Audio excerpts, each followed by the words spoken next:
you see that team running, what do you imagine are the 3 bullet points that they run on? Fund our military, force K-12 results, and I don't know what the third one is. Maybe be financially responsible. Do you think funding the military and accountability for schools, these would be the things that you could unite the.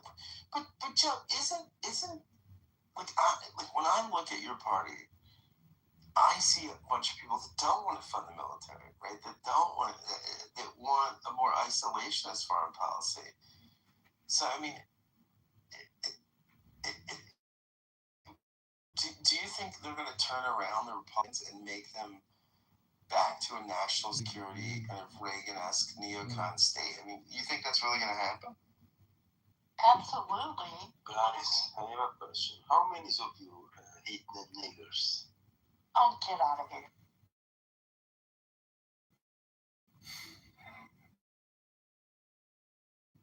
Jesus. Yeah, it's so amazing that we can't have a civilized discussion some days, but it's almost comical. Joe, can I ask you a question? Sure. You've been in my rooms before. Do I? A lot of my Republican friends say I'm a closet Republican. Do I sound like a closet Republican? I don't, right? I sound like a liberal, right? No, you sound intellectual. I don't get hung up on right or left. I look for base info. I mean, I admit openly that I'm right of center, but I swing left sometimes. It depends. Yeah, I find myself sometimes as a man without a country because what I value most is candor and honesty. It's one of the reasons I love my Senator Fetterman. I think Fetterman's great, largely because he's intellectually interesting, right? He's willing to build sister soldier movements, which for me is huge. And I think most people on both sides of the aisle don't have an appreciation for that kind of candor. So I don't know. And Marshall's on the phone, so let's bring up Sean B. Sean, do you want to come up and take a fresh 5 or no? Sean does not. Marshall's on the phone. I invited Leanne. I don't know the others, though. All right, let's bring Leanne up. I don't know Leanne, but that's great. You do know Leanne. She's a fan of the Critical Thinking Forum. She's always in our chat. Good lady. All right, well, Leanne, you can come up. Marshall, I should use on the phone, sorry. No, I did show you is on the phone, but sometimes it doesn't work. So Joe thinks your party is going to pull it together, and you don't. I mean, is there somebody in this that could come unite the party? Look, I'm with you, Marshall. I don't think these two guys. I don't think they have the charisma that Trump has, and I don't think they're party builders. But is there somebody that could emerge from the wilderness and bring this thing together? Glenn Youngkin could try. He's not too good. I heard him. That's Abby's guy. Yeah, I heard it from Abby. Like I agree with her. Glenn Youngkin doesn't have a lot of taint. Donors like him. But when she talks, she always talks from the donor perspective. I mean, she's not like... And I think she would tell you this herself. She doesn't do the same kind of stuff I do. She funds, I walk. Right? Like, she's responsible for, like, getting the money that pays me to do the shit I'm doing currently. Right? So her take on the party is always kind of a top-line national take. which I don't happen to disagree with most of the time. It's just like she approaches it a little bit differently. What's up, James? How you doing? What is CTF? What's up? The Critical Thinking Forum. It's this guy who's a radio talk show host, and he like does news work at night, and so he gets up during the day and like holds a main talk show on Clubhouse, and he runs it like an AM talk show. Oh, So that's what it is. I don't know. He likes it. I enjoy it. You know, you end up listening to interesting people. So what's going on with you, man? I'm in the heart of Atlanta right now. Nice. Atlanta's a pretty fun place. Yeah, not if you're driving every 5 minutes. Oh no, I wouldn't want to drive to Atlanta. Yeah. That just seems not very much fun. We're just kind of generally talking about like midterms. Like Joe thinks like we could pull one out in 28. I'm a lot more skeptical. I think that like, hey, typically when presidents have their terms, if there's been 2 terms of a president, even if it's a Garfield style, which Trump is, then people get tired and they want the other side, and so you get the opposing party as the president. You may not get the opposing party as Congress, but you get the opposing party as president. So Joe thinks it's a little bit more rosier. I think it's a lot more. I think it's a lot less rosy, personally. Yeah. I mean, there's no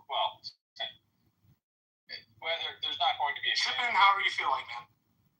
I'm sorry. I said chip in however you feel like you can build. I just wanted to like give you what we were talking about. Yeah, I appreciate that. Yeah, there's not going to be a rosy scenario. There's not going to be a candidate who's going to say, look, the law is the law. We have to respect the law. And we've got to undo decades, more than a century, of flagrant violations of the Constitution. You know, that's not going to happen. That's not going to be on the ballot. So, do you want to really address the systemic problems we have in this country? Do we want to return to a constitutional republic? Or do we just want to... I mean, Digest, there is a guy, right, that has those credentials. I mean, it would be Rand Paul, right? I mean, that would be who's a viable candidate. I mean, and that's the closest you're going to get, I think, to a constitutionalist. That's the non-constitutionalist. No one will stand for election who will clearly describe the constitutional violations that have taken place since 1798 onto the current day. They won't offer it. Anyone who stands for election. But Digest, like, be a realist, right? I mean, look. There's no 18th century purists, but I mean, if you were going to get this kind of agenda, right, we're going to move anywhere close to the 18th and early 19th century understanding of Republican government, small r. I think Rand Paul would be your guy, right? I mean, that is the only... because you have to understand, you know, there's guilt by participation. You know, these people have knowingly and willingly participated and drawn. So who's your guy there? Do you have a guy that... There's not a guy. Look, I mean, if somebody stands for election and surprises me, then let's go ahead and consider that. But we have a much bigger job before us, which is to develop a language consistent enough to ensure that whatever candidates stand for election, they're properly questioned and interrogated and appropriately discarded. Now, that's not as fun because we prefer to have all the work done for us by the political parties. We prefer them to put on these debates, these boring, trite, monotonous debates that are all the same, and then they'll pick the winner of those, and then we'll just vote for the blue guy or the red guy. I mean, it's kind of pathetic. So what we want to have a conversation about actually, what we ought to have here in this country, about what it needs to have. Man, fuck this country, nigga. Be quiet, bitch ass nigga. Fuck this country, nigga. What the hell is happening?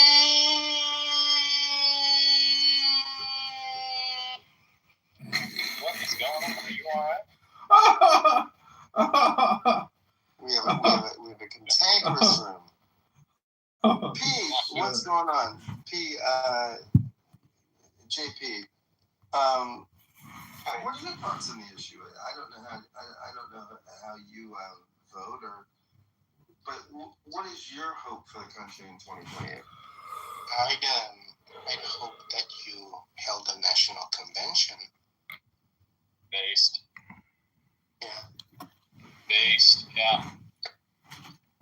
Yeah. And unfortunately, one question for you guys, because I'm not even in the States. I'm an outside observer of the United States, but a scholar of it.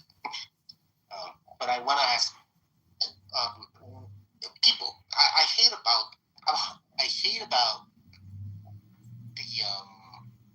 the sense that you need to speak about people, find the problems and the solutions to be given to you top down.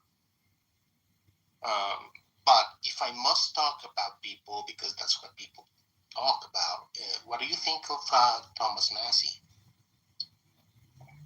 I mean, I'd love to tell you that Thomas Massey is going to solve everything, but you have to be willing to speak in a certain way and avoid certain things to make it in this illegitimate system of governance at all.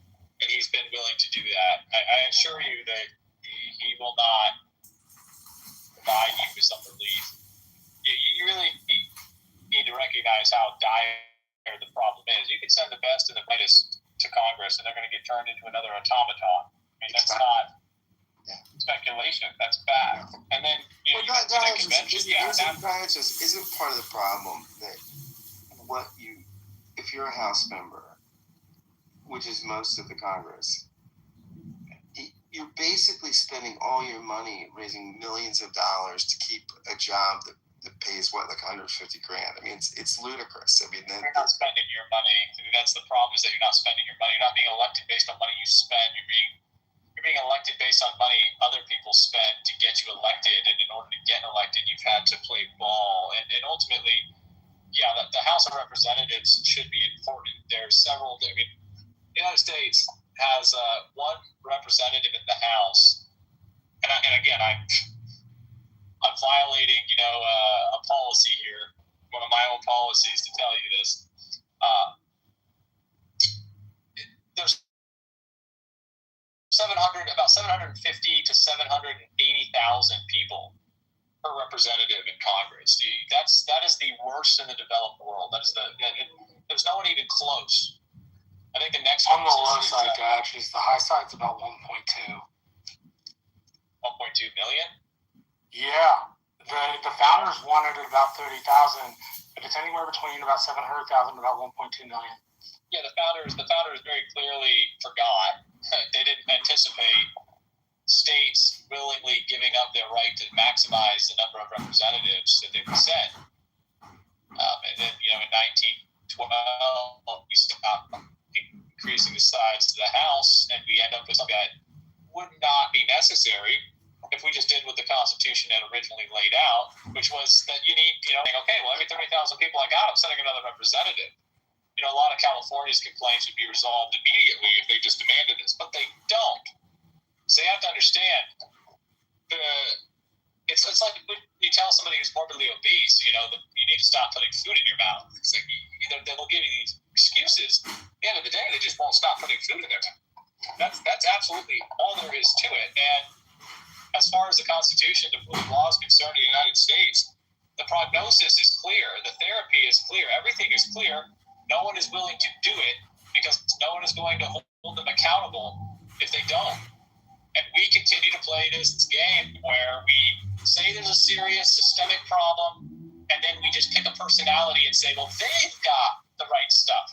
For Christ's sake, we elected Donald Trump. People endorsed and supported Donald Trump for the office of the presidency. And it's embarrassing. And I'm not buying it. You sound like a guy that's right of center. I'm sorry? Is that fair to say you're right of center or no? I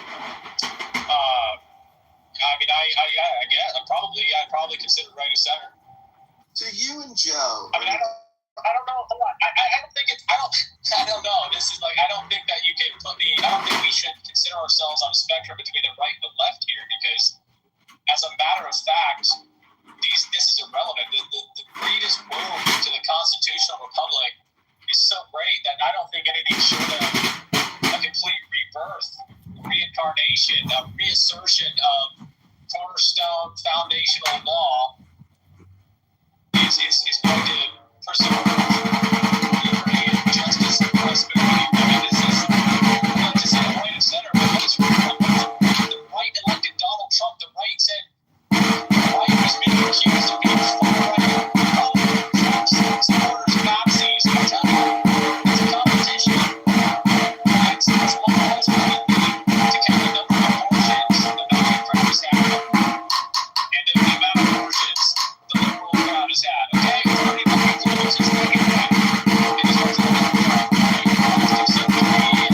It's not considered to be it's the gross thing.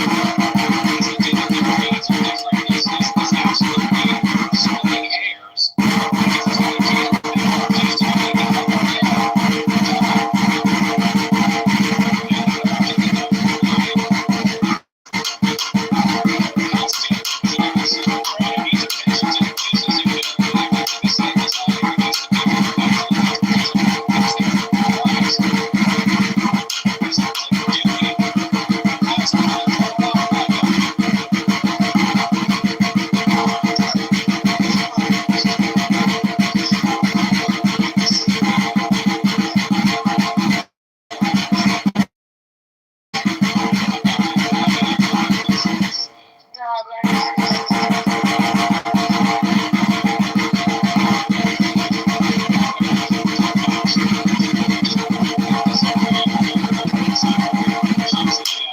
She's a politically inert parrot who does not have an interest in examining what the law actually says. She believes other people should tell her what it says.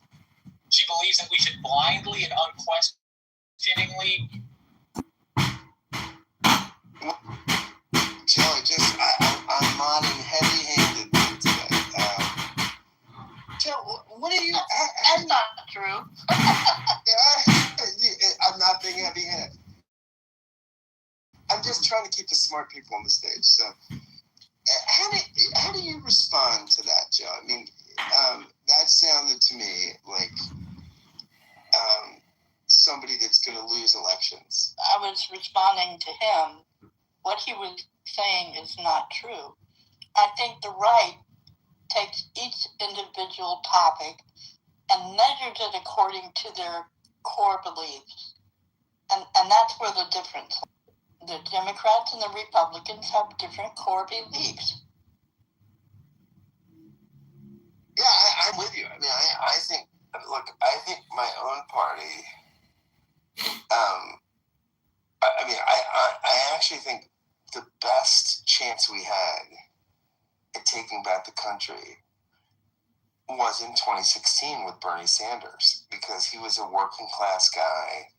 He was not a culture warrior, right? He didn't want to be in people's bedrooms. He didn't want to talk about religion. He wanted to talk about resources and sustainable living. What we did was we put our thumbs on the scale and we sent him to the political wilderness, right? And we basically said, no, there's no Bernie Sanders allowed. And the only thing that's allowed in the Democratic Party is Hillary Clinton and Kamala Harris and Joe Biden. These people that are welfare state that no one, I think a lot of people would like to see us go either to the right or to the left of. So I don't know, Joe. I don't know. Marshall, are you still on the phone or not? I'm not on the phone. I was doing math. Oh, what's the math saying? The math says I have more work to do. Wait, knocking on doors, or what are you doing? Yeah, I'm counting how many doors I'm knocked on. Do you get paid per door or no? No, I negotiated a flat rate of $1,200 a month, plus other campaigns. Oh, that's not bad. How do I get that gig? When your senator goes up for re-election, volunteer, see if you can get. Don't think you can't ask them to pay you. Just like don't ask for like $5,000 a month. They're probably not going to pay you $5,000 a month. Door knocking's hard, though. It really is, Marshall. I hate Yeah, it. but it's fun. I like it. Well, It's you a have lot of to fun. have a certain personality. I'm rather. That's true. I mean, I like, I'm a podcaster, and I like doing podcast interviews and things like that. I'm kind of Marshall. I mean, I like strangers. I mean, I find strangers really interesting. And I think you get an interesting perspective when you talk to a stranger. Although I'll tell you quite frankly, I'm not. I'm in Philly right now. I'm not talking to many strangers, but they're all around me. But I'm not talking to them. Simon, what are your thoughts on the state of the country? And do you have a political party? And where is your hope for the future of Western society?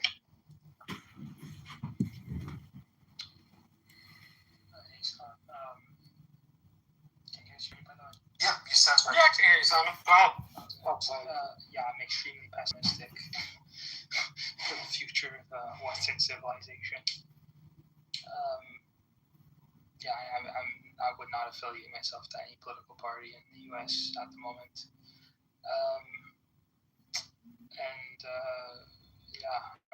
I think there's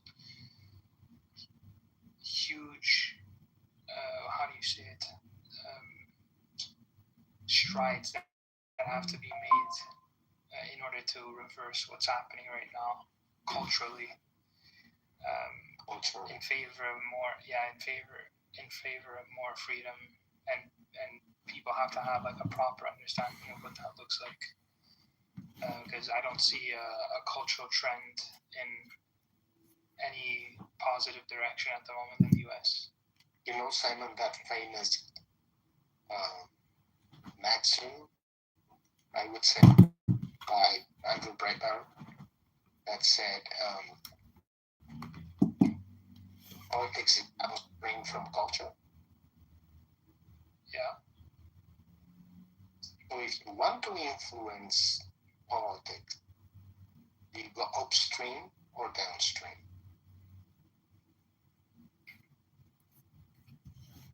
Yeah, I think that is largely right? And I think politics is always downstream of culture. I think what's interesting is the Democrats for years have been the influencers of culture through media, through education, things like that.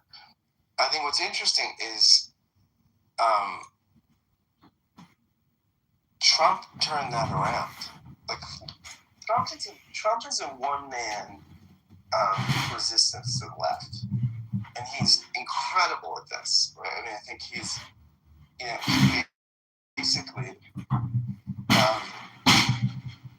he's as good of a weapon as anything the left has, and he just does it by the sheer force of his personality, which is super interesting and intriguing. I mean, I think he's the best thing the right has ever had. I don't know if he's the best we've ever had, but he certainly is the best in the modern era, at least in the last 10 years. Who was better? Ronald Reagan. Reagan was better. Dwight Eisenhower. Oh yeah. Dwight Eisenhower's far better. Yeah. Culturally, Trump actually destroyed. I mean, I wouldn't necessarily say it's Trump that destroyed it, but the idea, because of how I think Trump reunited the center left, center right, to and unified the ideas on the left and right, because now the Democratic Party has shifted really radical. But now the right basically doesn't stand for any of its original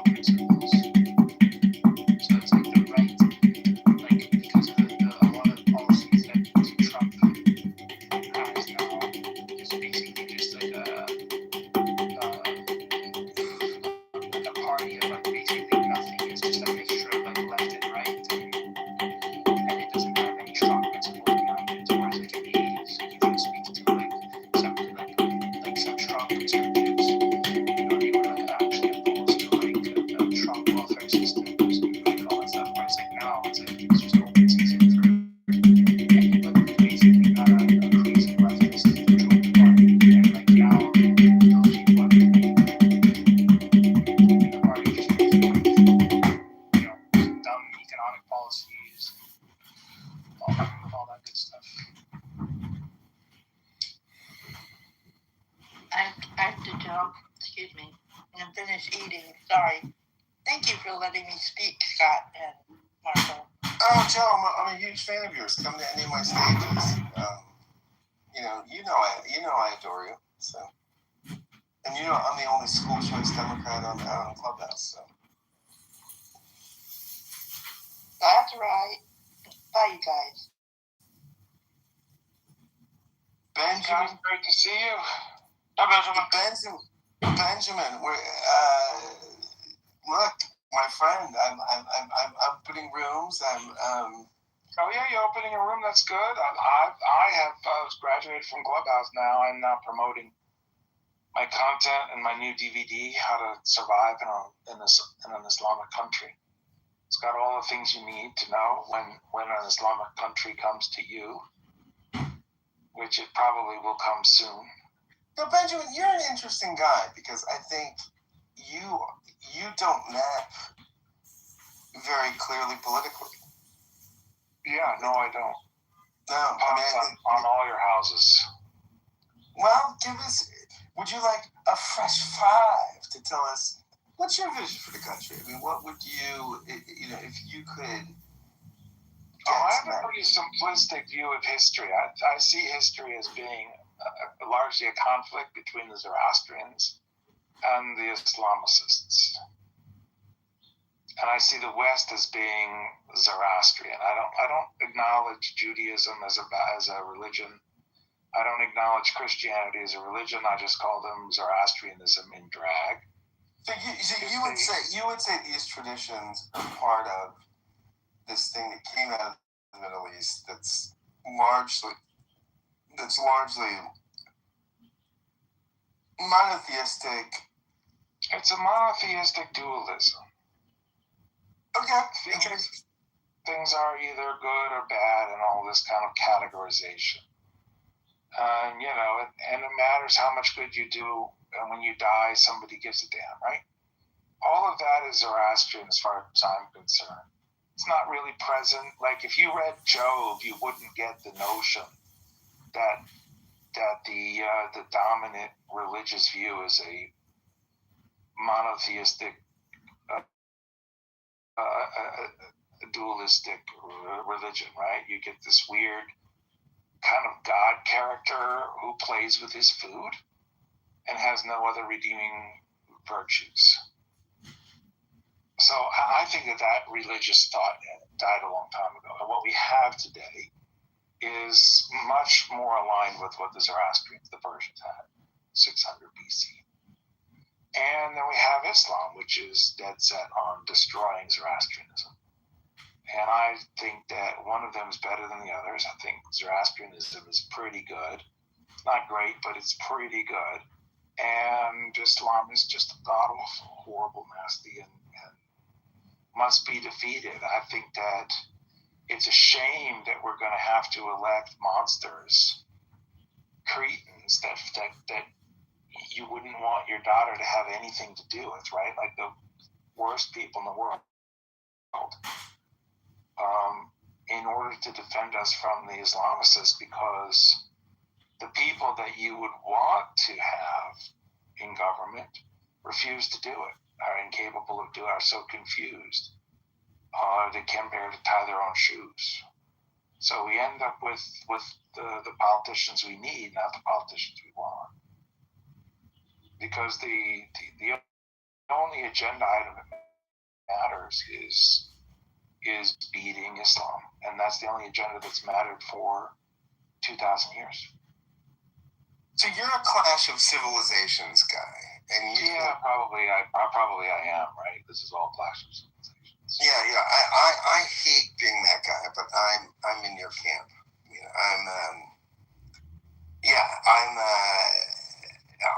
I'm of the same perspective. I think largely we built this thing that is built on, and we call it Judeo-Christian, we call it Abrahamic faith, so we could ever say, and we kind of evolved beyond it, right? I mean, there are people like me that you would make fun of because I can't let go of the silly traditions, but you and I are aligned on this kind of perspective that we've got a system that is robust, interesting, pluralistic, diverse.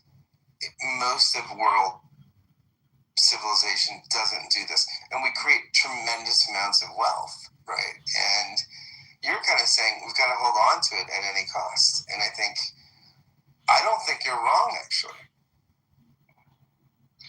Yeah, I'm not usually wrong. I mean, a lot of people have tried to explain to me why I'm wrong.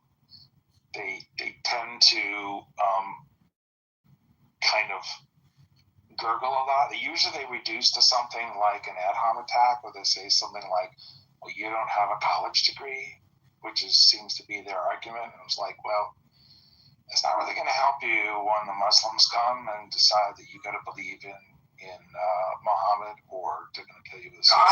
I've been to 3 academic institutions in my You can't time. hold up your little college credential and say, yeah, but I have a college credential. Like, it's not. Benjamin, you are as smart as anyone. I was in doctoral work with at Princeton. Doesn't mean I agree with you all the time, but I mean your intellectual capability is not. Yeah, I mean you're pretty good.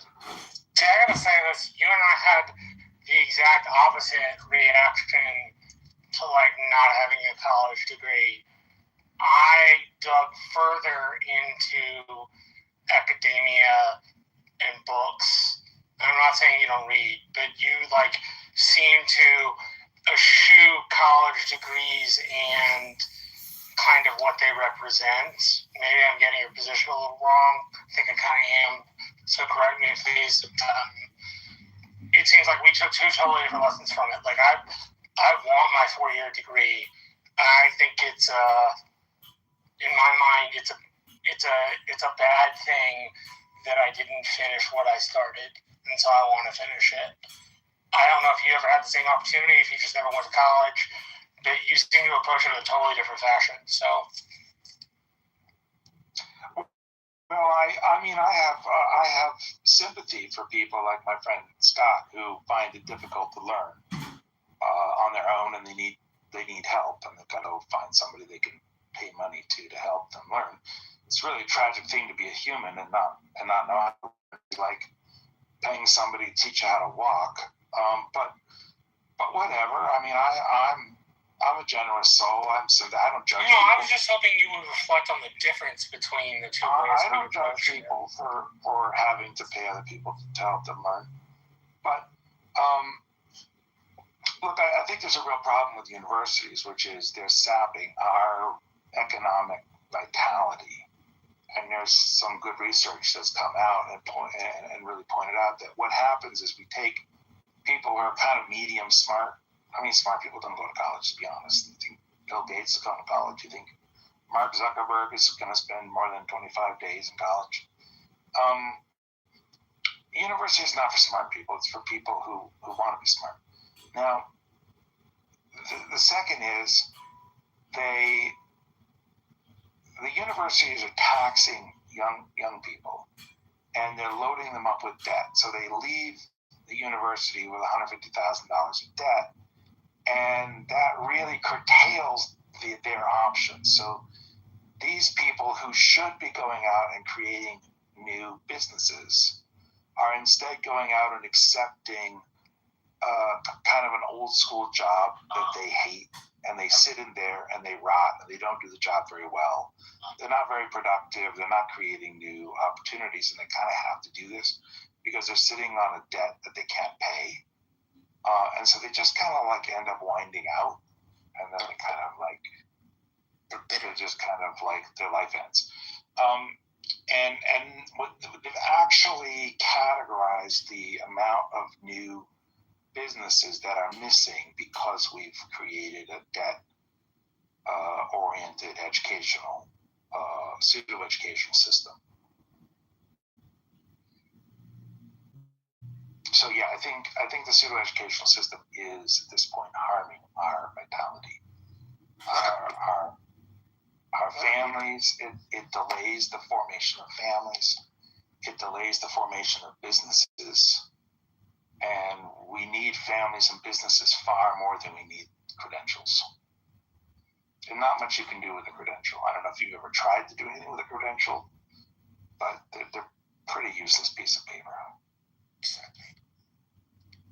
There's a quote I read today by Carl Sagan that said, the most intelligent people are self-taught, even if they went to the university.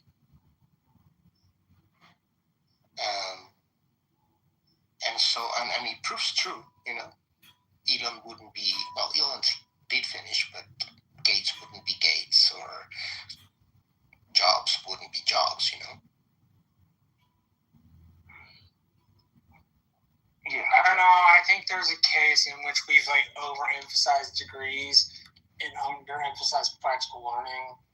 But I still, as somebody who never finished school, I regret not finishing school. It's not a piece of my life where I think to myself, God, you know, I escaped that boring old university system. It's a case where I often think to myself, man, you know, I really wish I'd finished my history degree. Right? Like I think about that often. What do you think? I had a different approach to Marshall, what do you imagine is in the history degree? nothing. I just want to be able to say I did it. I don't like the fact that I quit something halfway Yeah, through. but Marshall, do you really think that a history degree is anything other than a collection of lies that the victors tell themselves? You know, I don't think it's a collection of lies. I think your point is like, can't I learn that stuff other places? And it is. I think the reason it matters more to me is because I quit halfway through. Well, Right? Like I was not in a. Just give me a second. Like I was not in a place, like headspace wise, where school was a good idea. It just wasn't. Like I had a bunch of shit wrong with me, and like couldn't have told you it was wrong with me. But I want that piece. I want to be did it. Maybe that's stupid, but like I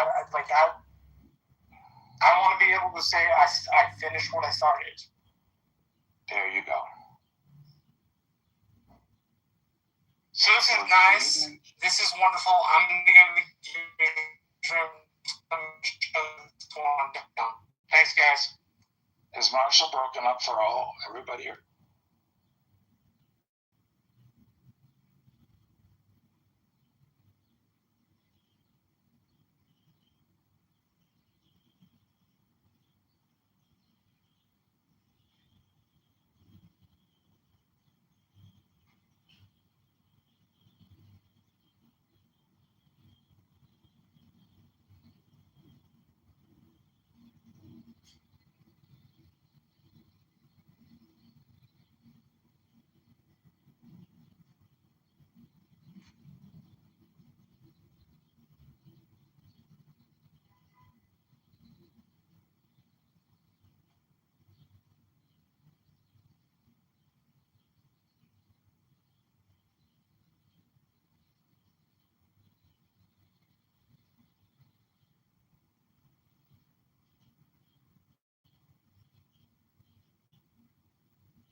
A woman who I've many years after reading my Substack wrote me, "We don't hate the Jews. We just hate the Zionists and the criminal country of Israel." Sending me message after message after message, which Jews are liars. See, if you're born a Jew, you're on and letting us know. With that introduction, I'm going to start calling people in the order in which I see them, and I will be bringing people up from the stage one at a time. From the audience to the stage one at a time. And today I begin with Alan, followed by Howard. Thank you, Gary. My prayer will be after you, after I read your article. And I think it's the time everybody started speaking against these nonsense and these haters, which they call you and every single. It's the excuse they come up with. They trying to justify them criminal act one way or another. And no matter in what way. This is stupid. I just disagree with the Zionism and the state of Israel, but I beat the hell out of the poor Jewish guy going to synagogue in California. Can you see there is no connection in between other than propaganda, and these people grow up with the hate against the Jewish people and so forth and so on. If you look at my picture, I can translate the Persian writing on the picture on my nickname. This stupid idiot reporter of Germany, middle of nowhere, and asked Reza Shah II, "Are you the Mossad agent?" And look at the profound answer he gave. He says, "No, I'm not. But while you and your government were burning the Jewish people in the oven, my grandfather harbored them and helped them to the best he could." Out of nowhere, he comes in, try to use this propaganda and hate just automatically to turn the focus to the hate Reza Shah II. That's all there is to it. If they connected to him, automatically they believe in the rest of the world's gonna hate him. They did that with his father. They couldn't. They wouldn't shredded the evidence he had anything with Jewish. I grow up with Jewish. I grow up with Christian Armenian. They were freely walking around. There were no sign of anything. But you want to take probably 60-70% of this would get rid of the cause of it, and it is the regime of Iran. They came to the power with this, but actually I'm going to start saying exactly what the Iranians say it from inside Iran. The Islamic regime of Jimmy Carter, and you cannot deny that. You cannot pass it on. You cannot do anything. That's the 100%. But enough is enough. I think the whole human race, they need to stand up with this nonsense. Every time I hear some poor Jewish guy, for one reason or another, he got hurt, it breaks my heart. Because I believe in my heart, human are the same organs of one body. If one organ gets hurt, the rest are gonna be hurt. There's no other thing go to it. But when you raise the kids, they go and they put the bomb in their belt and blow themselves up in the bazaar. There gotta be something. There's something wrong in those things. All you hear is poor Palestinian. Your heart is bleeding for Palestinian. What about the one they go to Iran and beat the hell out of the innocent people on the street? My nephew, she was 12 years old when he says, "Uncle, these people don't speak Farsi. They don't understand. All they have these baton in their hand and they beat the hell out of individual." And then where they come from? Palestine. The poor Palestinian. Everybody's bleeding for them because they are dying of hunger. No, they're not.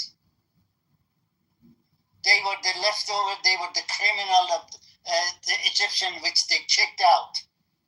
And they didn't have no place, no name, no nothing until that bastard ambassador came around. And the things start going. And right after that, the no human Khomeini came in and started saying Zionism. but we say not Zionism, but Zionism. Zion means the person is love his country, is ready to die for his country.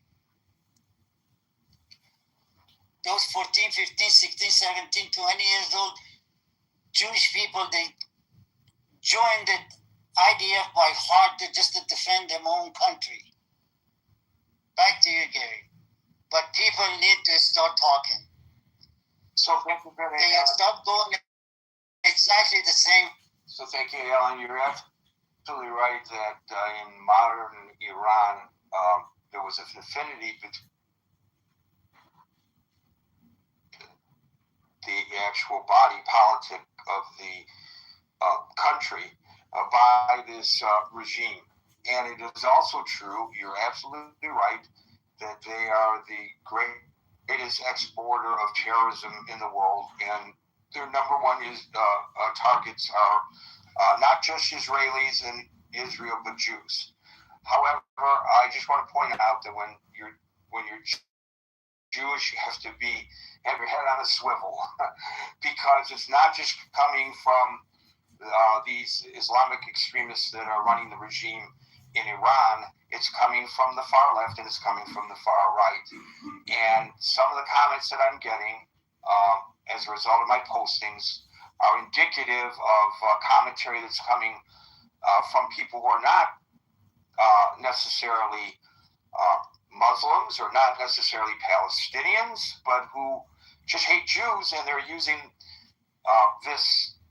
these conflicts as an excuse to go after Jewish people. And so that's the problem that the Jewish community faces. You have this organized,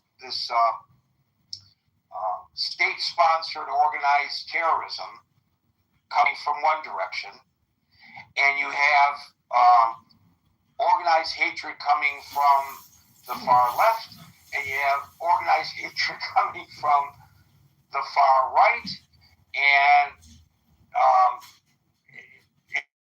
it's very hard.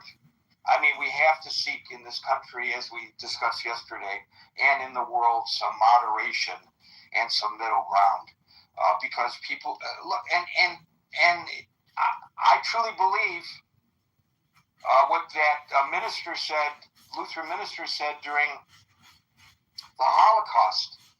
You know, everybody kept quiet when they came after the Jews, and then when they kept quiet when they came after the Gypsies, and when they came after this one and that one. And then he said, and then when they came after me, there was nobody to speak up.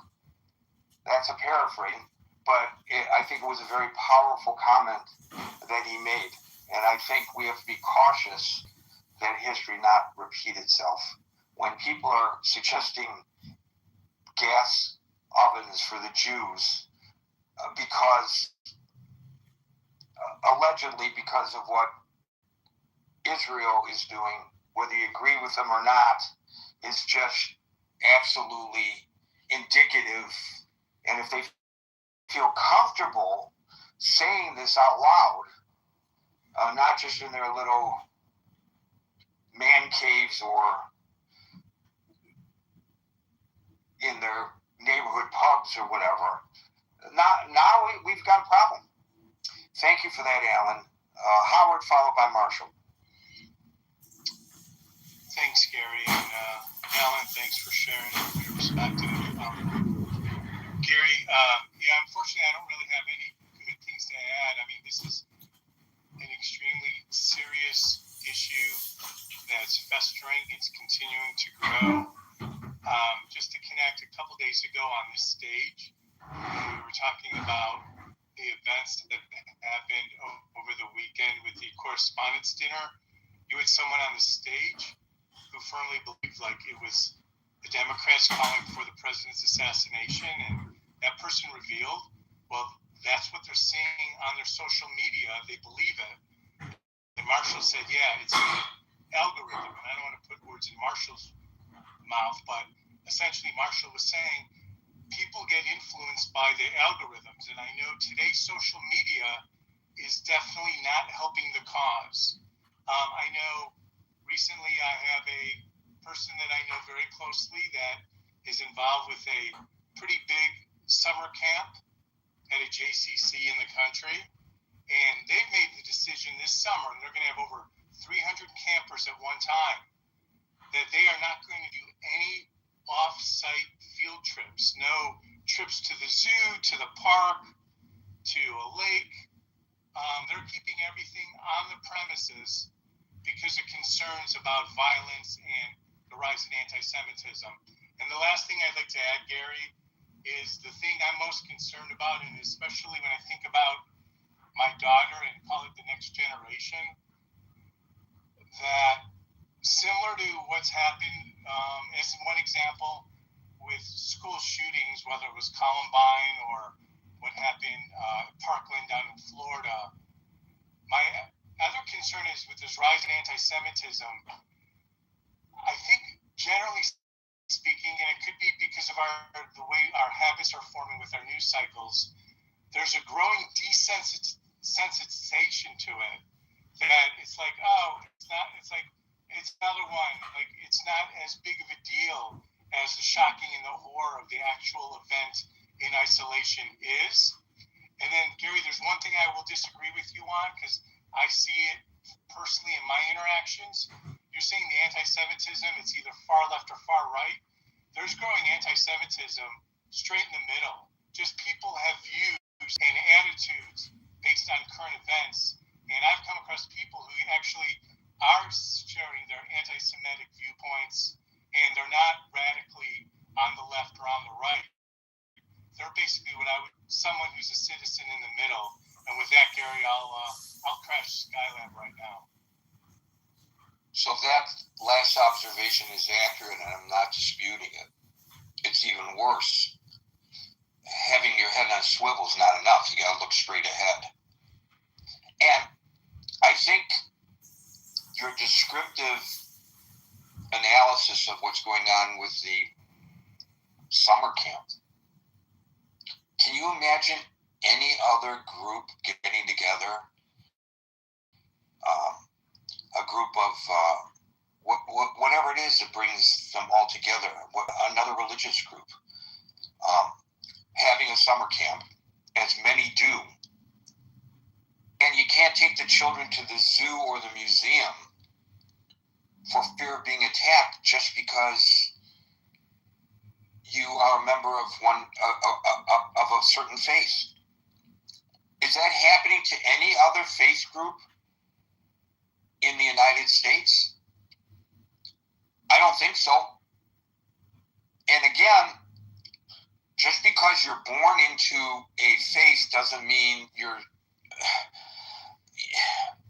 have anything to do with the decisions of Israel. And I'm not here to argue for or against Israeli policy. That's not my point. It's okay to criticize the Israeli government. It's okay to support the Israeli government.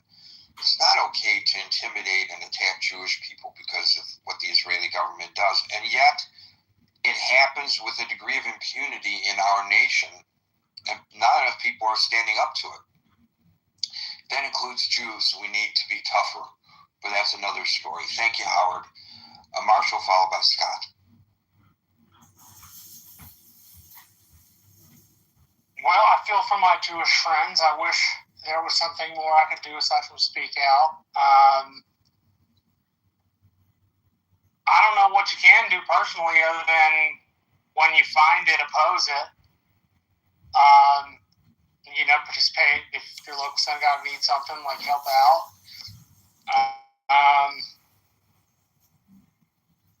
I don't know. Hating black people and hating Jews seem to be two of the oldest kind of hatreds in the world.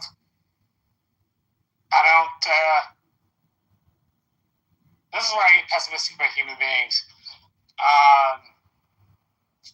That seems to be rather easy for society to blame Jews.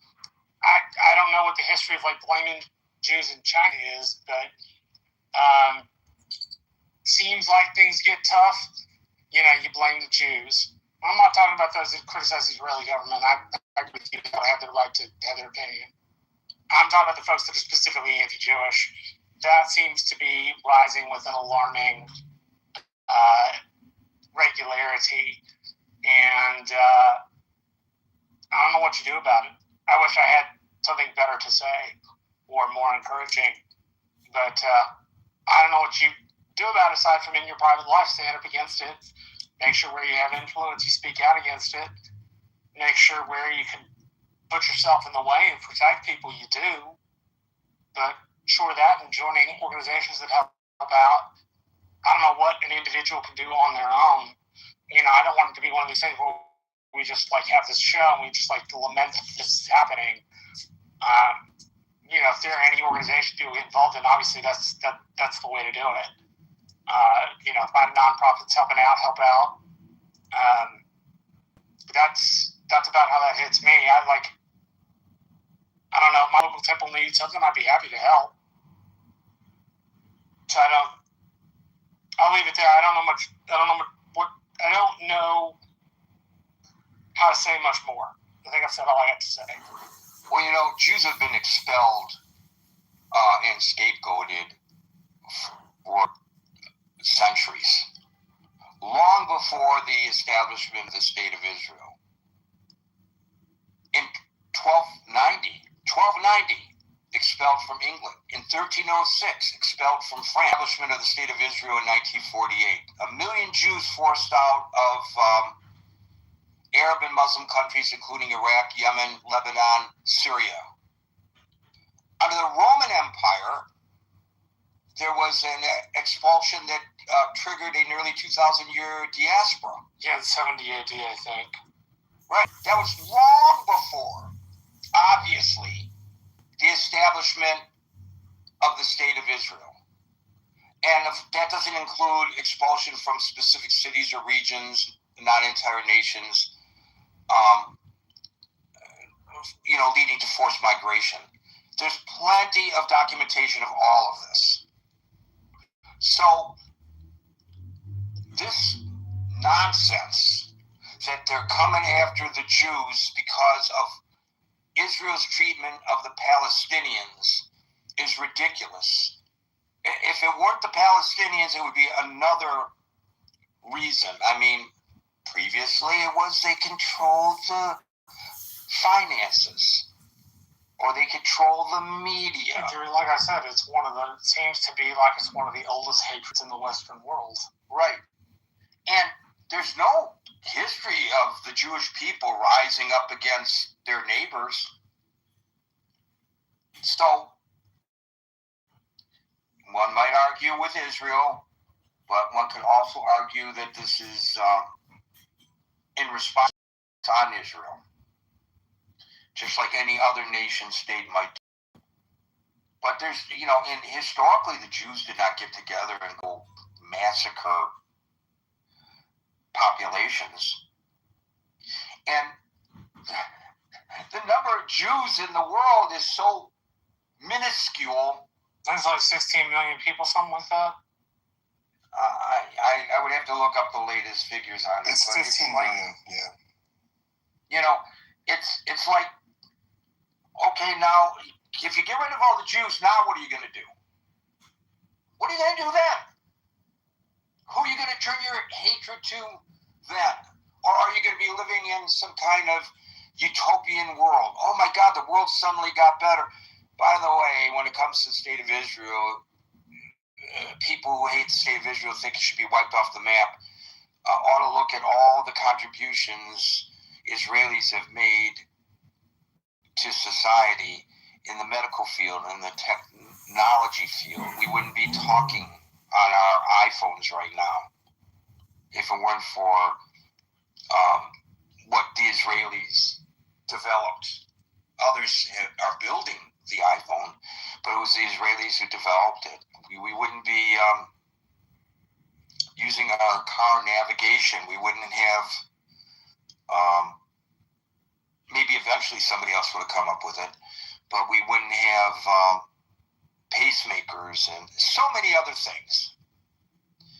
Good reason to get rid of the Israelis and the Jews for their contributions. It's, as Mr. Spock would say to Captain Kirk, illogical. Scott, followed by Dave. Gary, You're killing me with the Spock reference. By the way, both Jews, Shatner and Leonard Nimoy were both Jews. But and I'm a huge Star Trek guy. If you turn down the volume on Wrath of Khan, I can say all the ones. I would say where the anti-Semitism is rooted is in Genesis 37. If you look at it, so Joseph saves the people of Egypt and saves the whole world through his storehousing and of grain. And the Pharaoh says in that chapter of the Bible, your people can be where we owe you, but you can only be in Dothan because people hate shepherds. I mean, the Egyptians just hate shepherds. And I think that's part of the thing. I mean, I think why people hate Jews is because they've been able to have identity without power, which the Western world just doesn't understand. And it finds, the Jewish people have had a sense of continuity and connection without political power. And sometimes they've had some influence, and sometimes they haven't. But that is, and then I think it's very interesting. Scott Galloway, who is a secular Jew, and a pretty prominent guy,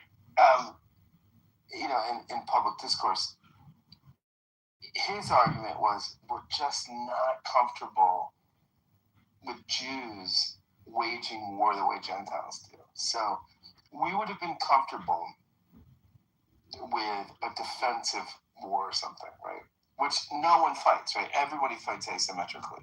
If you have the advantage, you press it and you force it. Just what everybody does. But we're not comfortable when Jews do it. And it goes back to Genesis 37 on the fact that Jews are shepherds. And, what is Israel? What is Egypt? Egypt is not a shepherd. They're a manufacturing sort of agrarian mega power. And that's just not how Israel has survived. And we're just fundamentally, we don't like it. We just fundamentally don't like it. I mean, in the West, we just, the anti-Semitism is so deep in our bones, which I think if we can admit it, that would be great. We could, admitting racism, admitting anti-Semitism, admitting, but it's just so hard to do. So yeah, I don't know. But I think they're the best liberal democracy in the region, and if I could go volunteer for the IDF, I would do it, but can't do it now. But thanks for the room, Gary. Thank you, Scott. Dave, followed by Perusian. So since Scott talked about Bible, I would try to explain your observation that why there's anti-Semitic coming from the far left, far right, as well as the center. It all date back to 70 AD when Jews are distributed throughout the whole world. And so it's clearly stated in the Old Testament, which Scott say, but not the chapter that he's talking about, but Ezekiel 30, that one day God will bring Jews from all corners back to the land of Israel. And so that is written in Old Testament. And so for the Christian early church, when they look at it, land of Israel, bringing back land of Israel, Jews already disappeared all over the world. How should we deal with this controversy? How should the Christian deal with it? So what they do is they come up with a theology that is totally contradictory to the Old Testament, and this lasted 1,900 years into the total 2.5 billion Christian, except those Christians in the red state of the United States. They are called evangelical. That is how bad the situation, the deep-rooted hate of Christian toward the Jews.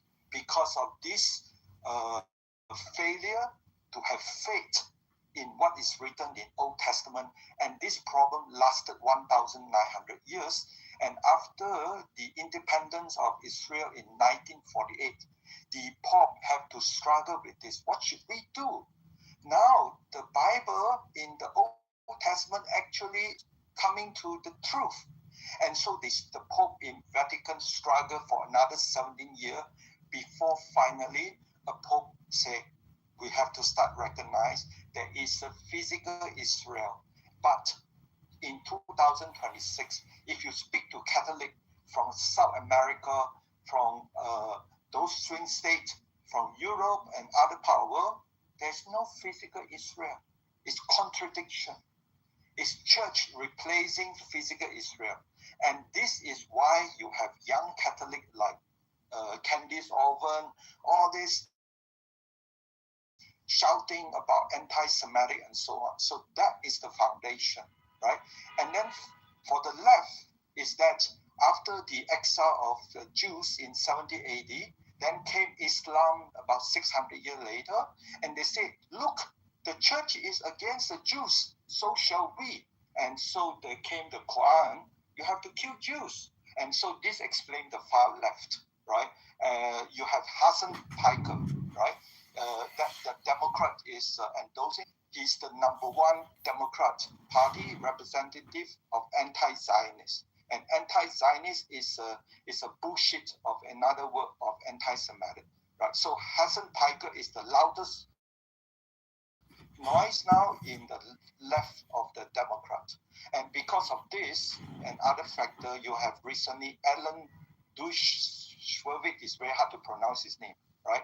He has been Democrat since 14 years old, and now he's close to 80 years old, and he publicly announced, from now on, I'm a Democrat. I can't take any more bullshit coming from Democrats, which is totally anti-Zionist, anti-Semitic, right? So, but why are we seeing the rise of threat level in UK? It's all coming from the mother of propaganda machine, which is since 1979, the Iranian Murad IRGC regime, like Aaron said, these are the propaganda machine behind pro-Palestine. Why? People who support pro-Palestine, they don't see the connection. Where these people get the money from? The mother of tentacle, which is Murad IRGC regime. This funded a lot of this propaganda machine, so much that if you are in the center of US, because of YouTube algorithm, you're bound to get all this anti-Semitic narrative. The question is why now? Because Trump is put so much pressure on Iran, Murad and IRGC regime now. It's all who blink first in order for the Iran, Murad, IRGC regime. Wait, that explains the uptick of Jew hatred in both the UK and the United States? Yeah, because they have to quickly, the whole ideology of Murad IRGC regime is to bring down the whole world.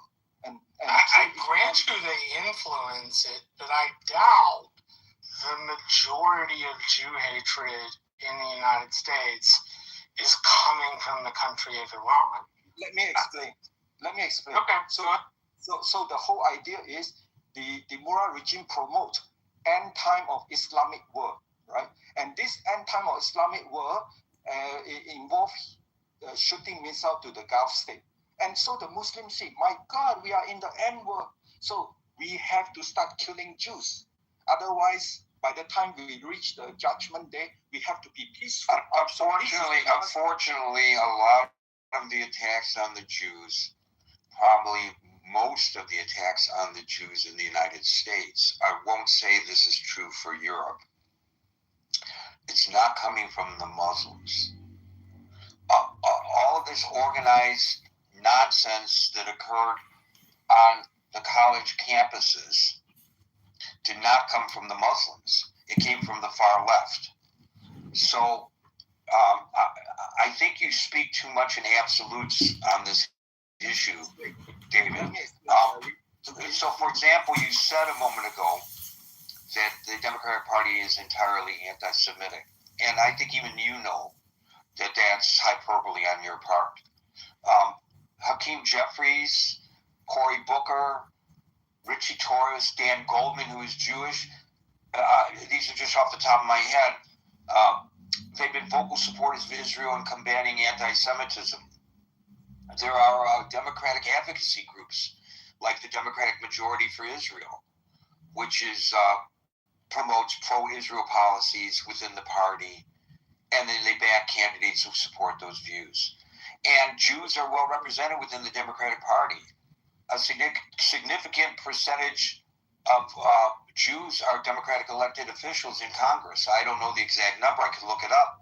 So to say, what's that?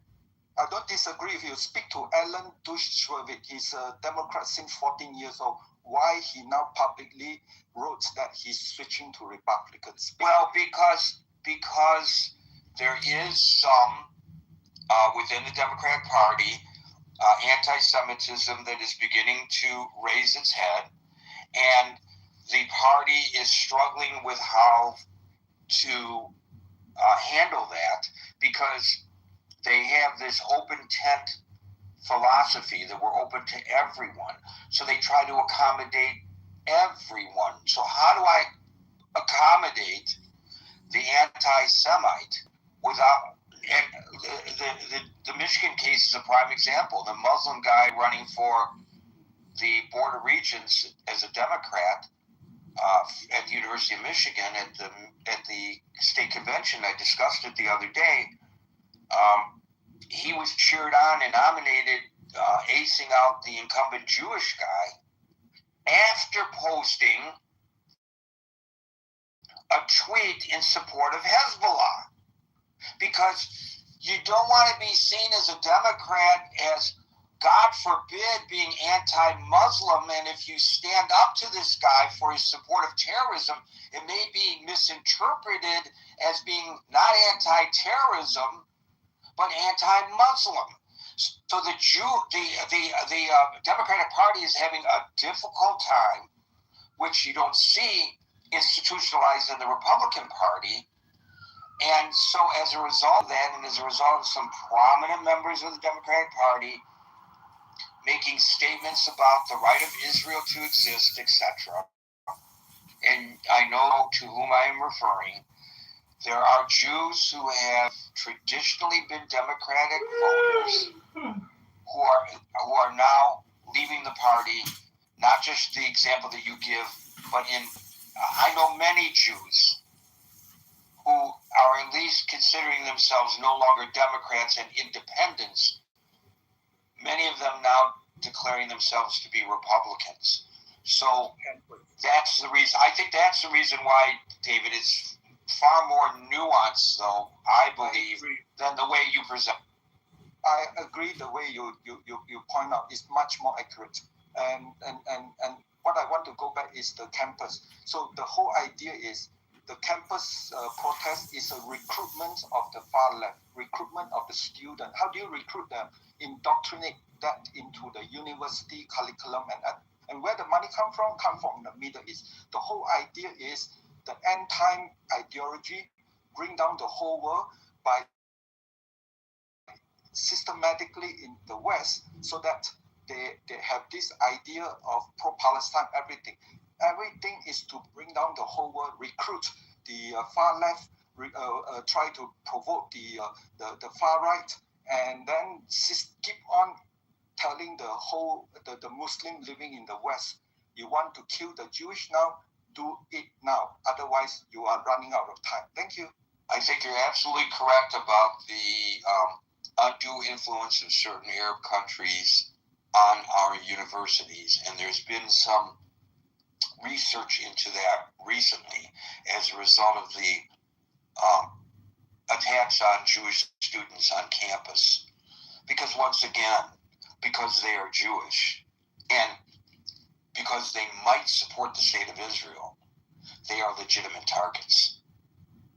How dare you have that point of view when my point of view is the righteous, moral, and ethical point of view? So you are deserving, by virtue of your faith of birth, of whatever pressure I can put on you. And some of that pressure, and I have documented it in my reporting, has been academically based. I have done stories about students whose grade point average was diminished because of their views on Israel. So it's pretty obvious that there's a causation there with all that money flowing in. You're absolutely right about that, Dave. Perusian followed by Hello, Gary, everybody. Hello. Sorry, was making coffee. It's a little bit late here in Germany. So just want to share also my concerns about the rise of this anti-Semitism in also Europe. And as I understand now, as I wrote that article that you shared, I was shocked about that incident in Manhattan. We also in Germany, I know that the German officials are also concerned about the security situation. I know that security has been leveled up. So me, myself, I am working in different projects with also the Jewish community here in our state. Very trustfully since more than 14 years. And maybe I just want to share that we founded an association that is studying about the roots of anti-Semitism in Iran, especially because since the state where I'm located in Germany, it is the state of concentration camps of Buchenwald. Sadly, the city of Erfurt, the company of Topf and Söhne were the producers of the crematorium, so that has been used in Auschwitz and all the other concentration camps around Europe. So the local government and city has a huge asset of knowledge about the history and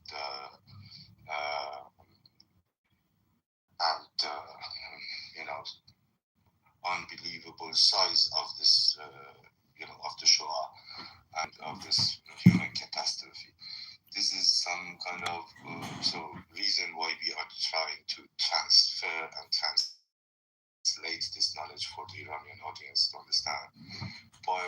During our study, we found out that really anti-Semitism in Iran is the biggest part is a modern phenomenon. The first, actually more than 2,700 years. So compared to the living of the Jews in Germany, it is 3,000 or 2,000 years more. So the Jews lived in Iran, and they lived in Iran. We were once Zoroastrian, then we changed our religion. We have been forced to change our religion. I request the federal U.S. Attorney Andrew Butchers to suspend the Safety Act, to bring suit against the state of Illinois, Democrat legislator Patrick Brennan, Albert, and force the U.S. Supreme Court to determine the constitutionality of the Safety Act. Of changing our or the country man's religion during thousands of years. So there were historical roots and family marriages between the people who were once Zoroastrian. Nowadays it happened that they are Shiite. So, but their soul, we are sure, me, myself, my parents are rooted in Hamadan, the city of Esther, and Mordechai in the city of Purim. So we have, of course, a lot of Jewish people in our roots, in our family in the past centuries. So we Iranian lived with the Jewish people in more than friendship and harmony, but the phenomenon of the Tsaren in Russian Empire rooted anti-Semitism came to Iran with this massive fake book of the Protocol of the Voice of the Zion. It was a propaganda book that sometimes sadly is still discussed in some. Came out of Russia originally. Exactly. This is the first wave of anti-Semitism in Iran in the modern history. Cities of Tabriz, Urumiyeh, Hamadan, Kermanshah, their elites, those who could, the sons of, or the people who could send the sons and daughters to study foreign languages, they came to touch with that madness book. And the second wave is the German-rooted anti-Semitism that was huge. The German came to Iran and told them fairy tales like we are Aryan people. At the same time, we found out here in concentration camp of Buchenwald, Samuel Hushmand, an Iranian doctor who has had his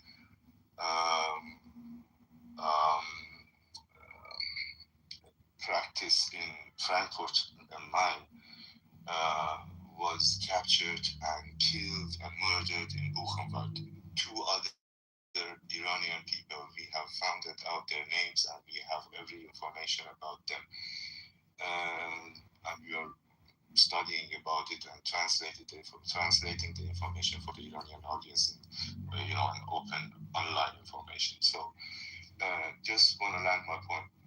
The third wave is the socialist-made, pro-Palestine-made anti-Semitism. Of course, we had also, and we have Islamic-rooted, deeply Islamic, and in the Sunnah, in the Sunnite tradition, existing anti-Semitism. So we have 4 different problems we have to face. But I think with that, I want to land my point. I think that Iranian people are, compared to the development of the other parts of the world, Iranian are thinking exactly in the other way.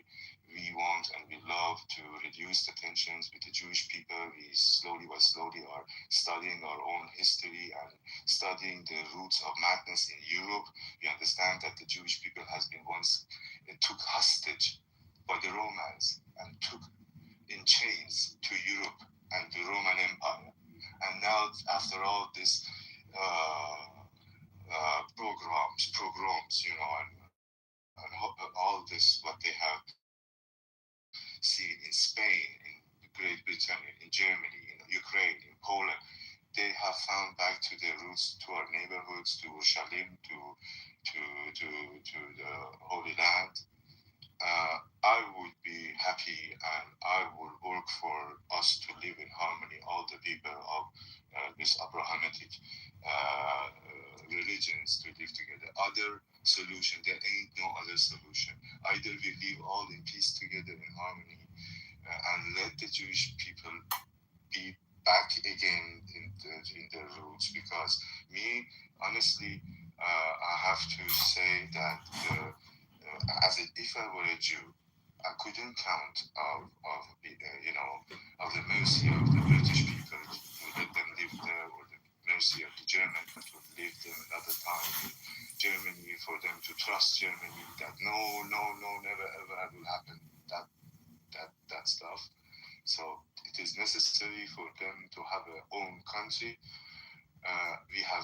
We haven't understood that modern phenomenon 70, 80 years now. I think that is the time that we learn to live in harmony with our Jewish neighbors. Thank you. I want to kind of reset the room a little bit and go back to what's going on in London today, in addition to what we've already discussed. A yeshiva in London today, we do not know the cause at this point, but there was a major fire there. I want to, not that they're listening, but if they were to be listening, I just feel compelled to publicly thank the fire brigade there in London, because they immediately ran into that religious school and removed the Torah scrolls to turn it over to the leaders of the community, save the scrolls. That's the first thing they did. So, thank you to the firefighters of London. There's just so much going on there. The prime minister went to the area of the stabbing and was called a traitor. He was heckled because he went to show support for the Jewish community. You're a traitor, Mr. Prime Minister. There were people today driving down the roadway in London, waving Palestinian flags, and they were shouting, F the Jews, rape their daughters. F the Jews, rape their daughters. I mean, it just goes on and on and on. So they feel unencumbered now. They feel like they have the right to go and do these kinds of things. And maybe they do. I don't know what the law is in the United Kingdom. I think they have similar free speech guarantees as we do in the United States. If you want to scream insults at the Prime Minister for supporting the Jews, I guess you can. It's just that, you know, if some Muslims were attacked for their religion, God forbid, and the Prime Minister went out to show support for them, would people be calling him a traitor for supporting a community within his nation that came under attack? I really would hope not. Thank you for that, Perusian. We'll go to Agent, followed by our maze. Gary, thank you for having me. I think, zooming out a bit, there's a few things to say here, but I keep being reminded of this term that I think describes our current political system in the West, or at least increasingly in many Western countries, and that is anarcho-tyranny. It's a political system where the state fails to enforce basic laws against criminals while simultaneously over-regulating and punishing law-abiding citizens. The other day, for instance, I was in California and my car was broken into. All of my things were stolen. My IDs, my computers, a huge amount of my life, my work computers, everything. I could even see a lot of it moving on the air tags and stuff, but the local defunded police agency is in a highly defensive posture. They said when all the things were settled and whatever, they could maybe send a police escort for me to go and confront my if I could go collect my things, and they'd maybe send someone to accompany me. Okay, so what does that have to do with today's? I'm sure there's a correlation. It does relate. I mean, it's just top of mind for me. I'm not trying to make it about me and my situation, but I think it relates to this concept that we are not focusing on the basic things that are going to keep people safe in society. People are more concerned with defending the status of, they're more concerned with not offending people by public officials, for instance, or by people with high status in society, rather than actually protecting the citizens and the population. And I think Jews, as many people talked about earlier, become a particular target for hate and for just victimization from a lot of different people. And at the same time, we live in the West is increasingly moving towards low trust society. If people are familiar with that concept, it moved from a high trust to a low trust. So it used to be you could walk down the street, you could park on the street, you could do things, and you could go to synagogue and you wouldn't be attacked by your neighbors. But if we have these open societies where we explicitly, the government, the anarcho-tyrannic government, explicitly has policies that, in order not to appear bigoted in any way, or maybe even worse, to like try to undo the wrongs of whatever some injustices they imagine. Well, we're going to let in people en masse, and maybe even not in an orderly and legal way, that will that we know, if we actually are honest with ourselves, and they tell us very openly that they will explicitly target people like Jews, and they want to wipe Jews out, and Jews are their enemy, back to their holy books and everything. But no, that would be wrong to treat people, to collectively judge, millions of people entering from different parts of the world by those types of standards. That would be contrary to the liberal values of individualism and freedom and equality and all these things. So of course we would not take that into account. And we treat everyone, and then when the synagogues get attacked, and when Jews are murdered in the streets and so forth, it's like, oh, this is terrible. Oh, anti-Semitic. We won't even say who's doing it, because that would be wrong to name, people by a group. But it's just we'll overgeneralize it to the whole population, and just say, oh, anti-Semitism. Well, yeah, but that's because both sides of the aisle have a problem with it. The left's got a problem with it, and the far right has a problem with it. It's both ends. To me, that's not. It's both ends of our society. I'm not part of that, Marshall. I can guarantee you, I am not part of those groups. Well, I'm a moderate Republican, and I'm not part of that stat. My point was, it infects both sides. It's a hatred that's universal. I don't know. It's not universal. It's not universal, Marshall. It's not universal. Thank you. I'm done speaking. I mean, you may think that. My experience in the Republican Party tells me we have just as big a problem with it among. You're welcome to think what you like, but trying to make it one political side over the other doesn't really do the job. What about in England, Marshall? In England, I don't know whether it's one side or not. From talking to my English friends, I get the feeling that a lot of them are Palestinian supporting.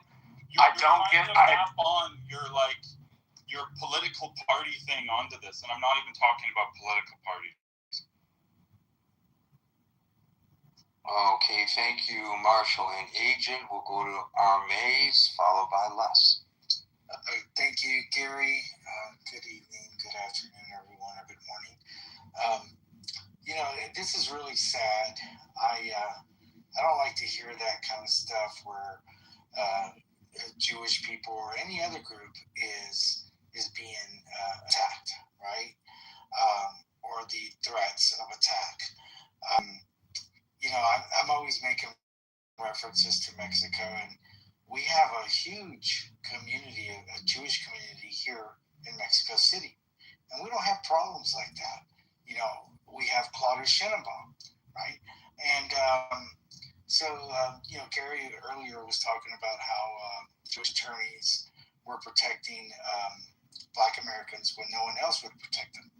Maybe it's time for the Jewish community and the Latino community or Hispanic community, in particular the Mexicans, that we unite, that we come together. Thank you for the mic, Gary. Well, I did my part. I married a Mexican woman. If that helps you with your project here, Hermes. Les versus Les, followed by Andrew. So anti-Semitism coming from the Middle East is as old as Islam. Muhammad wiped out large swaths of Jews in Arabia because they didn't accept his religion, and that continued. The Grand Imam of Jerusalem during World War II met with Adolf Hitler and asked that they deport the Jews, and Hitler was not ready to take them. he said, in due time. But they were raring to go. And, if these guys in Britain don't want to live among British Jews, maybe they should leave Britain. Thank you. And thank you, Les. Andrew, you're up. Hey, Gary, thanks for bringing me up. I would say, there's a variety of things that are contributing to this. Of course, we know social media is. And I really think that is accelerating this anti-Semitism because it reaches so many people so fast.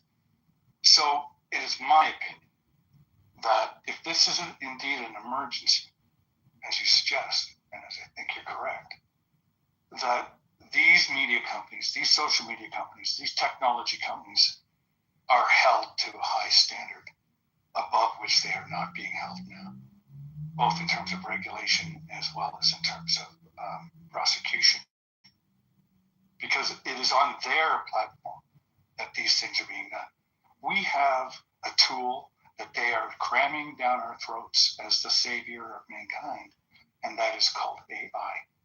Certainly this tool can be trained and is being trained in some regions to spot anti-Semitic tropes, to spot code words, to spot the context of a sentence, of something that somebody's saying. So we have the tools available. Also the algorithms, they should be made more public so that we can understand exactly, is this driving people to other information that is to keep them on that platform? So all of these things, I think, have to be taken into consideration. And I think the final thing is education, and that has to start in school.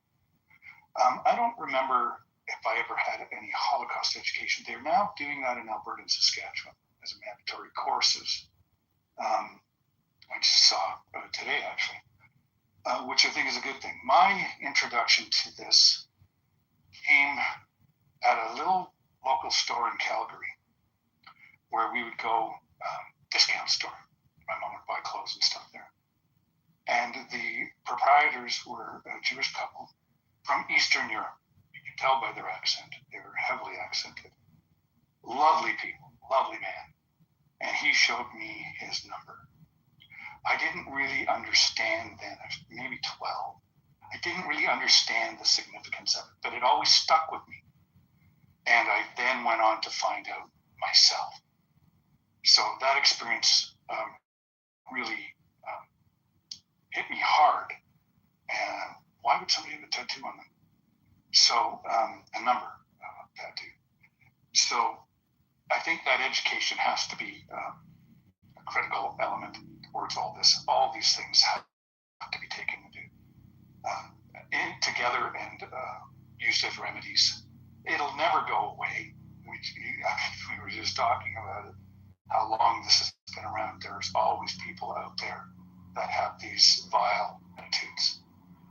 But if we can at least curtail the spread of it so easily without any responsibility for these companies, I think that's a good first step. Thank you, Gary. So there's no way that these social media companies are going to be able to police every little thing that's put onto their programs. However, they operate on this philosophy of birds of a feather stick together. And so if I am a photography buff, as I am, and I look on any social media site at postings by photographers or about photography, I will suddenly have driven to me, this is getting to your algorithm point, Andrew, I will suddenly be driven to all of these postings about photography. I won't see postings on other things that I might also be interested in because I haven't, quote, told, close quote, the social media site that I was interested in these other topics. So they can use the algorithms to dispel some of the support system that they are accommodating for hatred. They could adjust their algorithms so that if a person is spewing out the kind of hatred that I documented in my piece that's linked above, the gas chamber statement, is not seen by other people who also have anti-Semitic views, so they don't get gymmed up. It's sort of like pedophilia. I think they try their best to suppress pedophilia on their programs, and they make it difficult, I think. I don't know, because this is not one of my interests, thank God, but my impression anyway is, and I'm stand corrected, that they make it difficult for the pedophilias to find others whose commentary would make them feel that their proclivities are normalized. So I think you're onto something here, and I would tell you that given the amount of legal duress companies like Meta are under right now, with these lawsuits about these AI companions and how they might affect the minds of the developing minds of children, negatively, obviously. That if I were the head of one of these major social media programs, I would tell my extremely talented staff of developers to develop algorithms that dissuade people from sharing their views of hatred with other people who have similar proclivities. What do you think about that, Andrew? Do you think that's possible? I think they have the tools. What they need is the will. And they've forever been, it's not us, we're just the platform. We're not responsible for what's said on it. But we know that that's a lie. That's not true. If I host a party full of Nazi sympathizers, then, or they just come, well, I'm still I want to get them out of there. But just to your point, Sam Altman is now being sued by residents of Tumbler Ridge after that shooting in British Columbia because of their inaction. And I think this is what needs to happen. They need to be held accountable. They need to be hit in the pocket. And in large sums, too, because these people are making billions. And Grok, Elon Musk just refused to go to France for questioning because of what his AI platform had produced in terms of pedophilia and weird, or not weird, but sexual content. They need to be held accountable. Sorry, that's the way I feel. Yeah. They have the tools. They have the technology. It's like the $6 billion man. Come on. So the reason they have these algorithms the way they do is to try to get you addicted to the program, so that when I go onto Threads or onto X or onto Facebook or onto YouTube, whatever it is that it thinks that I'm interested in, I'm going to get. So I get my shot of dopamine, if you look back to the history of all this, to the history of Facebook, it was originally established so that a bunch of friends at a college, at a university, could keep in touch with one another.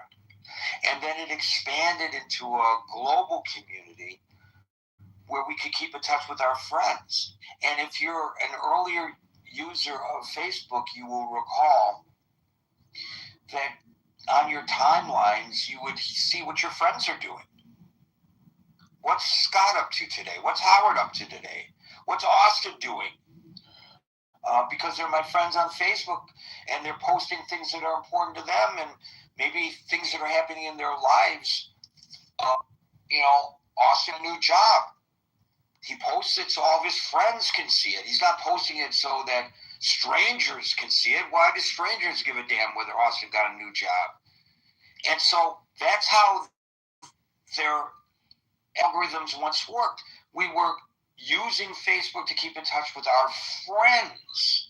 Now all these people who they call Facebook friends are people we've never met, and we are grouped with them based on interests, not based on friendships, because that keeps us coming back, and that makes their program more valuable.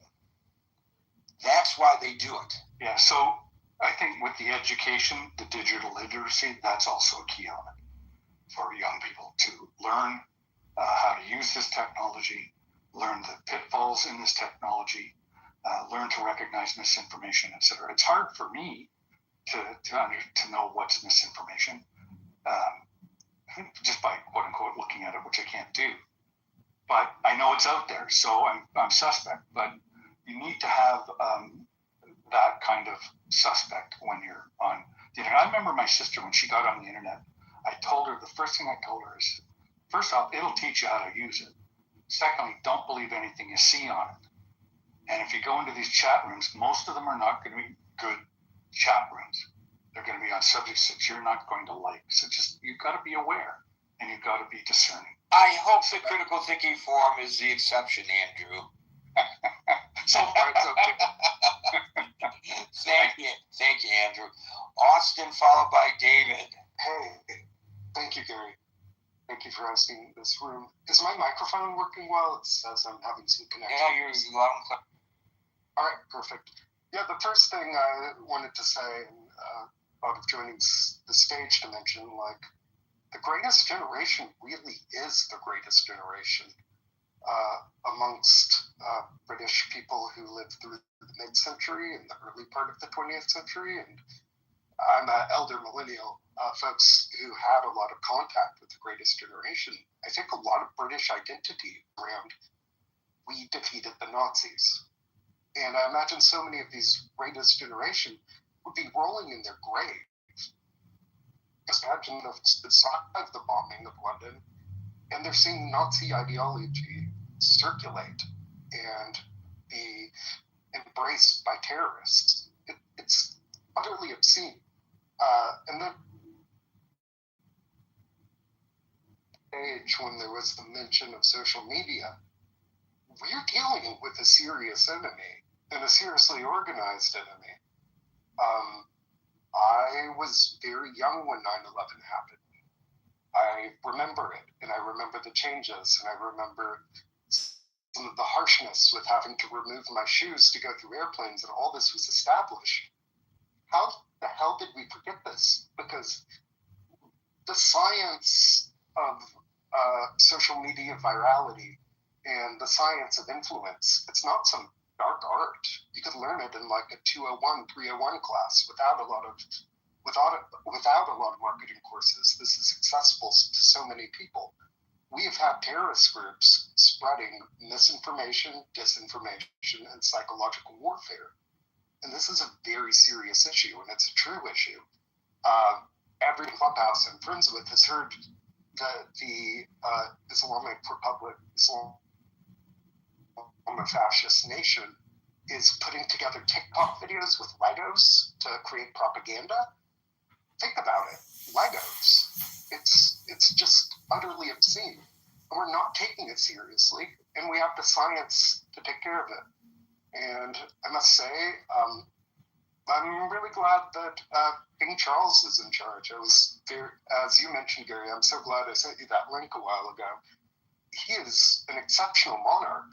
He's probably in the top 1 percentile of monarchs throughout history. That speech he gave to Congress was magnificent, and it's interesting to have a king who became a king at old age. And you know what? You want to know something? It was a diplomatic speech, and he's not a comedian, but unlike Jimmy Kimmel, he made me laugh. Yeah, truly brilliant. I mean, it's so interesting that his coronation was around the retirement age of most people, but he's just accumulated so much wisdom. He's very in touch with the norms of the greatest generation, and he knows what it means to be British. And he embraces modernism to a good degree. And it's just absolutely terrible. Like, just confusion and irony. Like, throughout the history of Palestine, Palestine was a European colonial endeavor. And to see the irony of people so unlearned, so biblically illiterate, that they can't look at a map and see the Hebrew words of the ancient cities, or the ancient cities that were from Hebrew language and became Islamicized during various caliphates. It just boggles my mind. But again, I guess it's a theme that keeps coming up. We're living a pick-your-own adventure book. We need to talk to our friends. We need to speak with the downtrodden and confused. And we need to elect leaders that are truly leaders and truly care about people. And I love London and I love grad school, and this is just deeply disturbing. Really brought me down to see what happened with all the attacks on universities. I want to get more degrees very soon, and part of delaying was definitely that spring of hatred that popped up.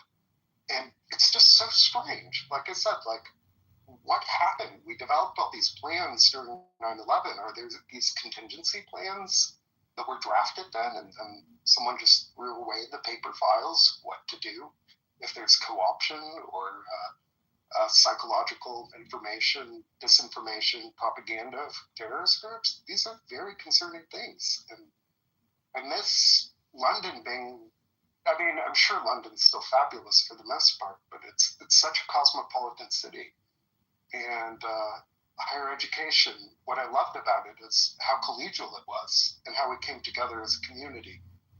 And I hope I'll find that again. I'd be really disappointed.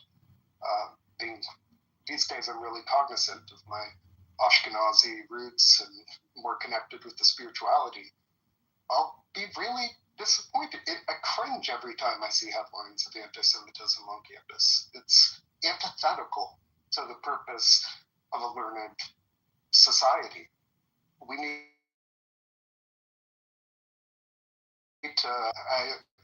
need to choose good leaders, and we need to make an impact locally. And I don't know how to address trolls and stuff, but there's some of us that are very learned in the psychological sciences and marketing science.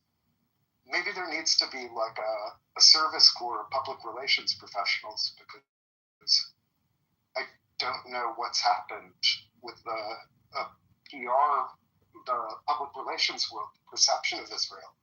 It's an ancient nation. So, Austin, you mentioned your dismay about the denigration or the degrading of a lot of things and places in society. You mentioned London in particular, as we have throughout our discussion here today. I have a friend, she's a university dean, and she and her husband and their preschool son went on a trip to London with great anticipation of having a wonderful time, and came back feeling that they were nervous the entire time they were there because of the atmosphere of the city. And they subsequently didn't have the time that they had anticipated when they went. So I don't know. I'm not there. I haven't visited London. I don't know what the situation is there. I haven't talked to her in depth about it. But she said that to me. So I know that's anecdotal. They didn't feel comfortable in London. I don't know whether anybody ever said anything to them or anything like that, but whether there were nuanced things going on, but they just did not feel comfortable. I imagine the graffiti and dumb posters from dumb kids that are illiterate about history. It's just unfortunate. And I think King Charles will try to do something about it, and I hope the future of the monarchy embraces this wisdom that we saw with Charles and Elizabeth. Well, I will tell you, and it's not supposed to come from the king and the queen, Camellia, but it's supposed to come from the elected government, and the elected government is starting to get it. The prime minister went to the location of the attack. He came under duress for doing so. Well, maybe that comes with the territory of being prime minister. You have to open yourself up to that. And the various offices, they're quoted in my story above. They're taking this very seriously, what's going on there. And I don't know that we in the United States have caught up with the British government's understanding, our government, that is, of how serious a problem it is right now. And maybe they will serve as an example to the United States. I hope so. Thank you, Oscar. We'll go to David, followed by Hulk.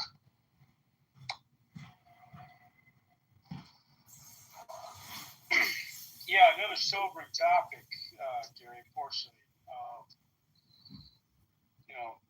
There's so many issues that are raining down on the outcome of what we've seen in London and here in America. I enjoyed your article, although I didn't enjoy the content. I enjoyed the way you wrote it and documented it.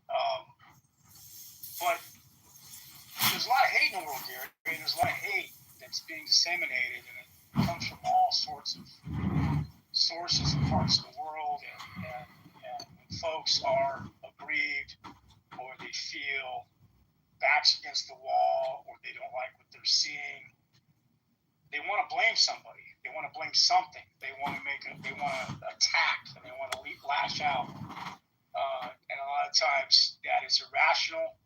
It's guttural.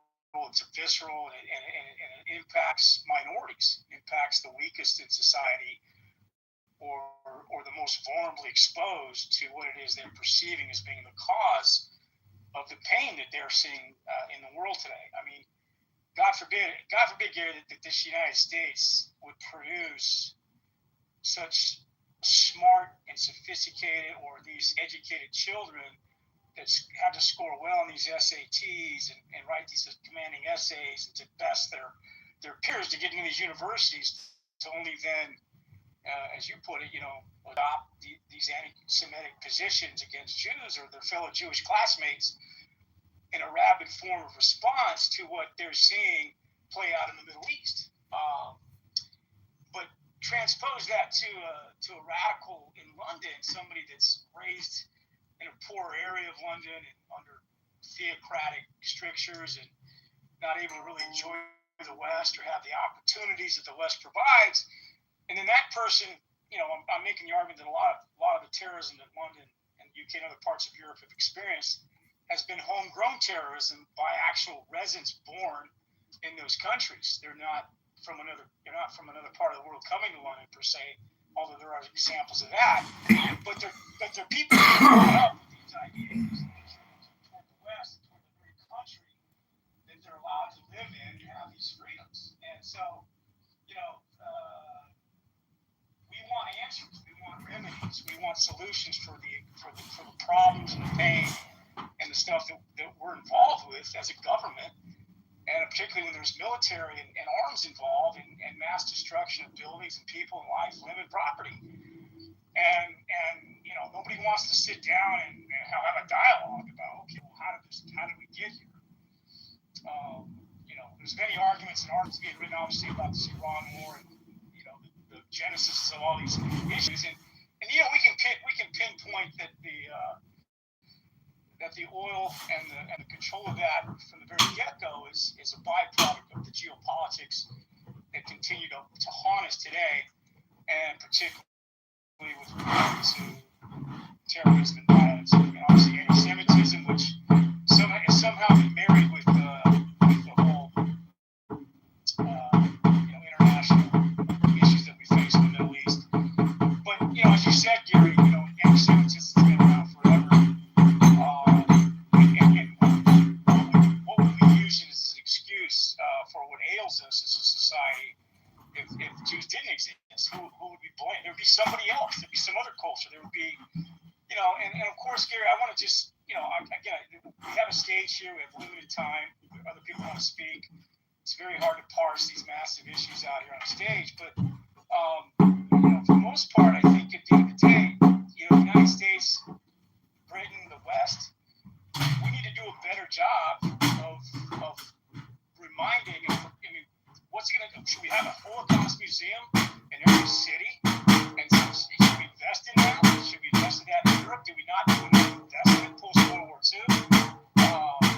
It seems to be only happening in the West. But would that beat back the response by the Muslims if they feel that they're agreeing to policies that went back to them in the Middle East? Litigate properly or settle properly? Would that stop them from doing what they're doing?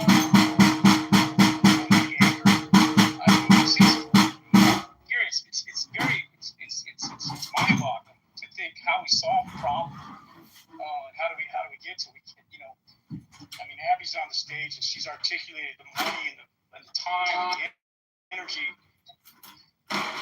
committed to sourcing out the roots of all this. We got better to do in our life to protect ourselves, to spend money in our holy places in America, around the world, which are bastions of spirituality, peace, and why we exist as humans, become the targets of this anger and hostility that somehow is everywhere now. So, and the social media, let's leave there in terms of the technology piece that is leveraged by the hate, by the monetization of that, and the ubiquity of how it can be accessed and imagery and ideas.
Is a working problem. We had a great one yesterday about that, and whether or not the Republic is going to survive.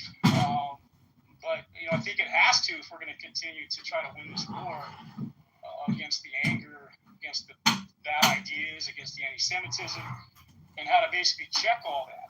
I know war is war, Gary. There's a lot of winners and losers with that, and unfortunately, in today's America, today's world, there's going to be a blowback with regard to whatever we decide to do when it comes to defending the Middle East and the Jewish interests and Israeli interests there, and to keep them safe and to keep the Jews safe, as well as the other minorities in this country. We just had the Supreme Court, and I don't want to pin it too much, but tell minorities in this country that your political communities may not produce the candidate you want to vote for. So I think those are bad omens for us with regard to minority rights in this country, and that can somehow with how Jews are impacted as well, because they are part of that tradition of having to fight for their rights in this country.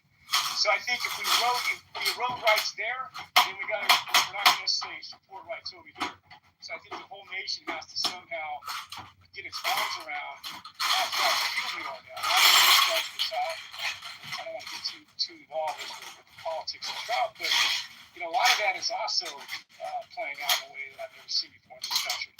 And I saw an interesting piece I wanted to post in the chat, and it was comparing the 8 years of Obama to the almost 7.5, 6 years of Trump now, and just the disparity in these types of scenarios that have played out on the national stage as a comparison is just mind-boggling in terms of where the country's at today. So Gary, I want to just reiterate your points. I love England. London's a great country, but it has changed. London has changed. It's anecdotal, but when I was last in London, about 2015, I was visiting a British friend of mine, going to a wedding, at a museum Kiwi buddy, and I wasn't walking on the street. We were walking through this Hyde Park area, Marble Arch, for those of you that know exactly what I'm talking about. And we couldn't find a proper British breakfast. Couldn't find restaurants that catered to me that. It had gentrified in a more Muslim direction. And I was walking sort of in the path of the parking and the road, and I was a couple feet off from the sidewalk. And my Kiwi buddy goes, "Hey, mate, get over here on the sidewalk." And I go, "What are you talking about? What are you worried about? They might run you over." And I go, "Is that rational? Is it because we're Westerners?" So, this is the fear that's out there.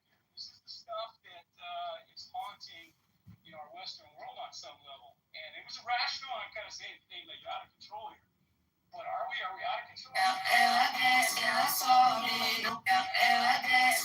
On the stage today. I appreciate the room. Thank you. Actually, if he was speaking in British English, he would have told you to get onto the pavement. I didn't realize that, but the Brits call the sidewalk the pavement. If you and I was finally caught up with him. Gary Baumgarten's rumors that drained him of all his dope today. He was claiming that America is going fascist. Dan, this conversation has been fascinating for you. Well, the Substack today's Substack posting refers to our discussion. No, I can reach out to him. As long as you stay on the topic. Which is good for him. Or evil. What will benefit his life or endanger it? What goals he should pursue in the body of man and in the body's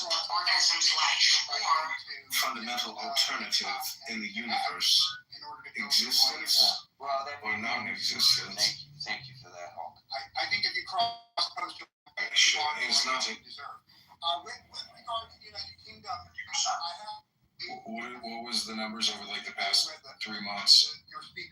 No, it was derived from conceptual knowledge. But conceptual knowledge cannot be acquired automatically. Man's actions and survival require the guidance of conceptual. The fundamental alternative of its existence remains a disease condition. But the fundamental alternative of its existence. So, after you know that I entrusted you. The rivers will run with blood. There will be blood all through London. And all of the polite posh people in the United Kingdom lay out the and said that was Enoch Powell has proven to be right. Now, for people that are in the United Kingdom right now, and I spend a lot of my time there, there's actually a political leader who's running on the same platform. There's a political leader, his name is Rupert Lowe, Lowe, and he is one of the only people in the country telling the truth. He is saying, if you allow immigrants from Somalia, they will stab Jews. It's guaranteed. And as you can imagine, Gary, the polite people, the leftists, the educated people, the people at Oxford and Cambridge, they all say that's an evil thing to say. They never say it's not true. They just say it's evil. It's one of those truthful things that's considered evil in polite society.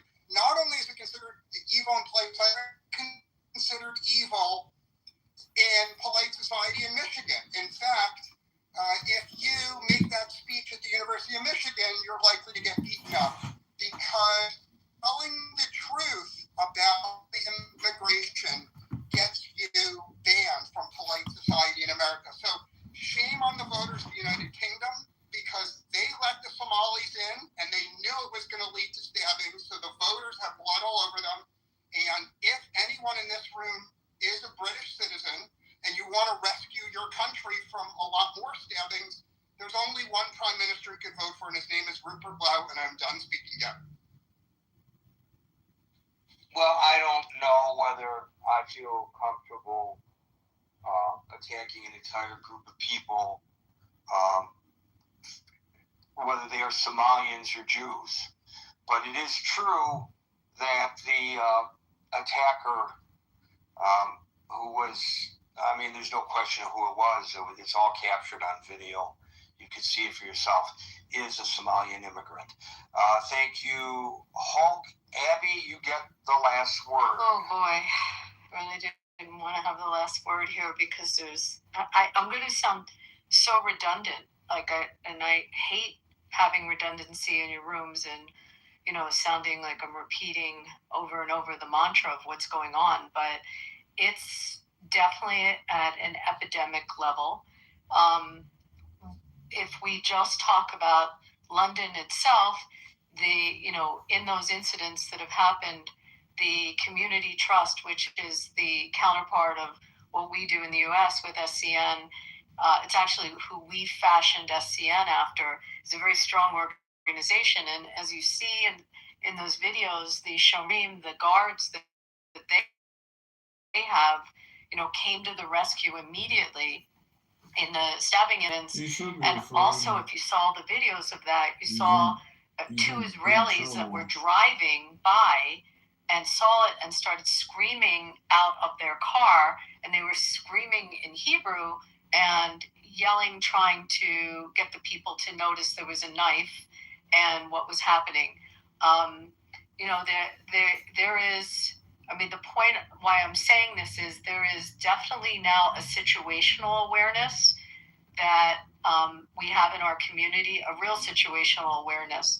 And also there's, Gary, I might have sent you the video, I don't know if I put it in the chat, of a situation where the police in England are there with pepper spray and, I forget what other tool they had, tasers, I guess, no guns. So they're actually running from the perpetrators because they don't have any guns to go and protect the citizens or themselves.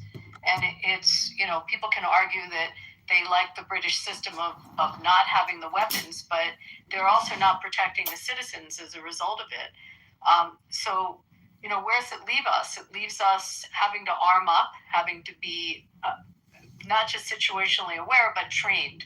And everyone has to be trained in the schools and in the temples, also in the restaurants. They have to pack and make sure that they have enough protection if someone comes in on the attack. And it's primary now in our community. I just went to an annual luncheon that's normally someone talking about, raising kids or, different charitable needs in the community or programs that they're doing, humanitarian programs, and the entire lunch for these ladies that, the idea of carrying a gun or training is just so remote to them, was all about security and all about the training and all about having to arm up and worrying that their grandchildren are safe as they go to school.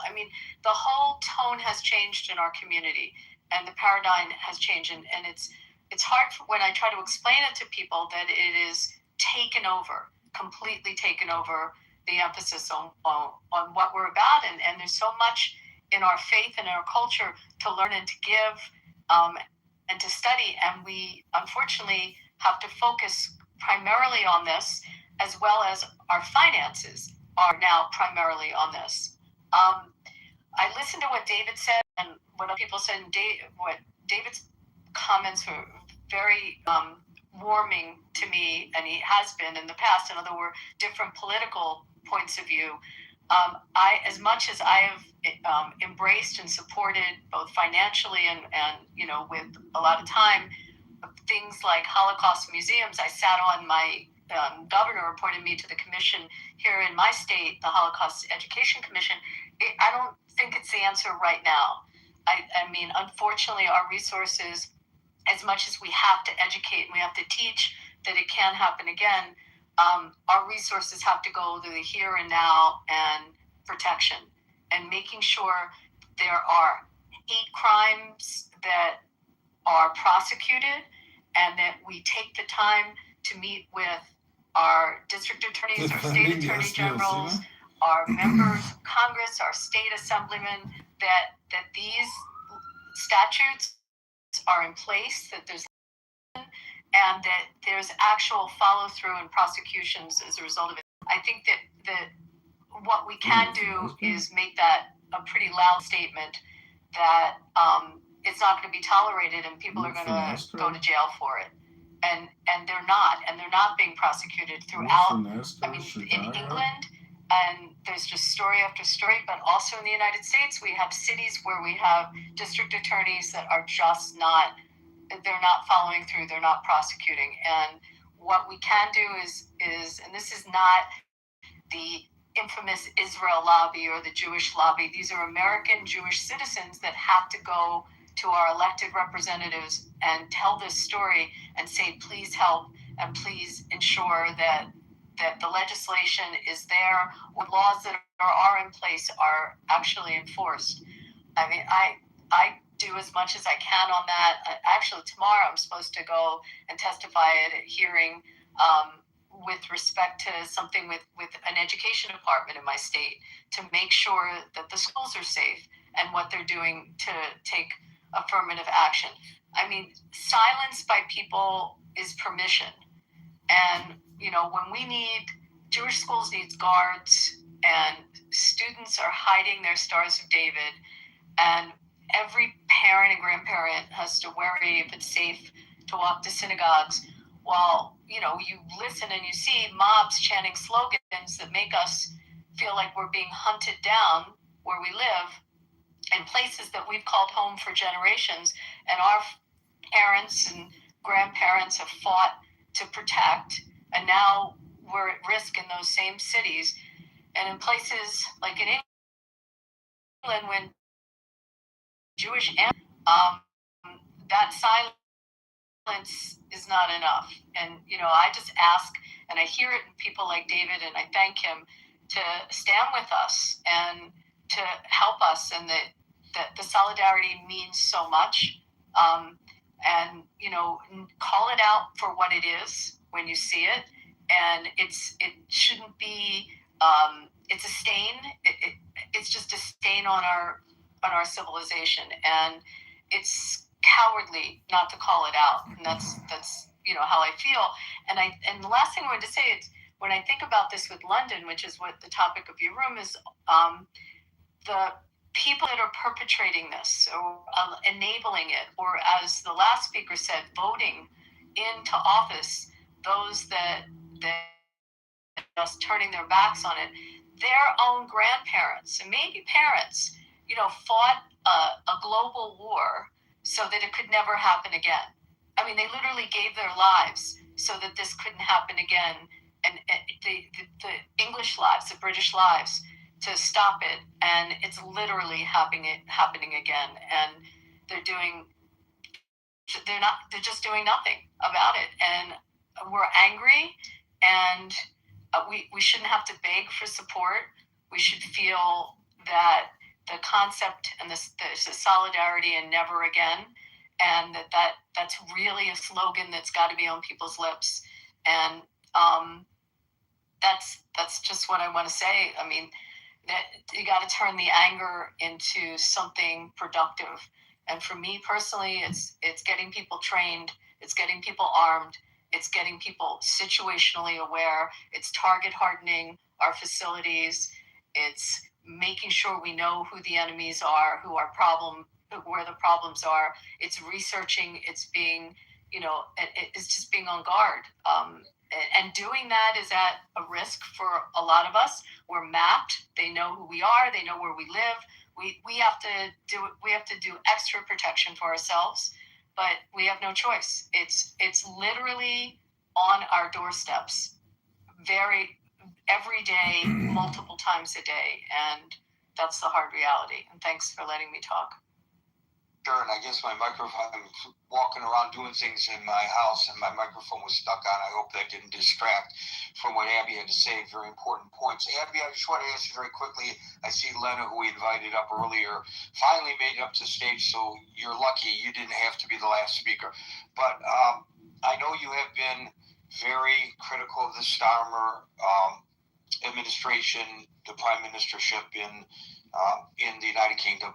And I'm just wondering, though, given the fact that they seem to suddenly be waking up, they're increasing the threat level. They're calling this, that administration is calling this an emergency, the attacks on Jews in the United Kingdom.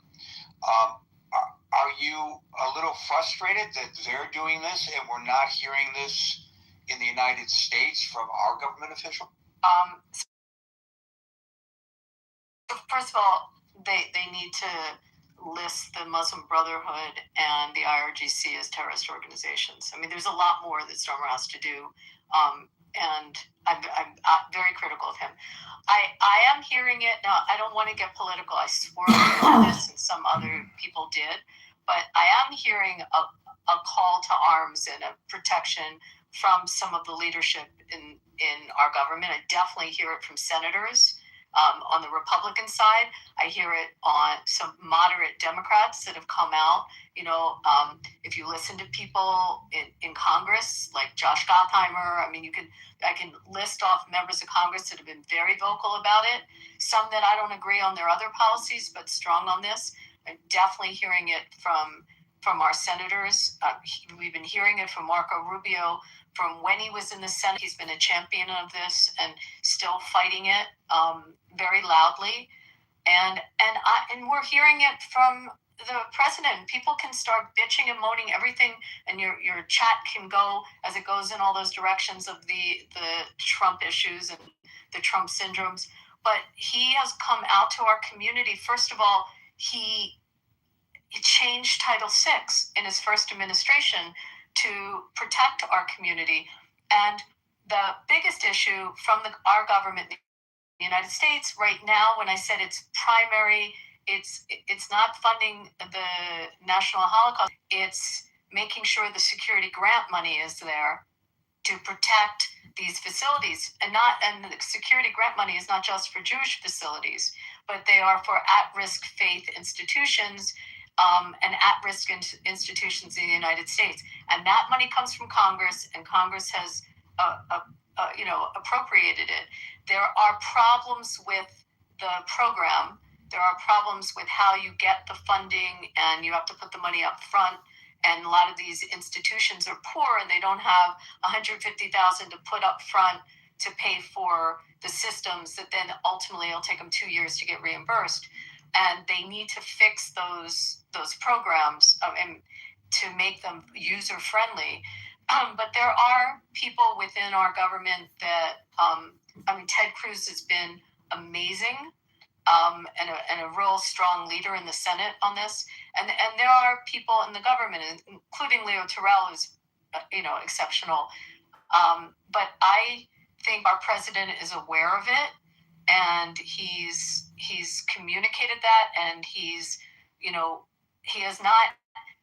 been proactive on it. So obviously there's so much more that needs to be done because it's at an emergency level. But I am happy that it's this administration that's in now. I would be scared, much more scared, and probably having a different conversation if it was a Harris administration. So, and again, I didn't want to get political on this, but I'm answering your. Thank you. We saw in New York City that the pressures can make people change. The idiot mayor, Mamdani, blocked protections that were put into place by the previous mayor, Adams, of religious institutions, houses of worship. And while it was motivated by attacks on Jewish houses of worship, as you point out, in the example that you used, it meant all houses of worship. And he blocked that, and he recanted. He allowed it ultimately because of the extreme pressure put upon him. But he felt that setting up a buffer zone so people can have ingress and egress to a synagogue or a mosque or a church infringed on New Yorkers' rights to protest. No, it did not. And it just meant a buffer zone so people could go in and out. You could still protest, scream, holler, use your megaphones all you want, but you can't block people and intimidate them going in and out of a house of worship. Why do I say the idiot? Because a companion bill that would give related protections to schools has been vetoed by the same mayor. And hopefully he'll come under the same kinds of pressures that he came under when it came to the religious institutions. But this is what we need, is people need to be protected. You can accommodate both people's rights to protest and people's rights to not be accosted. You can accommodate them in our society, and to say that one has to be done to the exclusion of another is stupid. It just shows that you're too lazy to make that happen. Lena, you've got a minute and 30 seconds, if you don't mind squeezing it in. I'll be very quick, and thank you, Gary. I think, this is very confusing. We're living in a globalized world, and information travels at the speed of light. And I am a baby boomer, so my parents, they were both in the resistance when Nazis occupied Greece, and I think those of you who know me know some of the stories. So I am, it's been drilled into me since I was a child that that we don't support anti-Semitism in any way. And I, of course, being the person that I am, I would never support anti-Semitism. But I think it becomes very complicated when we are chatting and talking and speaking without knowing who we have across from us. And a lot of times, what I find, the way we are talking can sometimes slide into anti-Semitism, which is totally absurd, but it does, and it can, and there's a lot of anti-Israel sentiment out there after Gaza, generationally speaking, okay? I just want to make that very clear, that I have become aware of it, that a lot of people are anti the expansionist sort of project of Israel. Right, but what the discussion today is not whether Israel's policies are good or bad. The question is whether, if one opposes Israel's policies, they might not, by the way, that's just an excuse perhaps, but let's just take it at face value, that if they hold to that position, that it's appropriate to attack Jewish people who have nothing to do with the decisions of the Israeli government. And so... Absolutely not is the answer, Gary. Yeah, thank you, Lena. I gotta go, unfortunately. Okay. Thank you. Folks, we're here Monday through Friday from 5 o'clock New York time, so until 5 o'clock New York time tomorrow for the next edition of the Critical Thinking Forum. Everybody be safe, be well, and peace out.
If you invest in the stock market, you could lose money.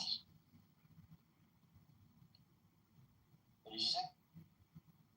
I said, if you invest in the stock market, you could lose money sometimes. Yeah, of course. That's right. See, I mean, you're right.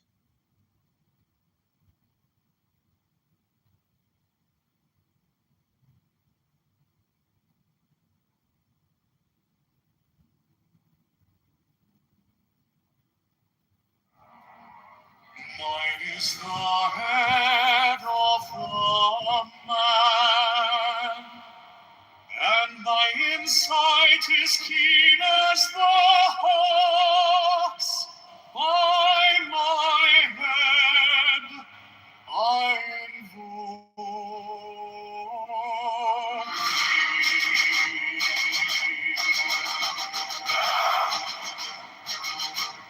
I am the only begotten child of my father and mother. My father is dead.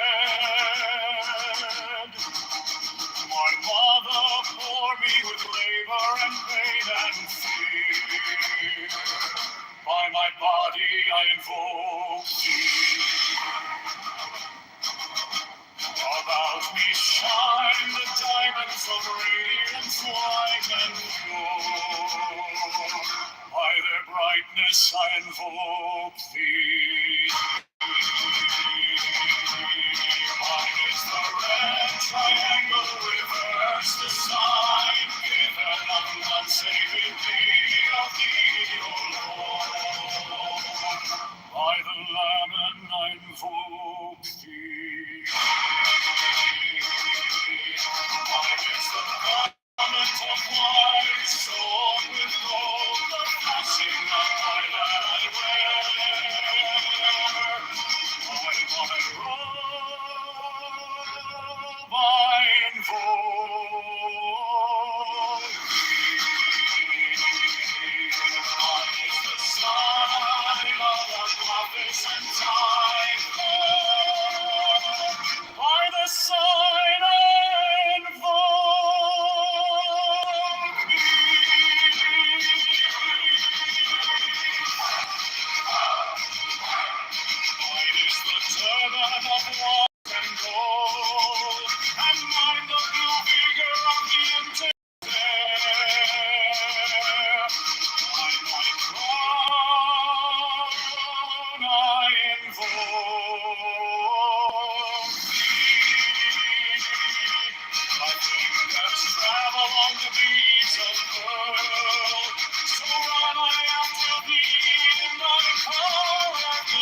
and conquering all horrors and anger.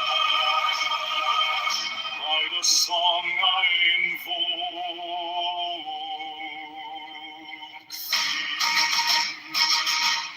in my hand is thy sword of revenge.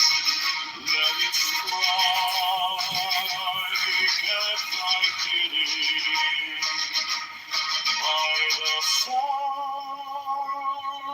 I invoke. Voice of the Father, the voice of the saints, 11 of the voices, Abraham the Lord.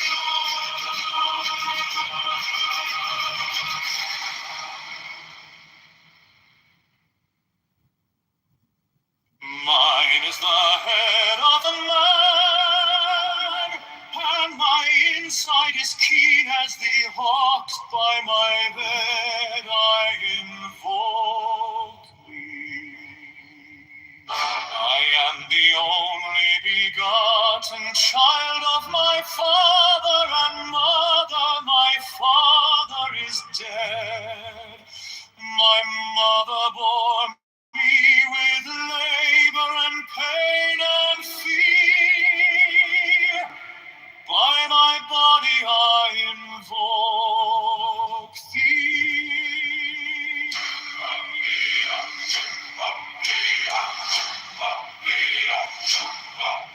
About me shine the diamonds of radiance, white and pure.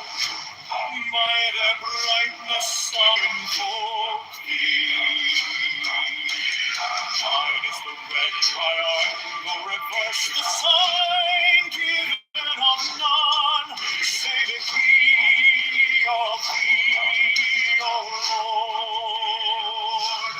By the Lamed I invoke thee. Mine is the garment of white, sewn with gold, the flashing of day that I wear. By my robe I invoke thee. Mine is the sign of a prophet and Typhoon. By the sign I invoke Mine is the turban of white and gold, and mine the blue vigor of the intermediate. By my vow I invoke thee. My fingers tremble on the beads of pearl, so run I after thee in thy car of glory. By my fingers I invoke thee. I bear the wand of double power in the voice of the Master.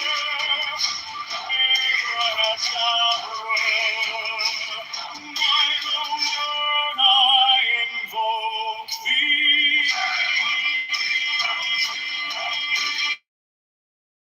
I know the dead blue waves of music, the song that I made of old to implore thee.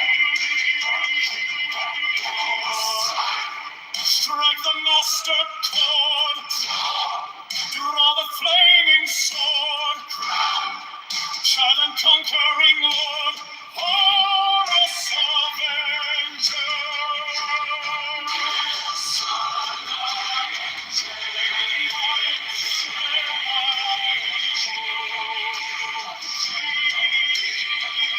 In my hand is thy sword of revenge, and strike thy cheek. By the sword I invoke thee. Voice of the five, the voice of the six, 11 are the voices. Abrahadabra.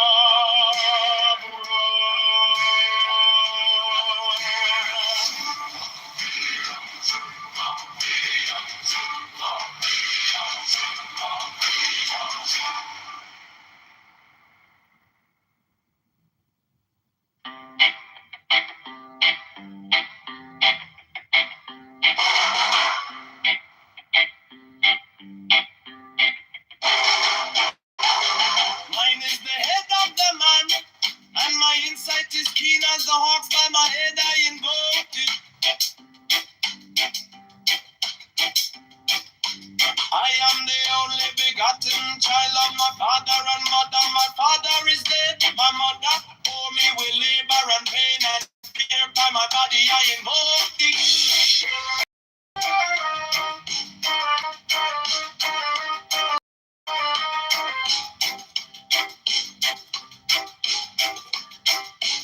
Above me shine the diamonds of radiance, white and pure. By their brightness I invoke thee. Mine is the red triangle reverse, the sign given of none. Save it be of thee, O Lord. By the Lamb and I invoke thee.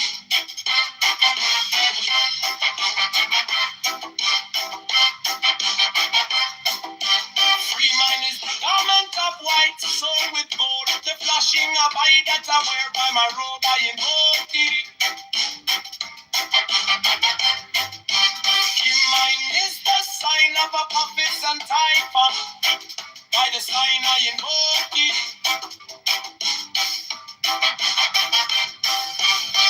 Mine is the turban of white and gold, and mine the blue vigor of the intimate. By my crown I invoke thee. My fingers travel on the beads of pearl, so run I after thee in thy power of glory. By my fingers I invoke thee. I hear the bond of double power in the voice of the master. Abrahadabra, by the word I invoke thee. Mine are the dark blue waves of music in the song that I made up all to invoke thee. Strike the master chord. Draw the flaming sword. Triumph and conquering Lord. Horus, avenger, by the song I invoke thee.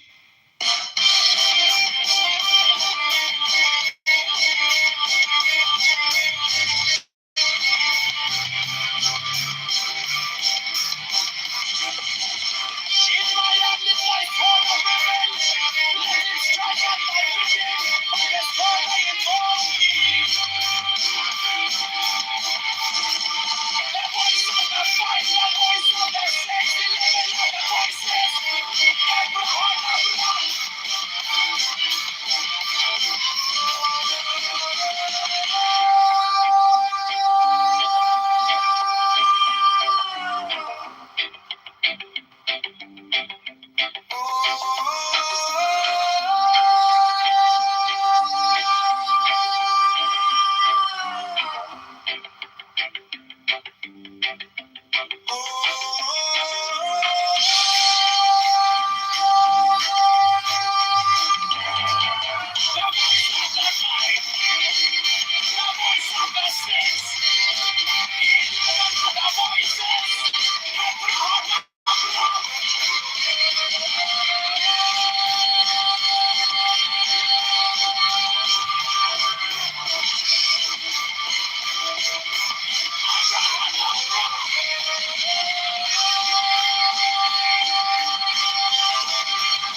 Mine is the adaptive man and my insight is keen as the heart. I invoke thee.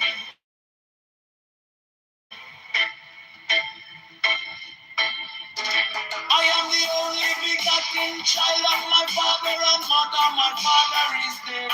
My mother bore me with labor and pain and fear. By my body I invoke thee.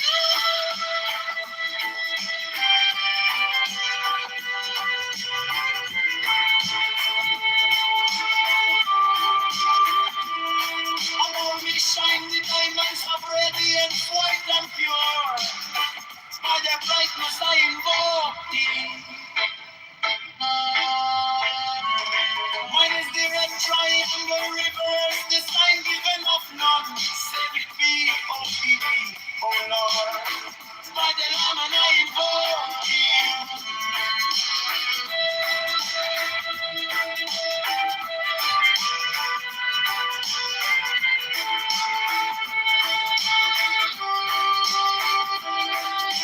Mine is the garment of white sewn with gold, the flashing of my that I I wear.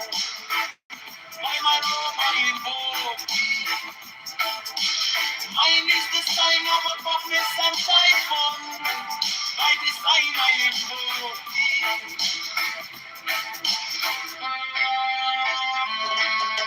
Mine is the turban of white and gold. Mine the blue vigor at the intimidate. By my crown I invoke thee. My fingers travel on the beats of pearls. Run I after thee in thy car of glory. By my fingers I invoke thee. For that the one that's got the power in the voice of the master. Abraham, by the word I invoke thee. Hey, mine heart, the dark blue waves of music in the song that I made about to invoke thee.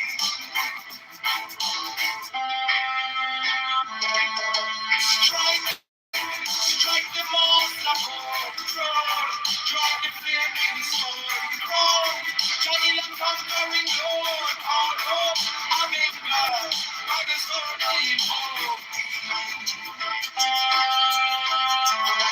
In my hand is the sword of revenge, let it strike, and not be beaten, by the sword I invoke.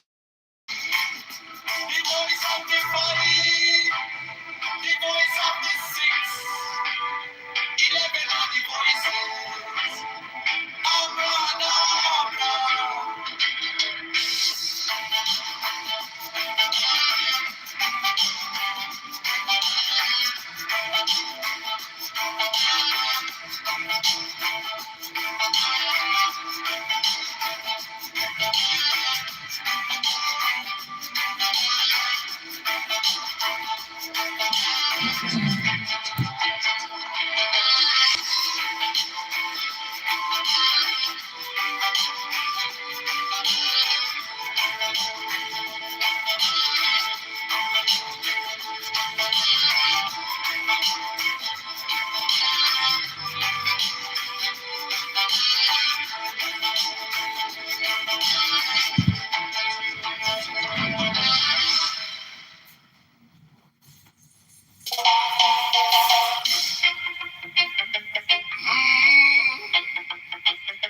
Mine is the head of the man, and my insight is keen as the ox. By my head I invoke thee. I am the only begotten child of my father and mother. My father is dead. My mother bore me with labor and pain and fear by my body. I invoke thee. About me shine the diamonds of radiance, white and pure by their brightness. I invoke thee. Mine is the red triangle, reverse the sign, giving of none, save it be of thee. Oh Lord, by the layman, I invoke thee. Mine is the garment of white, sown. Mine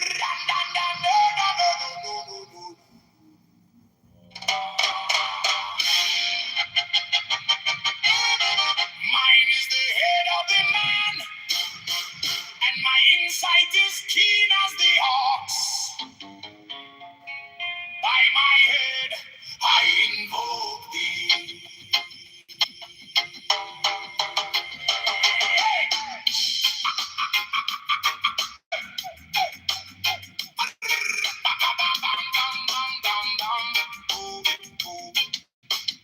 I am the only begotten child of my father and mother.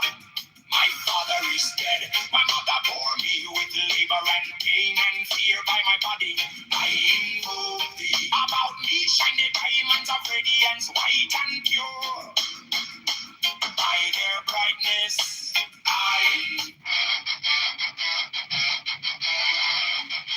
mine is the head of the whole.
fallen scourge of God.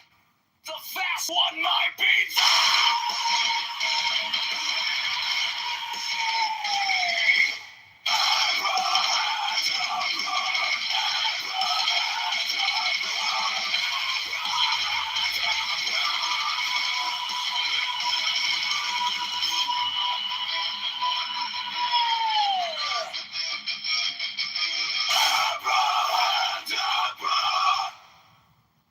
Mine is the head of the hawk, Abraham!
soft but stronger than I've been.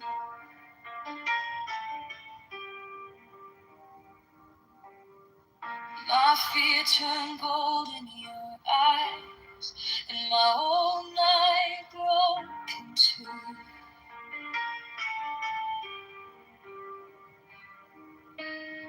I was lost in the noise, now I'm learning how to stay close to your quiet light in the middle of the day. Stop thinking, let it fall. Take the deepest breath of them all. Hold it. Don't run from the feeling. One more second. You can start believing. Wisdom of God. Now it's true. Wisdom of God.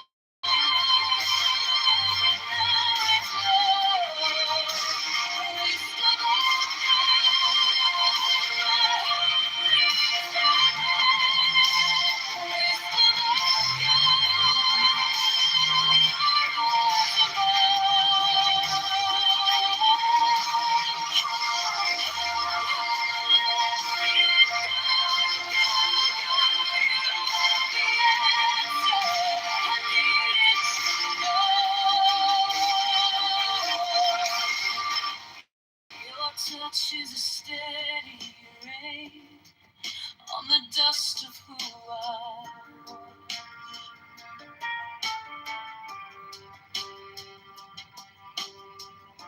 Every wound gets named and it fades in the hush.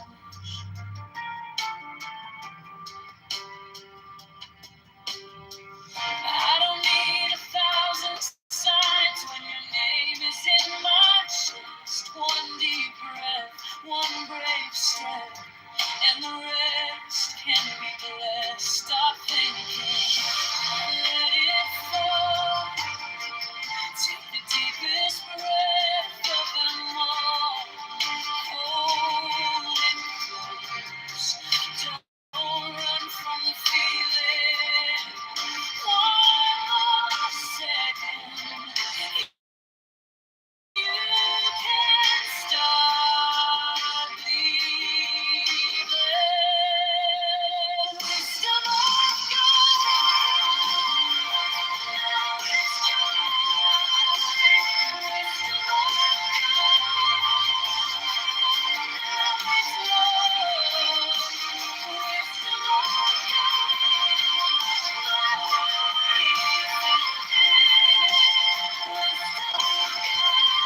You came like dawn in my hands, soft but stronger than I knew. The fear turned gold in your eyes, and my old night broke in two. I was lost in the noise, now I'm learning how to stay close to your quiet light. In the middle of the day, stop thinking, let it fall. Take the deepest breath, hold them all. Hold it close, don't run from the feeling. One more second, you can start believing. Wisdom of God, now it's joy. Wisdom of God, now it's love. Wisdom of God, my heart is open. Wisdom of God, I rise above. Hold, hold, hold, let it go, go, go. You are the answer I needed to know. Your touch is a steady rain on the dust of who I was. Every wound gets named, then it fades in the hush. I don't need 1,000 signs when your name is in my chest. One deep breath, one brave step, and the rest can be blessed. Stop thinking, let it fall. Take the deepest breath of them all. Hold it close, don't run from the feeling. One more second, you can't stop believing. Wisdom of God, now it's joy. Wisdom of God, now it's love. Wisdom of God, my heart is open. Wisdom of God, I rise above. Hold, hold, hold, let it go, go, go. You are the answer I needed to know. If I tremble, stay near. If I break, pull me through. Teach my hands to release what I cannot hold with you.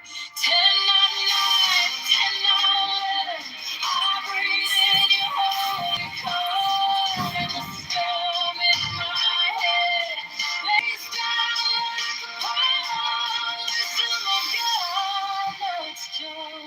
Wisdom of God, now it's love.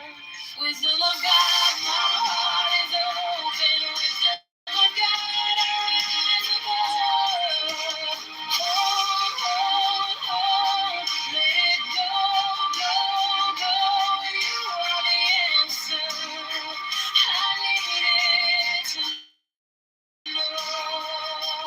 Wisdom of God, now it's home. Wisdom of God, I'm yours alone.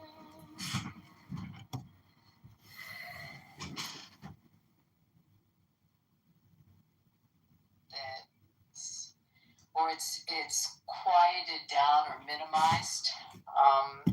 I think that's really important because I think those threats are getting louder and they're seeping in societally as well as our borders and I mean on all levels. The threats are there, and that would be a second. I don't know. I'd have to think about what my third would be, and whether it's what domestic issue stands out. But Abby, stopping the potential civil war between the left and the right, figuring out how to do that, wouldn't it be amazing if you could have, like, I don't know if it's ever even been thought about, where you have the president and the vice president from two different parties, like they did in Israel that time, and then they and that we did that for a little while in early in the country. The person. I think it was only in the first 3 electoral. Adams was. Adams and Jefferson. So basically, Yes, that's true. I forgot about that. It was the person that got the second most votes in the electoral college. What was the vice president? Became the vice president. And I don't think a lot of Jefferson. I think a lot of Adams. I think Adams was probably the best guy we've ever had politically at that level of the game. But he was a one-termer. I mean, you forget that John McCain wanted Joe Lieberman, and the Republicans said no. Was Lieberman already an independent by then? Independent by that time. Right. Do you know that this group that I did a documentary with a long time ago on Begin, I didn't invest in this, but they then did a second documentary on the life of Joe Lieberman. And while they were doing the documentary on him, this is just a side note, he died before they were finished filming. So they had to kind of regroup and rewrite the whole second part of the documentary. But it's out. It came out. I mean, he's a remarkable man. Would you say that probably was the most contemporary reach over between the parties? I didn't even think about that one. Yeah, he wanted to. McCain and Lieberman were very close friends. It's very interesting how very, very close friends you don't have anymore. You had Joe Biden and Joe Biden and John McCain. They were like brothers. You had Bill Clinton with the Bush family. We don't have that anymore. You don't have Chip O'Neill with Reagan. You don't have that kind of thing. And you got rid of John Bonner. But there actually, there's 2 members of Congress that I know, and it's weird. Remember when I went to the State of the Union, they sat together, even though they're different parties, the parties are split in the room. Mike Lawler from New York and Josh Gottheimer are very close, and they've introduced bills together. Their politics are very similar. And you see some of those alliances in Congress, kind of what you're talking about, but you're talking about more leaders like Boehner. Yeah. Historically, it's not as far back as Jefferson and Adams, but there's one other time. But I think it is that because you mentioned Civil War. Lincoln's second term, I want to say, he was a Republican and Andrew Johnson was a Democrat. I didn't realize that. Were their politics that different? Yeah, I think, again, it was more unity because how fractured the country was. Even the parties were fractured. Lincoln winning the first time was almost an accident, right? Because he was way out in the woods and kind of wedged his way through the New York establishment. How long was he in office for his second term before he was assassinated? Not that long. It was about a year, right? It was less than a year. But the Republican Party was fairly new. No, it was months. It was about 4 months. It was April of 1865. Because the Republicans replaced the Whigs, right? The Whigs could have died out. Republican Party was fairly new. I don't think there was a lot of discernment as there is today. It only had started in the early 1850s. Wait, I got a shout out to the Union League on that, Scott, because wasn't it all kind of started there and he came out? Yeah. It was the Union League was started to raise money for the Union, right, in the Civil War, yeah. Sorry, guys, that's a club in Philly. Scott and I had drinks at. Yeah. It's interesting. You and I, I think about this with a lot of my Republican friends, right? When you and I sit and hang out, I don't think we actually disagree about that much, right? You and I could probably, if you and I were senators or something, we could probably cut a lot of deals, right? Because we both love the country and we both, we value similar things. We probably have different views on healthcare or the welfare state or something like that. But at the end of the day, I think you and I could split the difference. And why can't we build a culture that splits the difference anymore? Interesting. Yeah, we really haven't disagreed. It's because I don't think everyone. I started out as a Democrat and moved to Republican. I think people I mean, people shift, but that doesn't take away some of your core beliefs. And I've said this to people and they don't believe me, but this is firsthand. When I sit in the RJC meetings, I'll sit at a board meeting, there'll be like 40 people at the table. And I don't know if I could count on my hand any of the people sitting at the table that aren't pro-choice and pro-pot. They all started out, they were liberal Democrats, and for whatever reasons they became Republicans, but they started out from that position. I think the answer to your question, Scott, is because as soon as you start running for public office, and I see this in California, they work their way up the system and they're getting money from the senior politicians of their party. So it's a simple matter. Yeah, maybe you would agree with Abby on all these things, but then your campaigns cost money, and they put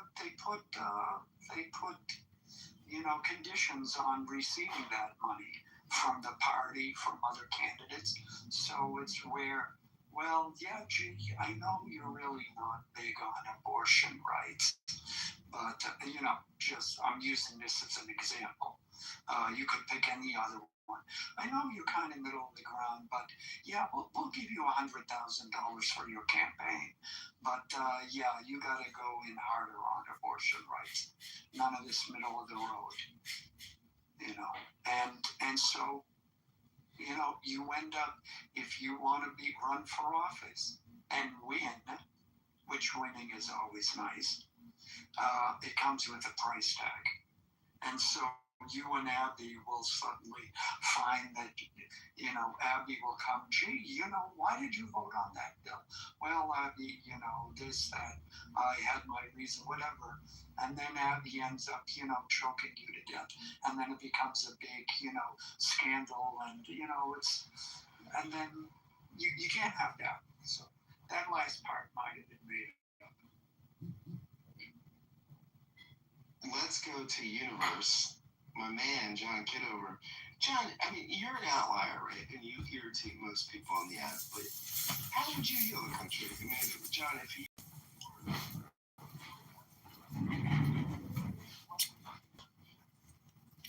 Well, if you look at my PTR, I'm rating Ayn Rand's The Virtue of Selfishness. And if you show that to people, they say, oh, what a horrible title, Virtue of Selfishness. There's no virtues in selfishness. Well, it's a clickbait. Are we going to talk about the Bill of Rights 2.0? Hello? Or was that just clickbait? Hello? Oh, yeah. Jakob, you're in Oman. You can take over the room if you want. No, I'm not taking over the room. I thought it was an interesting concept. To be honest, I've always been thinking about Talmud 2.0, like if the rabbis got together again and sort of like talked about it. So like, it's a really intriguing idea.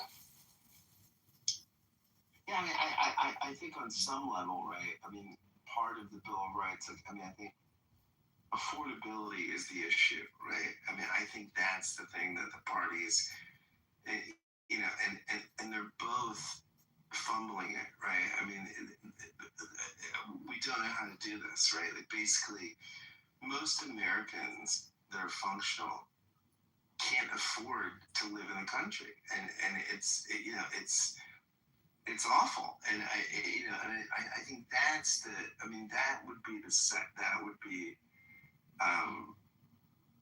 2.0, right? That would be how can we get to affordability?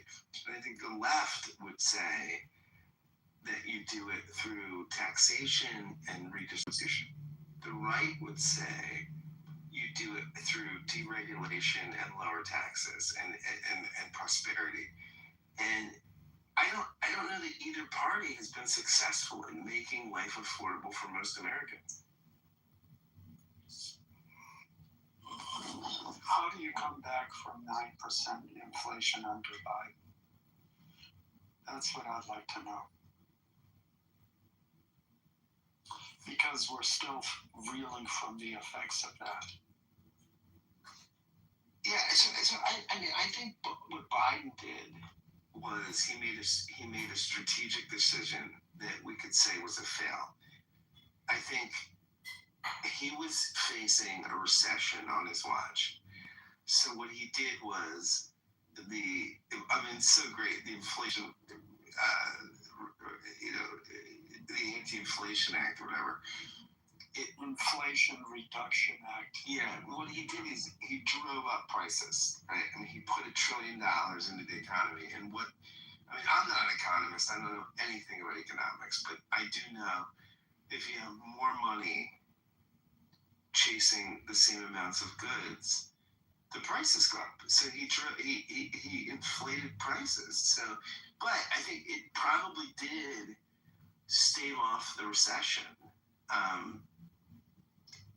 It might have not been the right decision politically, right? I mean, it just pragmatically. I mean, I think probably a more disciplined president would have just let the economy go where it went. I'm curious where Greece is now, because Greece was having a lot of problems, and I haven't kept up on it. And I don't, but they had hyperinflation, I believe, or bad inflation. And the idea, look, if you spent too much money, you have to stop spending money. That's not a difficult concept to understand. It might be difficult, hold on a sec, thank you. It might be difficult to sell politically, and we've seen time again, like in France and in other countries, where politicians try to propose austerity budgets, and people just lose it. And you'll see protests, things like that. But, the idea that you spent too much in the last year, so this year you have to spend less so you can get back on track, is that a difficult concept for people to understand? And why wasn't that being sold? No, but this goes back, I think, Alan, to an Indigo Girl song. The hardest to learn is the least complicated. It's not complicated. It's just a hard lesson to learn. I don't think, Yeah, I agree. Yeah, Abby could speak to this, right? Because she is, the dean of conservative politics here. But even Ronald Reagan, right, was not a fiscal conservative, right? I mean, he was claimed to be one, but his actions were otherwise. Yeah, he cut taxes and increased spending. I mean, no, he did try to sort of pare down the government, and he was Doge before. There were more employees after he left than before he left. Before he entered, so he tripled the national debt. Why do we revere him? Why do we revere him so much? What do you think it is? It's his persona. It was. I want to say one more thing. When he took office, the United States was the largest creditor nation on the planet. When he left office, it was the largest debtor nation on the planet. All in one of his ministries. To answer Abby's question, we revere him, I think, because we had a clear and present danger in the Soviet Union. And he, for all of Reagan's faults, he saw that there was a good guy and a bad guy. And that's part of what spent us into our debt, right? I mean, it was deficit spending on the Cold War. But, and we won it. I mean, so I think that's why we revere him, because I think you're right. I think that's one thing, but I think there's a lot more. He was a very good communicator, and he brought the country together after a decade that was very difficult, full of malaise and whatnot, and brought hope, and people bought into that messaging. When it comes to Reagan, I think people forget how politics work and our Congress works. What I remember is that Reagan proposed all these cuts, and I forget the name of the budget guy he hired, who was just slashing government programs. Stockton. Dick Stockton. No, Dick Stockman, yeah. Stockton. Stockton. No, Stockman. Stockton. Yeah. That was a Stockton. I've heard the name Stockman 17 times now. Like we've got. Okay, we know what you're talking about. In any event. Because Stockton's a basketball player. Yeah, in any event, in order for Reagan to do what he did, he had to make a deal with Congress, which was Democrat controlled. So Reagan drove up military spending, and the Democrats said, "You're going to do that? You're going to spend more money on the military. We're going to spend more money on the stuff we want to spend money on." So that was the deal. So together, they drove up the budget. And that's how Reagan got what he wanted, and that's how the Democrats. Don't you think, I think when we've done well fiscally, we get a Democratic president and a Republican Congress, because the Republicans, when there's a Democratic president, they don't spend money. When there's a Republican president, they spend money. When there's a Democrat president and a Democratic Congress, they spend money. What's a unique combination in our modern politics is when you get a Democratic president and a Republican Congress, the whole system becomes fiscally conservative. I would, first of all, I don't want to be on record as agreeing to that, even though I might. That's number one. Number two, I'll give it the caveat where that used to be true. Up until, say, I don't know, 15 years ago, I couldn't put a date on it, but I think that used to be true when Democrats still believed in meritocracy and those kinds of principles to a certain degree. I think now that they're pushing a different narrative, I don't know that we can count on that. Because you can have executive orders. Sorry. No, may I say something about Reagan from both sides? Looking at him from both sides. Bearing in mind, Reagan had been a Democrat when he was governor. And he became a Republican because his wife, her stepfather, said, I can bring you Bloomingdale's, I can bring you all these people, I can get you in. And that's why he became a Republican.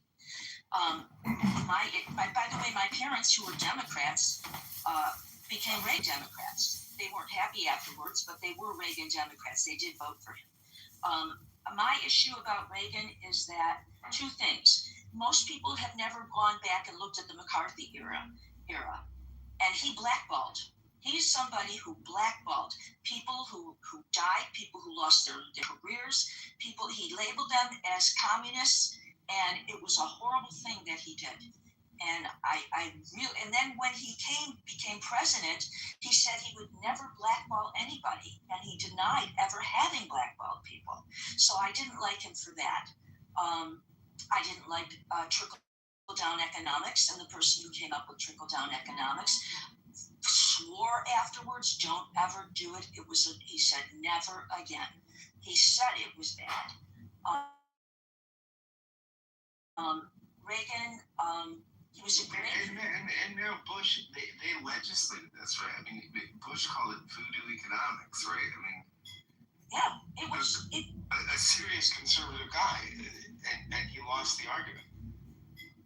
Yeah, as Meryl said, even the proponents of it later admitted that it didn't work, and it doesn't make any sense. But that's what this administration is proposing without saying it. They're not saying it, but that's what it becomes. From the top, if you get anything, it trickles down. And you're not really going to get anything. The one thing I did like about Reagan, I believe he was very good friends with Tip O'Neill. I like the idea when you can have, which we'll never have again, not now anyways, when you have somebody who says, here's the person I want to pick as a nominee for the Supreme Court. And, when Bork didn't work out, they said, the Republicans and the Democrats sat down and they put a list together and said, who could we confirm? And we don't have that anymore. Yeah, but that wasn't Tip O'Neill, Meryl, because Tip was Congress, right? Tip. Who was running the Senate then? when he was just in Tip was Speaker of the House. Tip was in the Congress. So when you're talking about who, he was very close friends with Reagan and had that kind of influence. They did have drinks. yeah, no, I know. I was just curious who was the Republican in the Senate Was it Kennedy? would have done the deals. Oh, you mean the majority leader? Work and no, what she's talking about with confirmations. Bork scared everybody. Oh, I know. But Realistically, he scared everybody. I was just trying to remember who. I'll look it up. Joe Biden was there then. Yeah, but he wasn't a leader. He wasn't a Kennedy leader, was but he the was- Dem leader, right? Or no? No, to No. point, yes. No. To your point, yes, they were much more cooperative with each other. Absolutely. But to And we say, noticed that. yeah. And that started with, I'm blanking on his name. But Mitt Romney, no, Ted Cruz, and Anyway, Harry Reid was an asshole, and he's my senator. Mitt So. Romney. Yeah, but Ted It's, Cruz made Mitt Romney lose the presidential race. the agreement with America, Jesus Christ. And I anyway, have the names. yeah, but That was Gingras, the contract with yeah, America. dude, Brings, thank you very much. Yeah, but to say Bork didn't work out, Kennedy and the Democrats said, this guy is not going to go past. We are not going to vote for him, and we are going to assassinate his character. And Bork answered the questions honestly, which you will never get again from a Supreme Court nominee, because they know the other side, whoever nominates them, the other side will assassinate their character, as we have seen time again. And I don't that's think it's- why Mitch McConnell said, okay, I'm not going to forget this. The Senate Majority Leader were Howard Baker, 81 to 85, Bob Dole, 85 to 87. Yeah, so when I look at the budget of the Reagan administration and the federal outlays as a share of GDP, you see that the total outlays dropped slightly. Revenue dropped from 19% to 17%. Defense went up from 5% to 5.5%. Non-defense discretionary outlays fell from 4.8% down to 3.3%. So it was a pretty radical cut in non-defense spending and a very big increase in defense spending. But the real killer, of course, was the drop in revenues. But Euro, that defense spending. So if I were to put on the yellow tablet and draw the line down the middle, the pros and cons on Reagan. I mean, and I'm a little older than some of you, so I lived through as a kid. You know, I don't know how many of you had to go onto your desk and do the drills and the fear of the Cold War, but we definitely. Okay, so I mean, we all had that. So I guess for me, the strength or the real thing from Reagan was that strength abroad, and it kind of took away that fear of the Russians. I mean, we had a fear of them. We had a fear of, not the Russians, sorry, the Soviets. We had a fear. They were our real enemy. I mean, you know, although we finished Vietnam, I mean, in terms of actual fighting and some smaller, you know, smaller battles along the way. I mean, the Soviet fear was what we grew up with, and for me, he took that away. Like he cured that. Yes. So that's on my pro side of He it. also removed the Malays after Vietnam through Carter and the bungled Iranian rescue operation. America was fearful of using its armed forces. He put short-range ballistic missiles in Germany to combat the Russians. He made major spending programs, and I think he turned the perception that it's okay to use military force. Well, that's the point. So the spending I was talking about, like for a lot of the heads of Americans, they justified it because he took away that threat of that enemy. I mean, I'm not articulating it well, but that's... No, I think you're articulating it just fine, and I think I agree with you. I don't have a particular problem with the defense spending. I mean, it's a little high, but I think to some extent it was justified.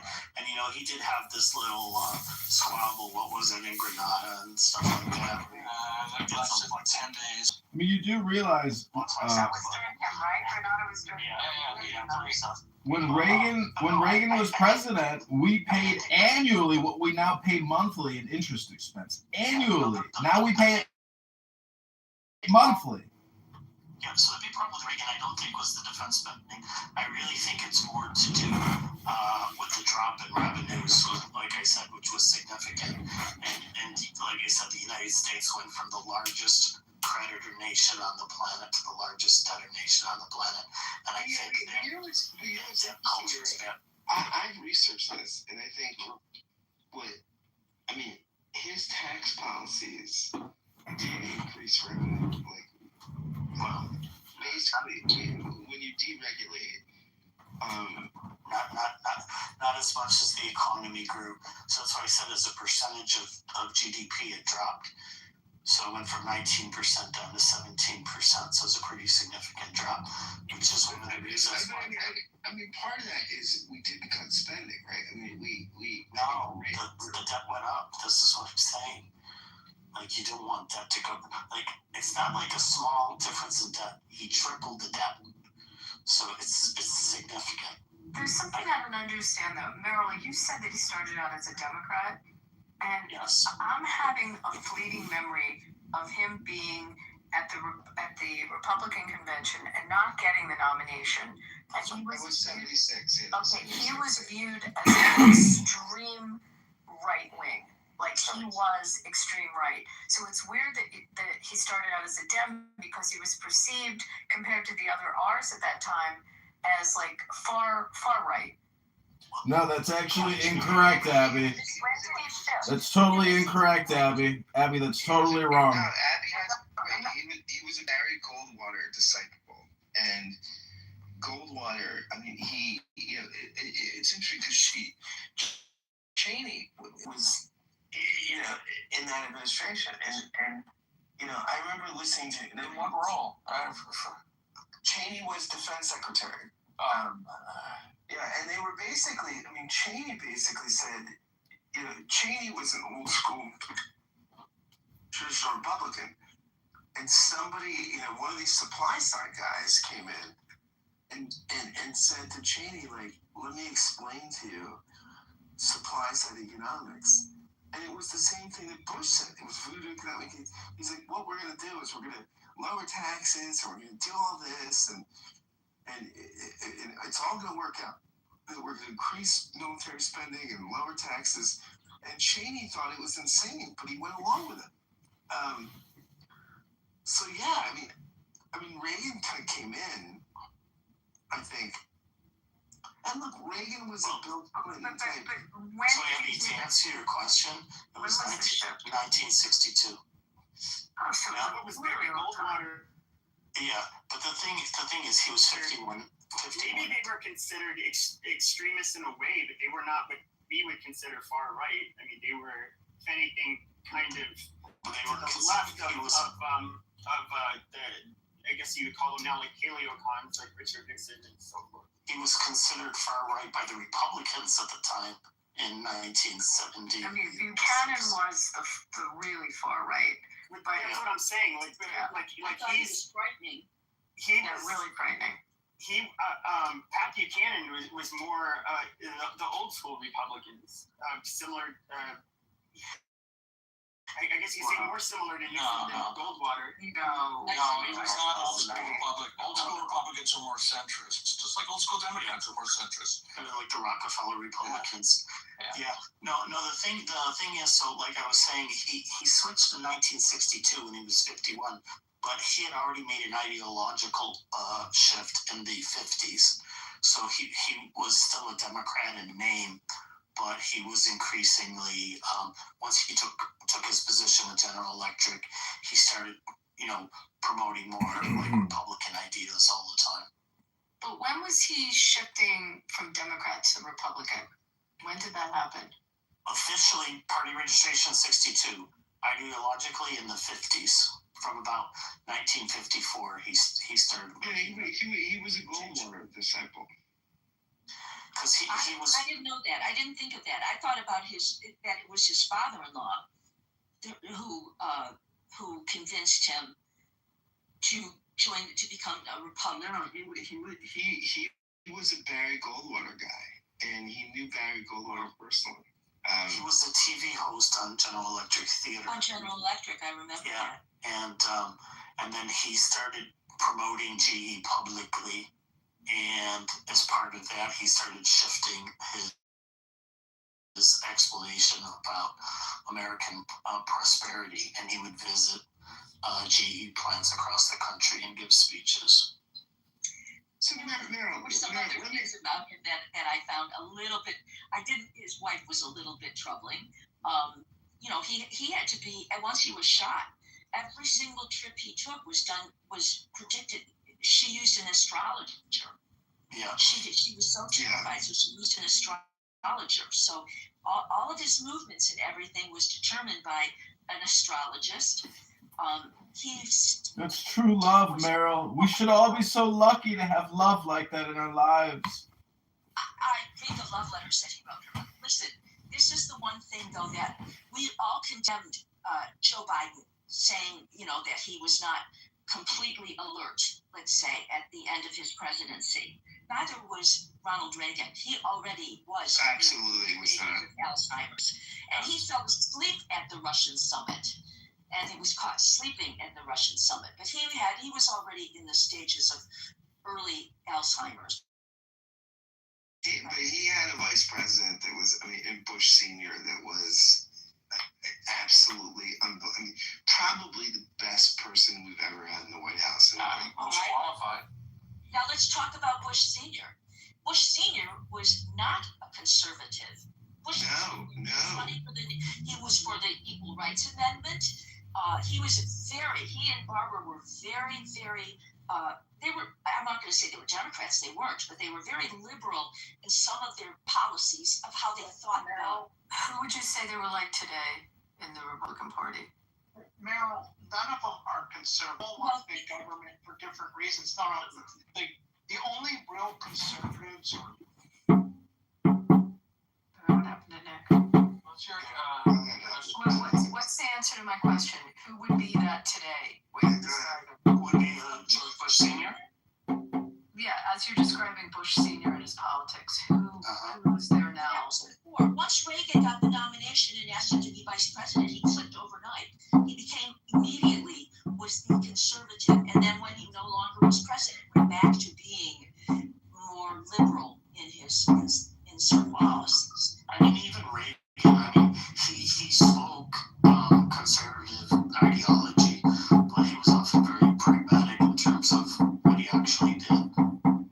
Well, I see it for me now, and Abby, you might not like this, but all the Republicans that run right now, when you look at people that are running and you look at people that are in Congress, one of the things that I'm not going to say almost all of them, but many of them, they have to say that the election was stolen.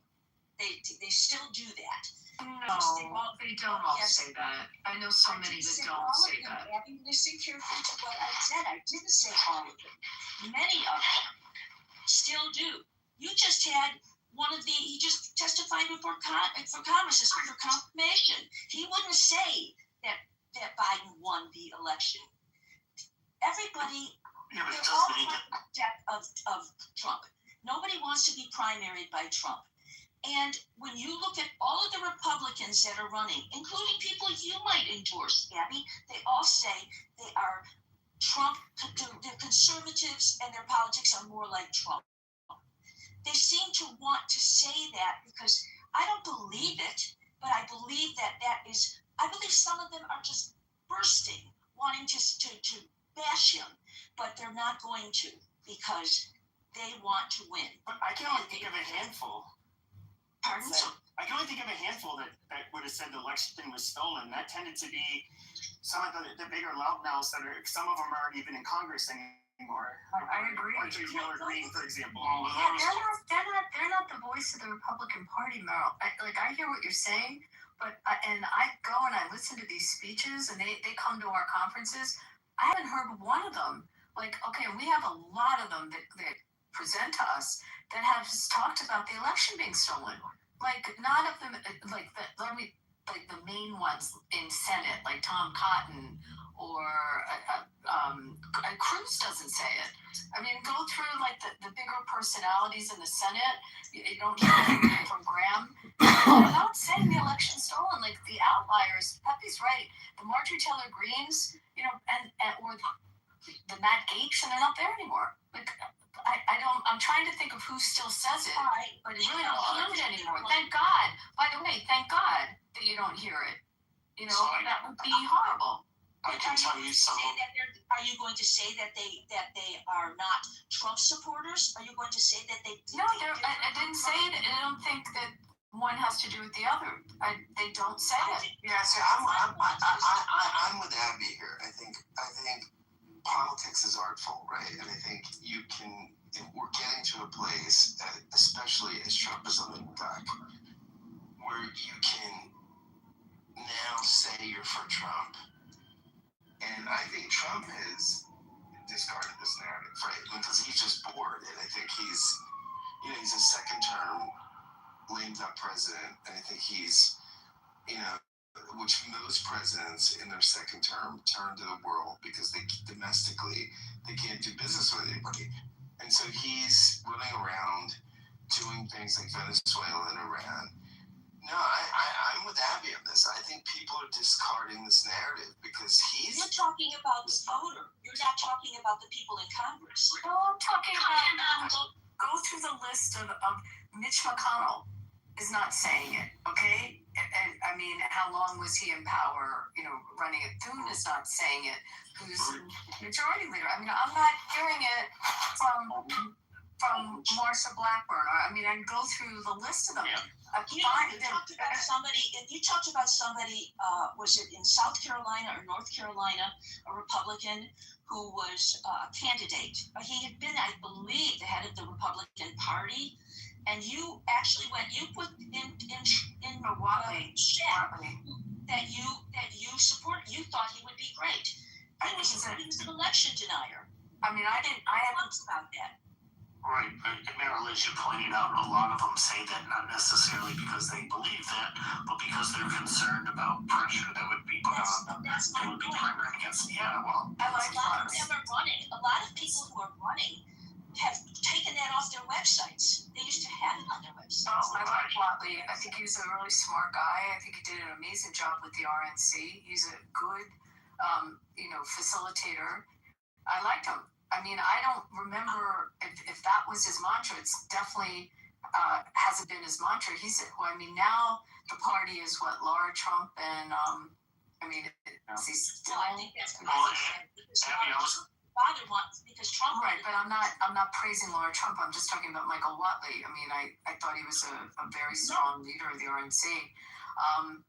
Where was Ronna McDaniels on it? I don't remember her position when she was running the RNC. They actually mocked them. I think Republicans, especially, of course, I think they would try their best not to publicly do it, but most Republicans kind of laughed at people like Marjorie Taylor Greene, the people that were really big into pushing the election was stolen, that kind of stuff. I mean, people were kind of loony ideologues.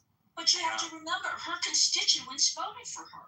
So it is when it's practical for some of them, they say it. When they don't think it's practical, they remove it off of their website. Okay, so let's go about abortion. But no, look at who are the power or really up and coming senators. I forgot about this one, who's like one of my most favorite, because it's in his first term, is Dave McCormick, who's the new senator in Pennsylvania. He is not an election denier. I've never heard him say that. He's also has a fabulous future within the party, and represents a state that's kind of a purple state. And, take a look at Dave McCormick. The views are, I don't know if you would consider them extreme. I think he's a mainstream Republican. All right. Have not heard it from him. So I'll throw that name out. Let's talk about it this way, all right? Every single person that Trump appointed in his administration, every single one would not say that Joe Biden won the election. They would not say it. The most they would say was, well, he's our president. That's all he was, our president. Has Rubio said that? Hold on, please let me finish. Okay. Rubio, you know what I find most I know you love Rubio. I want to tell you something. I wanted Marco Rubio for Secretary of State. I thought, here is the voice of somebody with experience and someone who's going to stand up to Trump. He's not going to be the sponge. He's not going to fold like everybody else is doing. And I think that Marco Rubio, the best thing that he can do by the end of this administration is remove himself, get further away from Trump and not do Trump's bidding for him, because he is smarter. I agree. He's the only one that I really wanted to see. And when I look at but every single one of the Republicans confirmed every single one of the people that had absolutely no right being in that administration. They had no qualifications. They're terrible. And I know the question was asked about what would be the 3 things that you would do. The first thing I would do would be, of course, I'd get rid of all of them. I would put experienced, well-qualified people in there. And when you talked about the fighting terrorism, the DOJ got rid of that. And the FBI got rid of that. They don't do that anymore, the terrorist investigations. I bring that back. So, I was going to try to take a stab at answering your question about who in the Republican Party today would be most similar to George H.W. Bush. So my initial reaction was nobody, because he had quite extensive experience. Because before becoming president, he was a congressman, he was a UN ambassador, he was the chair of the Republican National Committee, he was an envoy to China, CIA director, and of course vice president. But in terms of overall establishment temperament, I would probably say Mitt Romney comes very close. He is, of course, retired now from the Senate. Experience says besides business. He's business-oriented, political family, institutionally conservative. He was an internationalist, and he's uncomfortable with populism. If you want to talk about in terms of who has a similar moderate, pragmatic New England style Republican, you got Susan Collins and Phil Scott. A bipartisan governor type, you got Larry Hogan. You got Nikki Haley, of course, as an internationalist Republican, and Chris Sununu. When you say internationalist, what exactly are you referring to? Internationalist? In other words, not a nationalist. Globalist. A globalist. I would call it a globalist. Sununu is interesting because Sununu and Hogan both came out against Trump with Chris Christie. They all joined that anti-Trump bandwagon. And it's sad that Hogan lost that election. Although people love the present governor, and he ran for Senate in Maryland, but he was like Chris Christie camp of, I don't know, what would you call them? What Merrill was describing as these. Which ones? Sununu, I would say. Republicans? I would say, Sununu is like a New England Republican. Yeah, the Northeast. The North French are not one type of Republican. That's a type of Republican, yeah. Are you serious? You got a Lindsey Graham fucking Republican? No, he's a fucking fruitcake. What was the last guy you talked about? What was that? Lindsey Graham's kind of a tricky one because he's all over the place. Who's the Chris Christie? Man, you guys don't like Chris Christie, do you? I want to say something about Chris Christie. Oh my God. So besides that he's a Springsteen fan, but we'll leave that aside. The hardest, I've said this in rooms, and you can fact check me on this, the hardest job for a governor, the hardest gubernatorial position in our country is the state of New Jersey, to be a governor there. Yeah, makes sense. The amount of responsibility and what falls under the purview of the governor's office is greater than any other state. And if you look at it, he has to appoint judges. I mean, he has stuff that other governors don't have to do. And if you talk to people in New Jersey, it's a funny place because it's a blue state and they elected him. And he was a popular governor, in terms of his policies, etc. I mean, so, and he came out totally against, first of all, he was with Trump. He prepped him for the debate in the first round, but he came out completely, against Trump. Yet, I don't think you can take away. So, Abby, don't you think? Scott, he was popular. Forget the Bridgegate stuff. I mean, he was a popular governor there. But Abby, don't you think Chris Christie, right, he actually was a conservative? Like, Trump's not a conservative. Trump is a bombastic. Yeah, I mean, He's definitely not a conservative. Yeah. Chris Christie is a conservative, right? I mean, he's. And conservatives evolve. I mean, and this is part of the thing. Like, when you look at a guy like Chris Christie, part of his conservatism is evolution. Right? I mean, he's look. Whenever I see Chris Christie on the media, he's the most sensible person speaking, and he's center right. I mean, he's And I say this as someone that's not a conservative, right? But I mean, I think we could use probably more Chris Christie conservatives in the country to balance me out.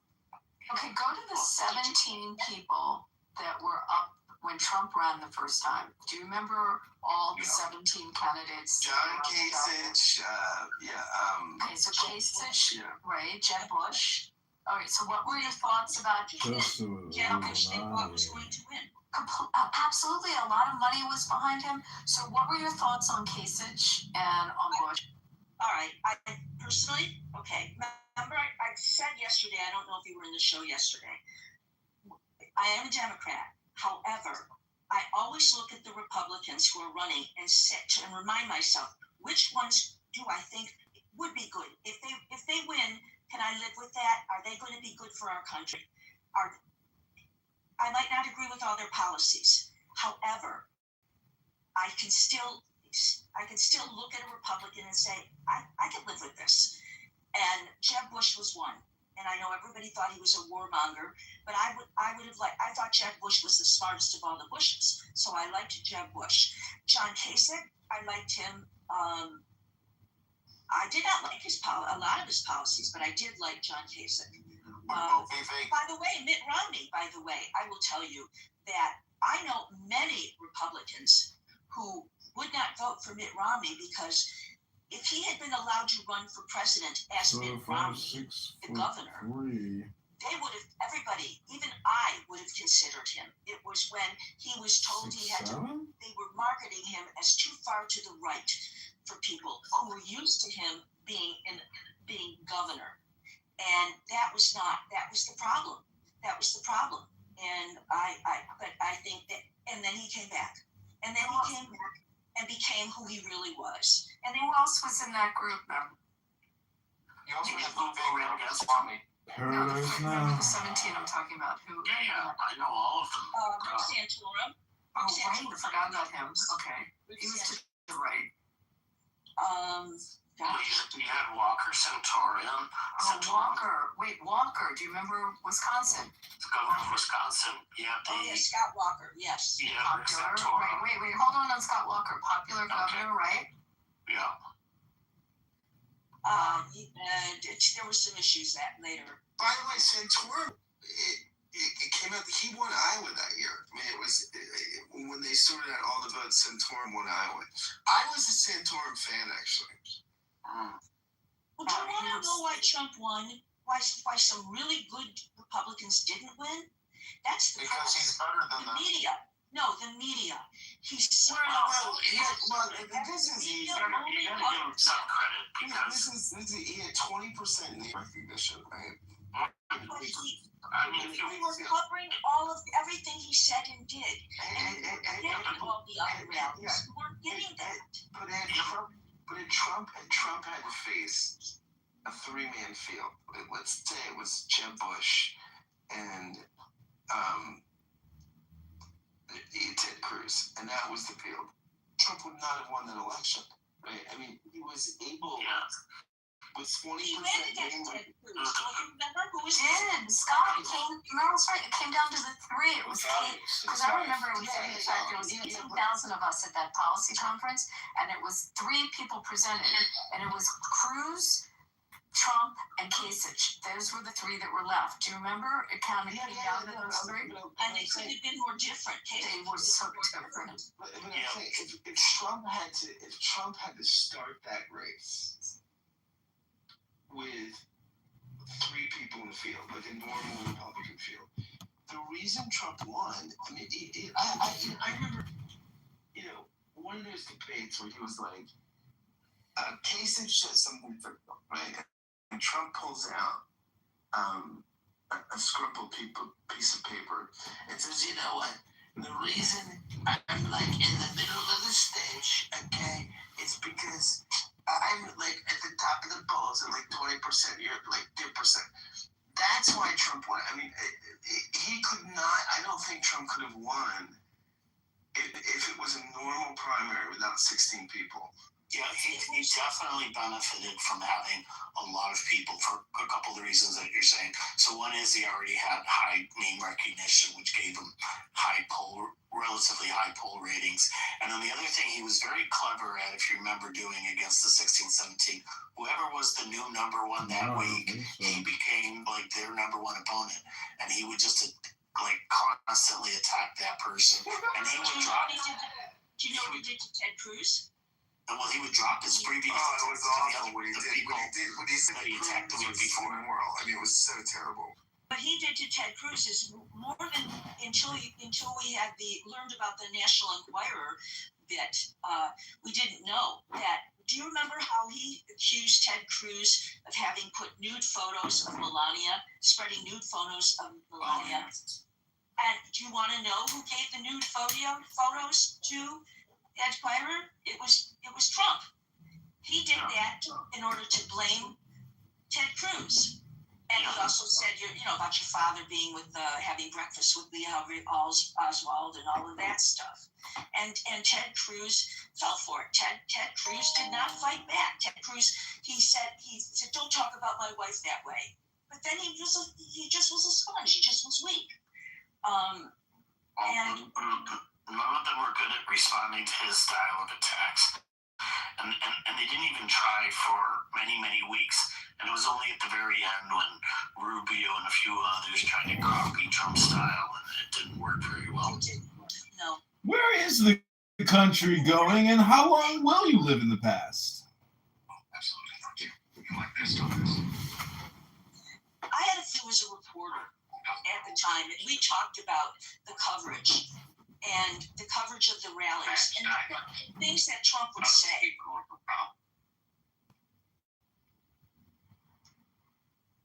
I'm sorry. I don't know what he was. What happened? Wait. Oh, here's Jane. So can you go back to? Can I just say one thing real quick, Abby, about because you brought up Dave McCormick earlier. Yeah, and it's interesting because in a lot of ways he has some similarities with George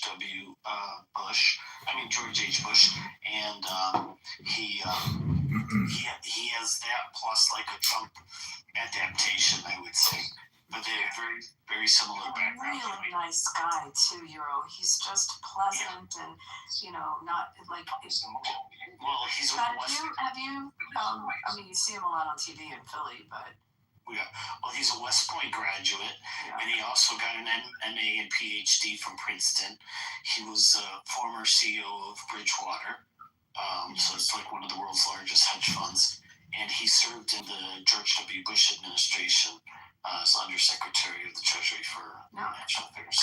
I door knocked for him. I mean, I flew back to Philly and went into Montgomery County and door knocked. And people, I mean, that was a very close race. You remember Casey wouldn't, he wouldn't, what do you call it? Concede, thank you. I mean, it was a very close race. But can I go back to the 17? I'm still trying to remember everyone that presented. I remember that debate with Megyn Kelly with the blood in her eyes? Yeah. with Trump. So And blood, they were blood everywhere. all on stage. I thought that was so cool.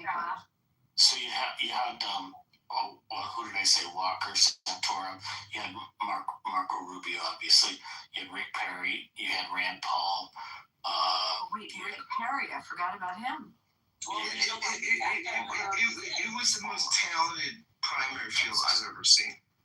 Until he couldn't name the different things that he remember he said there were 5 things he was going to name, and he couldn't remember them, or even 3. What it was. It was 3.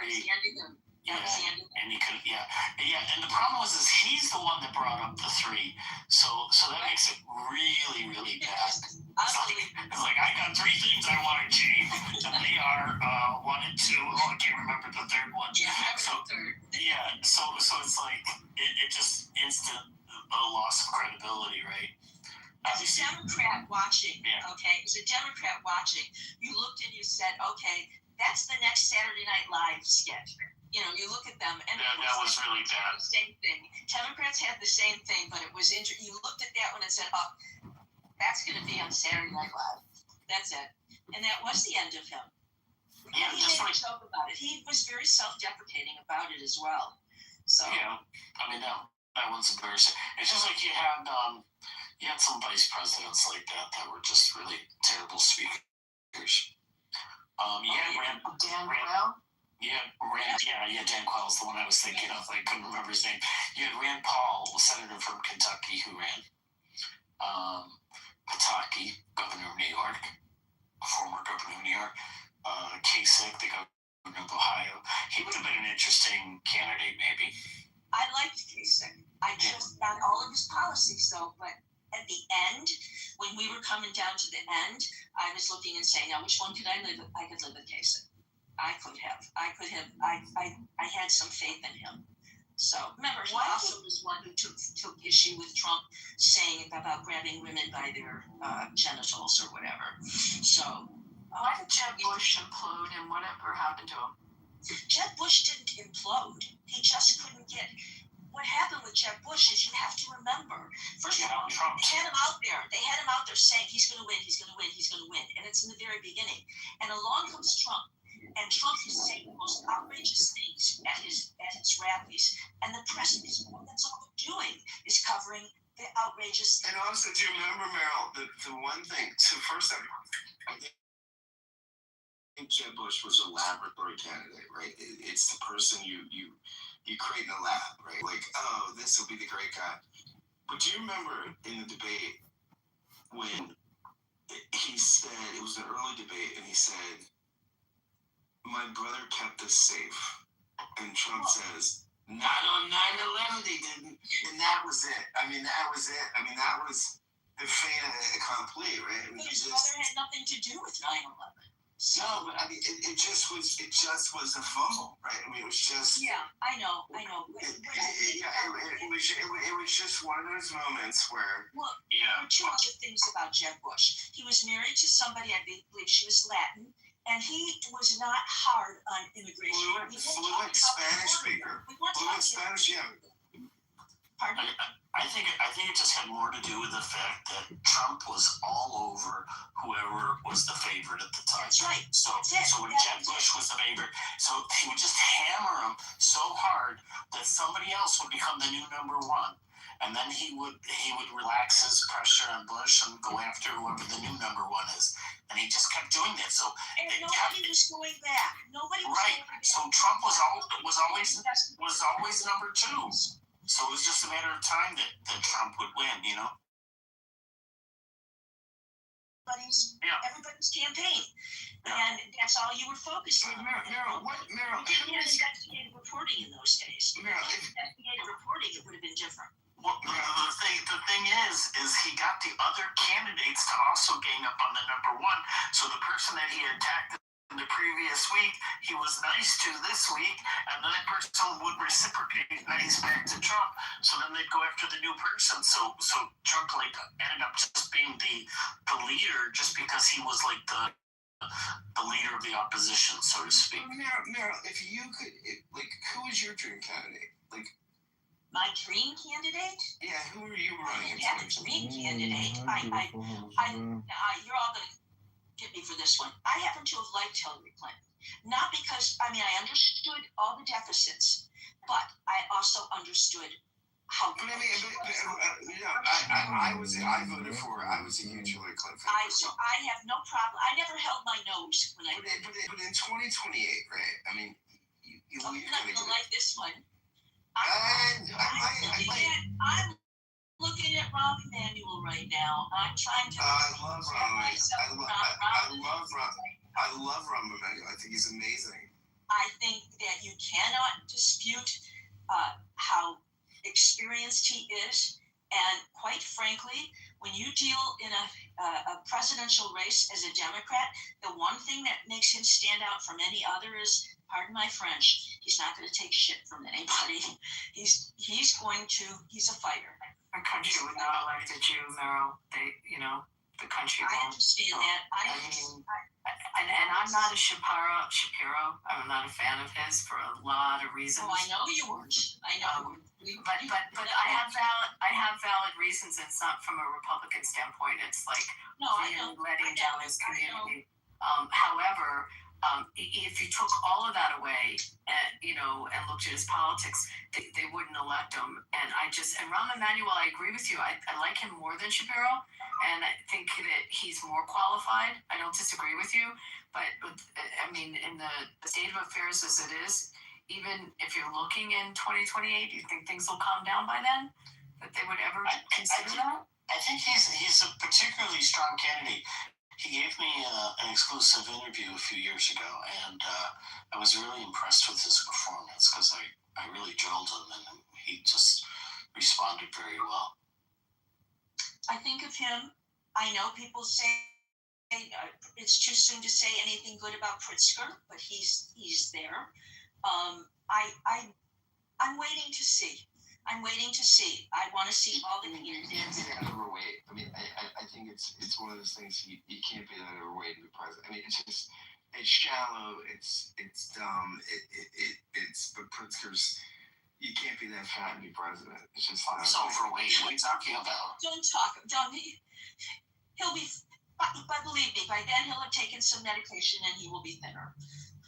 Don't you remember what Chris Christie did? Thinner than Trump? He did the rubber band surgery. Yeah, and Chris Christie never he was still overweight. I think that was part of. He gained back his weight. He gained back the weight. Yeah, I think Christie. We have a fat shaming culture that will not forgive those things. It sucks. It's terrible. They forgive it for Trump. Oh, you know what? They won't forgive. Yeah, it's not. Abby's right. And also Trump has mastered his outfits. He's mastered his look. Foot-long tie. Yeah, because if you see him in lighter clothing, you really see how obese he is. He can handle his tie. Too long. Excuse me, Meryl, I have a question for you. I've heard that it's rumored that hundreds of years from now, people will look back on Donald Trump with total awe and nostalgia and just aura. How does it make you feel knowing that so many people in the future will look back on Trump and just view it as the closest thing to God that's ever walked the earth? No. Historians normally wait 20 to 25 years before they start talking about how a president will be remembered in history, and he is not. And believe it or not, Biden will be remembered as an excellent president. Trump will not be looked upon that way. I don't think so with Biden. I'm not gonna. I think Clinton, perhaps. I'll give that to the Democrats, but not Biden. I think what Biden had. Yeah. So we always talk about the Washington insiders, right? And what Biden was a Washington insider. So when he walked into office, he knows D.C. He knows how to get things done. He knows how to cut deals. He knows all the people. He knows committee structures. He knows. So I think it's one of the reasons why he could quickly spend $1 trillion. Right? It was. It's one of the reasons why he could put together a coalition within 2 days. You have to remember that. I don't think Biden's going to go down as one of the best or the worst. I think he's someone that got in the office and knew how to function in a way that Trump doesn't, right? I mean, Trump, Trump can't function in the office. I mean, and that's not a critique of Trump. He just doesn't have the sensibility. He's not interested or have an attention span. Yeah, in the way he did, right? Well, when he was better, maybe, yeah. Howard always says that there's three things that matter to Trump. One is legacy, his legacy, and his legacy is going to be that his name's on everything, and the arch. That I hope somebody comes and tears down if a Democrat wins, and not going money. Meryl, you can't take down federal monuments after you construct them. And it's funny that it's called the Arc de Trump because, like, the Arc de Triomphe and Trump are so close. Well, but am I mistaken about this? It's been a long time since I went to Arlington Cemetery, but when I was there, I recall that you could look and you could see, like the Lincoln Memorial, you could see that whole area. And with that arch now, you're not going to be able to see that. And I think that's sinful. I think that the most serene thing that we could do. How would you not be able to see it based on, I'm just trying to think of where you're placing it, because they are on, like, if you think about where the Lincoln Memorial is, it's over on the other side of the mall. Like, I'm just spatially thinking of where it is. So is this arch going to be, how could it be in front of the Lincoln Memorial? It would seem to me it would be behind, it would be closer to on the White House side of the mall. I have to look at it. Reading on this, I thought that it was going to block certain views that I think would be very important. It couldn't be from Arlington because the Lincoln, you see, you're seeing across the water from Arlington. Have you been to like the National Airport, or Reagan Airport? Like, no. That vantage looking, and you go up, what's that, 14th Street, when you drive over the bridge? Like, then you see the Lincoln, you see the Jefferson. But I would think this arch is on the other side of the mall. Tell me something. How do you feel about the arch? I could care less. Truthfully, I care more that the Abraham Accords are extended. Meryl, it's simply a rendering. I'm answering you. It's that's saying I don't. No. I honestly, I haven't thought about it. It's a 3D rendering, ladies. Hello. I haven't thought about it. I truly haven't. That's why I'm not even sure where it is, because I'm just not focused on it. Just like the whole thing with the ballroom, I'm not focused on it. I'm focused, and a lot of Republicans, Meryl, take this position. His personality drives me nuts. There's so many things that are, offensive and I don't like. And so I focus so much on what comes out as policy. And I kind of like turn a blind eye. I just don't pay attention to the other stuff. And I'm not trying to be facetious or not pay attention to what you're asking. I just really, in a very honest answer, I just haven't cared. And maybe I should care. Like, I go to Washington a lot. I like going to the memorials. It's very important to go to them. I agree, you should have great views coming from Virginia looking over the water. I don't disagree with you. Meryl, everybody loves new construction, Meryl. You're such a Debbie Downer. It's like Disneyland. It's a new roller coaster. Seriously, I'm really being honest. It's just like not something on my radar. But I'm going to look at it now. So I do have an answer. Where is it? The proposed site actually is in the sight line between Arlington Cemetery and the Lincoln Memorials. Where is it exactly? They're talking about it over by the where? What is that square called? Is it called Memorial Square? Or? So it's on the other side of the Lincoln then? It's not on the mall side, is what you're saying? Memorial Circle, Columbia Island. Oh, okay, so it's on the other side. Wait, let me look at a map. It's between the cemetery and the Lincoln Memorial. Okay, so let me It's look at done this. it's done for a reason. It's done to feature Trump. And the thing is, and the problem is that it's far taller than the Lincoln Memorial. Is it just the "In God We Trust" at the top of the memorial that you don't like? Because it's not branded Trump, FYI. The rendering does not show any Trump logo, brand, or anything. So it says "In God We Trust," and it's a 250-year anniversary Arc of Triumph. And he is our president. Meryl, you can't change history despite all your complaints. You'll never stop history. The arc is not part of history, right? So it's in Virginia. It's not in the district. It's not in the district. It's going to be in Virginia. Oh, it's in Virginia. Some people got TBS so bad. It's fucking amazing. It's a memorial circle. That's not in the district. That's on the other side. FYI, I want to let you guys know that I am working for Psychology Magazine now, and I am actually being published with an article about Trump derangement syndrome, and I'm going to update it with notes from this conversation. But you aren't going to talk about Trump's narcissism. Wait. So to go back to this, on the Virginia side. Wait, it's not where. Oh yeah, you're right. It's on the Virginia side. That was, I think, fucking awesome. Have you done that? Like, if you're going at night, you do all the memorials in DC. It's actually, if you haven't done it, it's a great tour that they do. I think all of DC is. I think everything about it is. I was awestruck with my children about every single thing we saw in DC. Oh, Virginia is part of Washington, D.C. Did you do that? Did you do the memorials at night, or you went by day?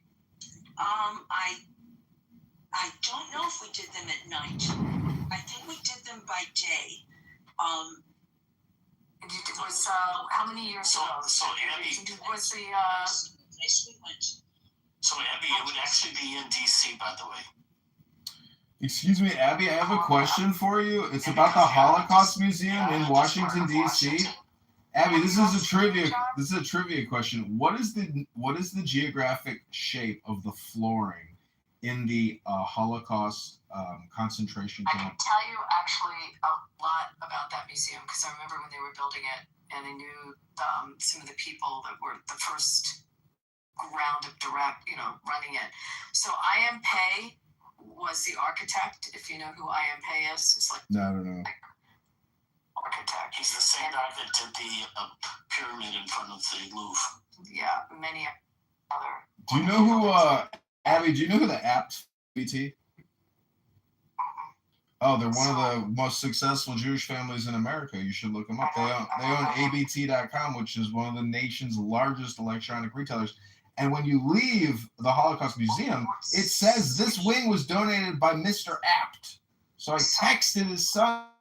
I was like, I can't believe you guys put all this money up for the museum. He's like, yep. Well, that's a wonderful thing that they did that. It's a pretty incredible museum. But the design, the exterior design, part of it looks almost like the camp. It's like two different facades of the building. One actually gives you the feeling of that building in Auschwitz. And then the other, I forget what the other half of the building's exterior design is supposed to be. But inside, the way the architect did that is, so it's a chronological museum. You start in the 30s and then you work your way through the period of time of the Holocaust to the end of it. And the actual walkway and pathways through the museum physically get more and more narrow as you go through the years and you go through the process. And then, all of a sudden, you're at a point when you're going through that museum. You ask what the floors are like. All of a sudden, you're at a point where you have no choice but to walk into a boxcar. And that's how narrow it gets. And then you find yourself in the actual boxcar. Wait, are you talking about the Skokie Holocaust Museum, or are you talking about Have you guys been to the museum and had this experience? I mean, it's Halloween. Meryl, do you remember this part? What I'm talking about? No, what I remember. See, I had just been to Dachau several years earlier. I had been to Aunt Frank's house. I had all of that. And that I was so emotional. So when I went to the Holocaust Museum, and we took my parents and my children, and I could not make it all the way through that museum, I then took my son. There's an area for the children's part of the Holocaust Museum, and where you're learning about a little boy, and each scene is something that's happening to him. And then it's not a boxcar, but it's one area that's like a little, did you see that? Where it's a post office. And you take the children into this post office, and they're going to write postcards or draw pictures. And because they're so influenced by what they've seen, they don't believe that this little boy has been killed. They don't want to believe that because it's not pounded into them that it is, but they want them to remember this boy. So that's what they do. They write these postcards and draw pictures for him. You know, I didn't know they did that. Like that, I guess I never went in the children's one. I know when they first opened it, you were to be given someone's identity, and everyone got, I don't know if they still do this, everyone got the identity of somebody, and then you carry that identity through the period of time, and you don't know if your person lived or died. You find out at the end. And then there's, I mean, it was pretty impactful, but I never knew they did that with the children's one. I know at the end, there's a room, and so this is interesting because we are, a country that is not showing one faith or another. There's a room that's just like a,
Hello?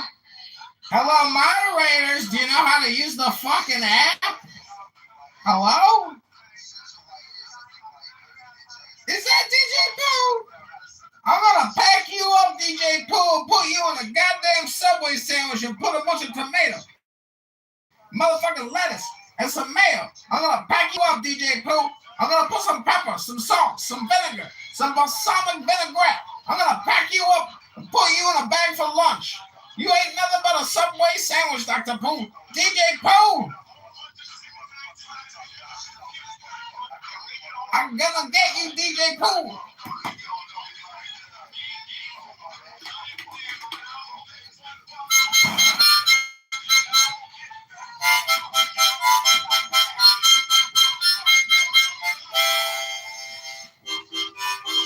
Scott, can you mute this motherfucker?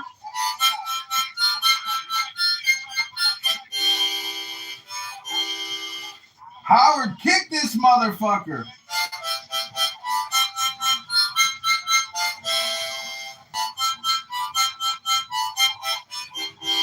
Scott, kick this motherfucker!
You're welcome, everybody. What the heck? That's interesting. What the hell is that? It's a code. It's a code. Amazing. Oh god. Basically, there's a code. There's a code you can put like in your profile, and what it does is if you have an iPhone, it will crash your app, and so basically anybody who tries to mute him is going to. I mean, it was very annoying, but I can find some comedy in it. Yeah, it was kind of funny. I had to keep like leaving the room and coming back. So Yeah, I was the lead mod. I could get rid of him. So wait, Wow. so John, how did you do it? The only person I can remove him It's Android. Yeah, I'm on Android. I'm on a cheap burner Android. So it will only freeze the app if you have an iPhone and you go on his profile. That's amazing.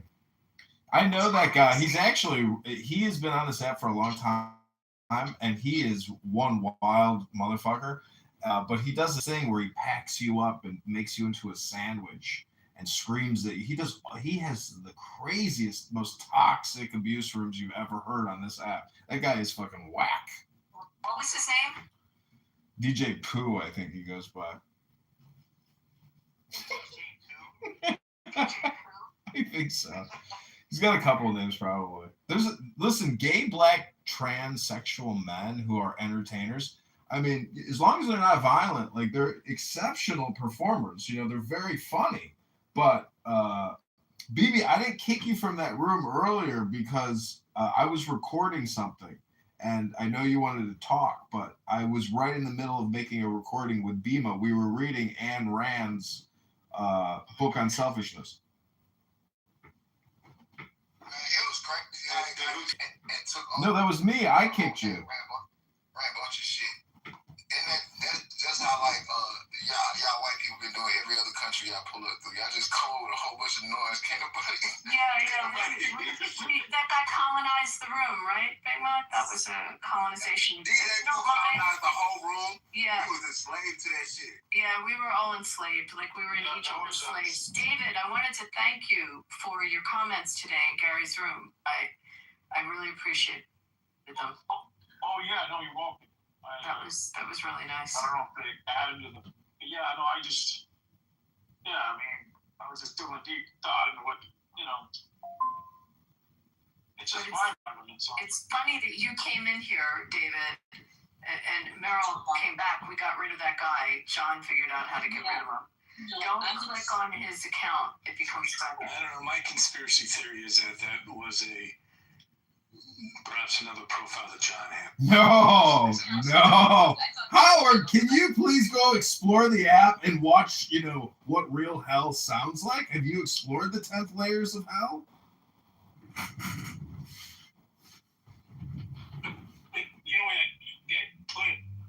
That was part of Tropic Thunder. The Les Gross was scared. Not the movie? Yeah. I think it was a strategic, I'm afraid to block him because if I click on his profile to block it, the same thing's going to happen. No, Abby, what you do is you go to the top right, click on Report Recent Speaker, and then select him without clicking on his picture and allow you to report him, and then you can block him. Okay, wait. I go to the top. He's from the deepest of the deep trenches here on Clubhouse. Pepe has a lot of experience with Clubhouse's finest in Black excellence. And DJ Pooh is absolutely one of the best examples of Black excellence on this app. The white colonizer more of y'all. Excuse me, what year is it? Good night to all of you, and thank you very much. It was a very good conversation. Good night, Meryl. Meryl, it's always great to see you. Good night, Meryl. David Garcia. Let's go to David Garcia. David, where is the country going? And who would you, if you could have a dream candidate, who would it be and where would they take the country? We had this room yesterday, Scott. What's going on? I'll say it again. Because we have new people. We have new people here. Okay, that's true. Yeah. You know, we need a unifier. We need somebody that Libertarian? is sort of not controversial, who's got respect in society, who can speak to both sides. You know, who's got a background in something that isn't questionable or legitimate. It's his esteem somehow in society. I think we need to find a candidate that can transcend a lot of that stuff. I don't know. I think we need to find a leader that, war heroes used to be good candidates for this stuff. People that fought and died. Why do you like warriors? Because they have skin in the game for the country? Skin in the game. They fought honorably.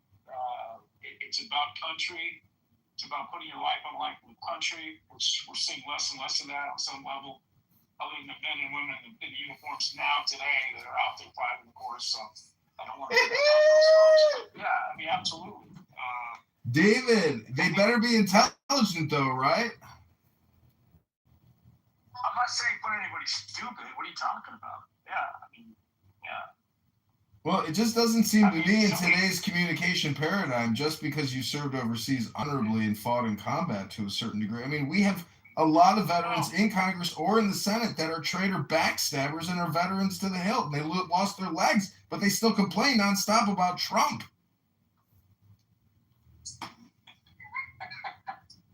Well, there's things to complain about. Every president's had something to complain about. I don't care who he was. If I'm not mistaken, I got kicked.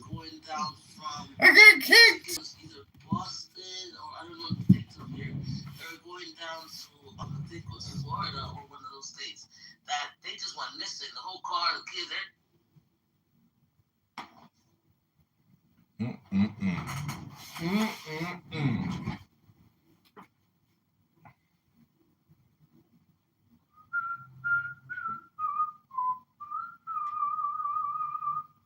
And I think there's a reason King Charles came over here.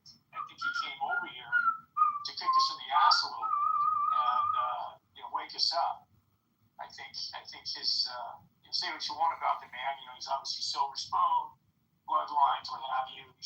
But I think his message and what he said was something that a candidate in this country should be speaking about on some level and unifying us in a way that is bigger picture than party. I think the party thing is broken. I think that's clearly the case with the MAGA defense. Three values that you would that your person that would run for president, just three values that they would lead with. Respect for everybody in this country, all cultures. I think we need to start with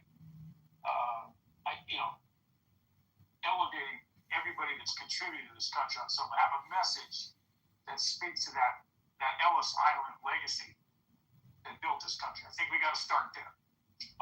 I think we need to also somehow speak to the economics of the country and find a way to make everybody's have viable employment on some level. Less than 5% unemployment at one time in this country, maybe 4%.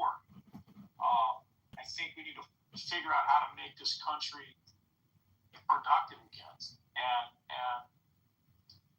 link the technology with innovating and educating our youth and tomorrow's leaders with those possibilities. We can't talk about universal basic income and not figure out what that looks like until a bunch of folks, you're going to wake up one day and not have a job. I think the country doesn't need to be run by old ass white men. That's what the country needs. We need a Jewish president. David, what do you think of your governor? How do you feel about him going into national office? Newsom? Well, yeah, I thought you still lived in LA, right? You're a Dodgers fan. Final check. I think it's part of the same playbook, right? Who's going to lead? He's obviously got he's photogenic, he's articulate. They It's a big country, or big economy in California. Now, you don't like this politics because some people attack it because of the failings of California is not to live on. And they say, well, you're going to mismanage America, or you're going to mismanage aspects of California. The rail to nowhere, the train to nowhere, fires, the fire response. You agreed like the voting tax. The bloat is ran California into the fucking ground. There's net migration. He's terrible. But then again, who are we going to choose? Not him, who? I mean, I think Josh Shapiro's pretty articulate. He's not going anywhere. Okay, well then that scratch him off. From an alleged Zionist, because he's not strong on it, and he just said to give back aid. So everybody that's contributed to this country on some level, his own community will go after those comments. But the point is, he can't. In this climate, there's no way he could get elected, even if he was absolutely hit on every mark as the perfect candidate. I mean, the country's too anti-Semitic to do it. So who's left in the Democratic Party, like really as a contender? They could start. I mean, would you say it's got to start now? I've heard it floated that Hillary's a possibility, even though I know that's probably laughable for some folks. But Hillary's, I think, tempted to maybe throw her hat in the ring. Harris is obviously she's got a possibility of maybe getting that back. If Harris ran, David, we would lose 53 states. I know. Guam, Mars, Canada. That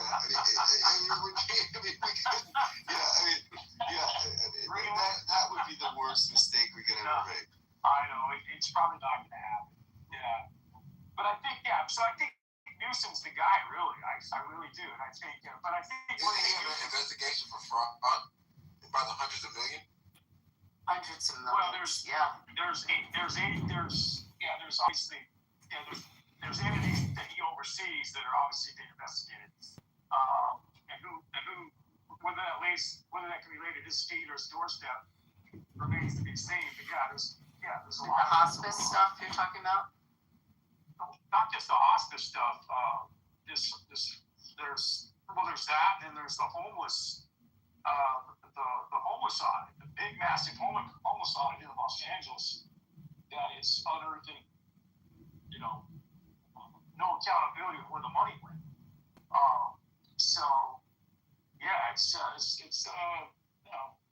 I don't know where it goes. It's not been in the press lately, but.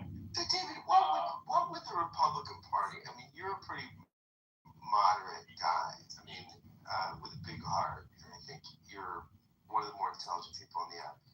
What would the Republican Party have to do to get you to cross the aisle? Well, as I said, I mean, look, I think the right candidate. Like I said, I heard Ben Sass speak the other day on 60 Minutes, right? So some of us might have heard that guy talk. I thought he was messed.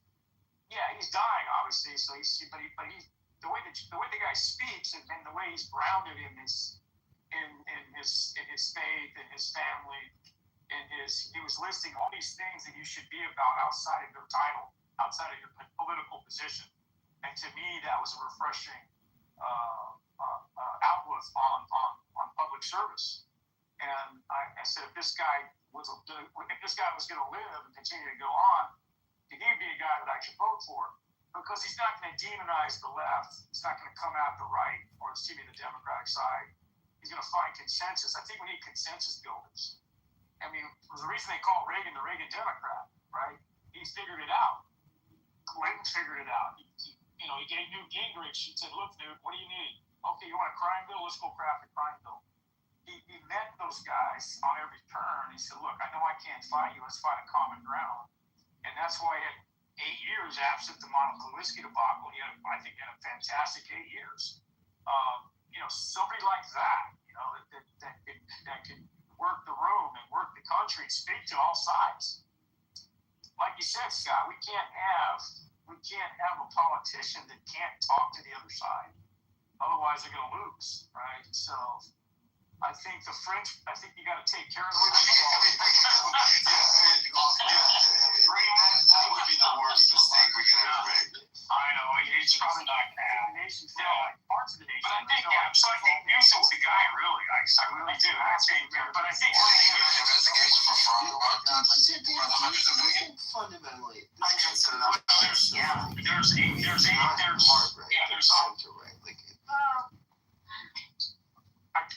I think electoral college wise it is, but not population wise. I think population wise, with the big states of California, New York, not Florida, that's more right, is Washington, the cities around Chicago, Detroit. A lot of the population is not center right, but where the votes, where the political machinery decides presidential elections, I think that's absolutely accurate. Yeah, so in the aggregate, we're probably center right. Yeah, exactly. Scott, I would say the country is centrist and slow to change by design, conservative by design, in that small c conservative. It doesn't want fast change. So I think that's a personality about our country as well, about the system. Yeah, no, I agree. I mean, there are days where I flip-flop on this. Some days, and Kim, you know me, I like to nerd out in the 18th century. But there are other days where I think, oh my gosh, let's just basically have a parliamentary system and just, let the winners run the country. And then, I tend to think about checks and balances, and I think there's an artistry to our system that is really interesting, but also super frustrating. It hasn't been scaled. Correct. But it's not the right size. It's not the right agility. It's not all of those things that couldn't have been anticipated in a world of 13 colonies, right? 50 states, all of the kind of micro regional stuff that really changes a lot from parts of the country to parts of the country. We're highly segregated. I think, we're not, the scaffolding isn't right. Dude, fucking John needs to debate Tamario. They would just get along great. It's So why can't the Attorney General file a lawsuit against Bishop Johnson, but shut it down for the Supreme Court? I forgot who it was I was debating in that room of Andrews think about it, right? When there's presidential elections, they're not campaigning. I want to debate that person or somebody with that particular argument because they're campaigning in swing states. That's where the ground game. That's where the emphasis on politics. I don't know who John is. I don't know what that's the structure. So I don't figure out it's I don't know. I think John would fuck you up in the debate, man. There's a lot of voices That's to remain to be seen. Those realities. And unless you win those swing states, you're not. Because you bring some heat too. You know what I mean? Trump. By the way, what did you get from your delivery driver over there? So that's what we have. Unless we break that system. Wait, man. Wait, pouring yourself a cup right now? That's going to be the unless you say we can change a lot of the country. That's 20 minutes ago. Try to change there. That's from a national agenda standpoint. No doubt, man. Absolutely. What we're dealt with. I'm also, I'll give you because I'm such a big spin on the ads, TV, and all that. It's just, just going to I don't think our founders from the home whatever you say, how I explain it. Also, I just rolled a blunt too, so I just do something. Bro, they never envisioned it. God told me to take the seeds of the earth and grow some shit. I think we gotta fix that too. Yeah, we shouldn't be smoking. Like there's nothing wrong. The same thing. I'm doing the same thing. I'm doing it. All right. So, Yes, sir. yeah, man. Yeah, no, I don't think Citizens United helped either. I mean, I think, but I don't know where we go from here. I don't know where we move forward. I mean, I don't know. I don't know. I mean, maybe there is a way forward. I just don't see it. Abby, do you see a way forward? I mean, you're somebody that's connected to political circles and things. Do you see a pragmatic way forward where we could heal the divides or no?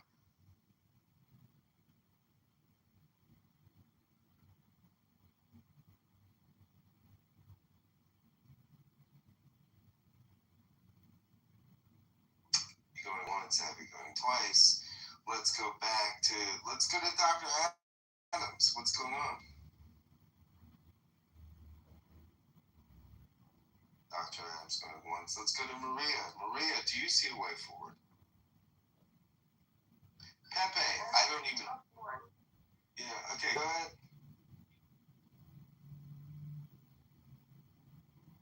Do I see a way going forward? I don't. I don't want to be pessimistic, but I would say almost no. I don't think. Not in the way it is now, anyway. I feel personally like the system now has to collapse. It must, in order for us to, who are aware and alert, to take over and rebuild something new. That's extreme. So you want the rather. Can you tell that John Kitover Chicago Mail I don't think.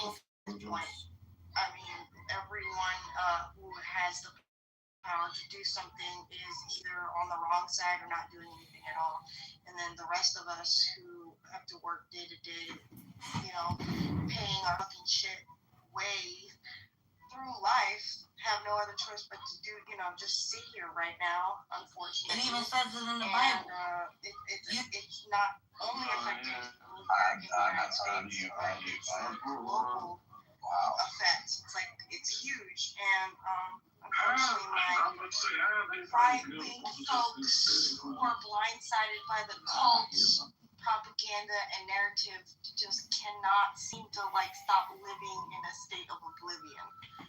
And by that I mean they just don't. Someone earlier was like, just don't think about those types of things. I just put it to the side. What? Are you inhuman? How? I can't do it anyway, and that's just me. Well, I think it's interesting because you do sound more like. I'll just say, you seem like somebody, you have people kind of on the fringe right, you seem somewhat kind of on the fringe left, much more. I like to call myself moderate. I live in Louisiana, unfortunately, and I was registered independent, but now I don't associate with any party because the Independent Party of Louisiana was dismantled last year in August. And then, of course, this stupid shit that the governor just did with the Voters' Right Act stuff, which, I kind of get why it was a loss. The language that they used to redistrict the maps was just retarded, and I just wish they would have used better language to propose the decision that they were trying to make. But also, we live in a stupid-ass, retarded-ass state where people live in a state of oblivion. They just don't care. I work with people every day who don't see how this is affecting me, my family, others around us. They're just praising Lord Trump, blessed by God. I think that we'll start moving in a better direction when we reorganize our attitudes towards priorities and towards leisure. I think that is a good start. I think that a lot of people that displace their grievances on the government as opposed to exercising their own free will to get second and third jobs, where, the cost of living is just outpacing their individual input into how they spend their workday.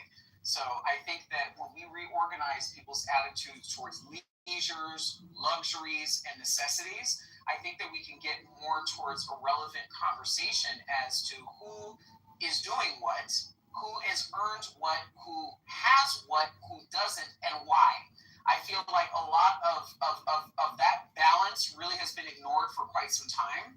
And I feel like we need to return back to basics, to where people have their own place, they have their own, hierarchy of needs, and they have their own hierarchy of allowances based on their individual input as to how they cultivate resources. I mean, the fact that you have people buying $20 million homes in the same areas, are working in OnlyFans, in the same areas as people who have built businesses and businesses. I just think that that's laughable, and that's certainly not what America stands for. It's absolutely not. Pornographers in this country are making more than doctors. That's crazy to me. So I really, this is one thing that I think is really annoying when I hear it from like conservatives. They have like doctrinaire prescriptions for everything, like, oh, just self-reliance and focus on yourself, and while you are where you are. It's like, okay, buddy, that doesn't mean that a house is gonna be more fucking affordable even after that third job, and it's extremely fucking tone deaf. And what is affordable, Pepe? Like you what is affordable? Because no. Because there are people who won't take up 70%. It's the fact that people want granite counters, they want TikTok homes, they want a bunch of bougie luxury that they quite frankly didn't fucking scale for, and they did not earn. That is what the problem is. No, you're not going to move into a renovated TikTok house if you don't have the income to match it. Get off your ass and get a second or third job if you want to extend your affordability. But don't sit around and complain that there are no affordable options. You're being ridiculous right now. Nobody's talking about moving into a bougie fucking place. We're talking about the average fucking American home is out of reach for most young adults. Pepe, don't you think, like I'm thinking about my parents' generation, that a lot of people, came to the realization that that's why Levitt towns started to crop up around the country. Different attitudes towards leisure and luxury. Just hold for a sec. That's why certain suburban areas grew. That you couldn't live in the area where the mansions were, so new neighborhoods started that were more affordable. So it just seems like Adams is talking about you're not going to live in Santa Monica Beach, but you might live somewhere in the valley, or if you want to stay in the LA area. Far less affordable. No, I understand that. So then it goes out even farther and even farther. I mean, I see it in the city I'm in, and by the way, in your city, Pepe, you see it where the development went farther and farther, where it became more affordable. Like there are parts of the desert where I can't believe people live in, but it's how development went, and it stretched out to where they could afford it. So you're not going to necessarily have the ocean view. But I think my parents' generation, it happened the same way. And I use the Levittown because it's an example of, I don't know what income level you would say that was, middle class or lower middle class at the time when they developed them.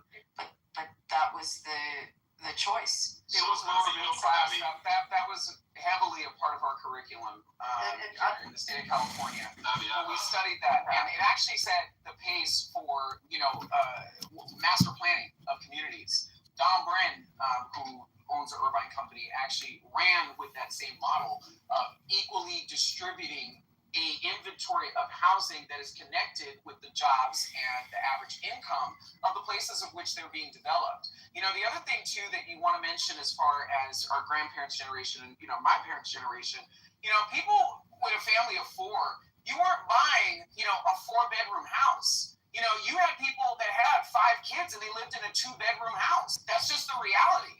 So when we go into luxuries and comfort as opposed to necessities, these are the type of attitudes that our generation simply will not get on board with to get in line with the affordability of what these economic conditions have to offer today. That's maybe a small portion of the population. Not most. Have you a question? Yeah. Okay. Okay.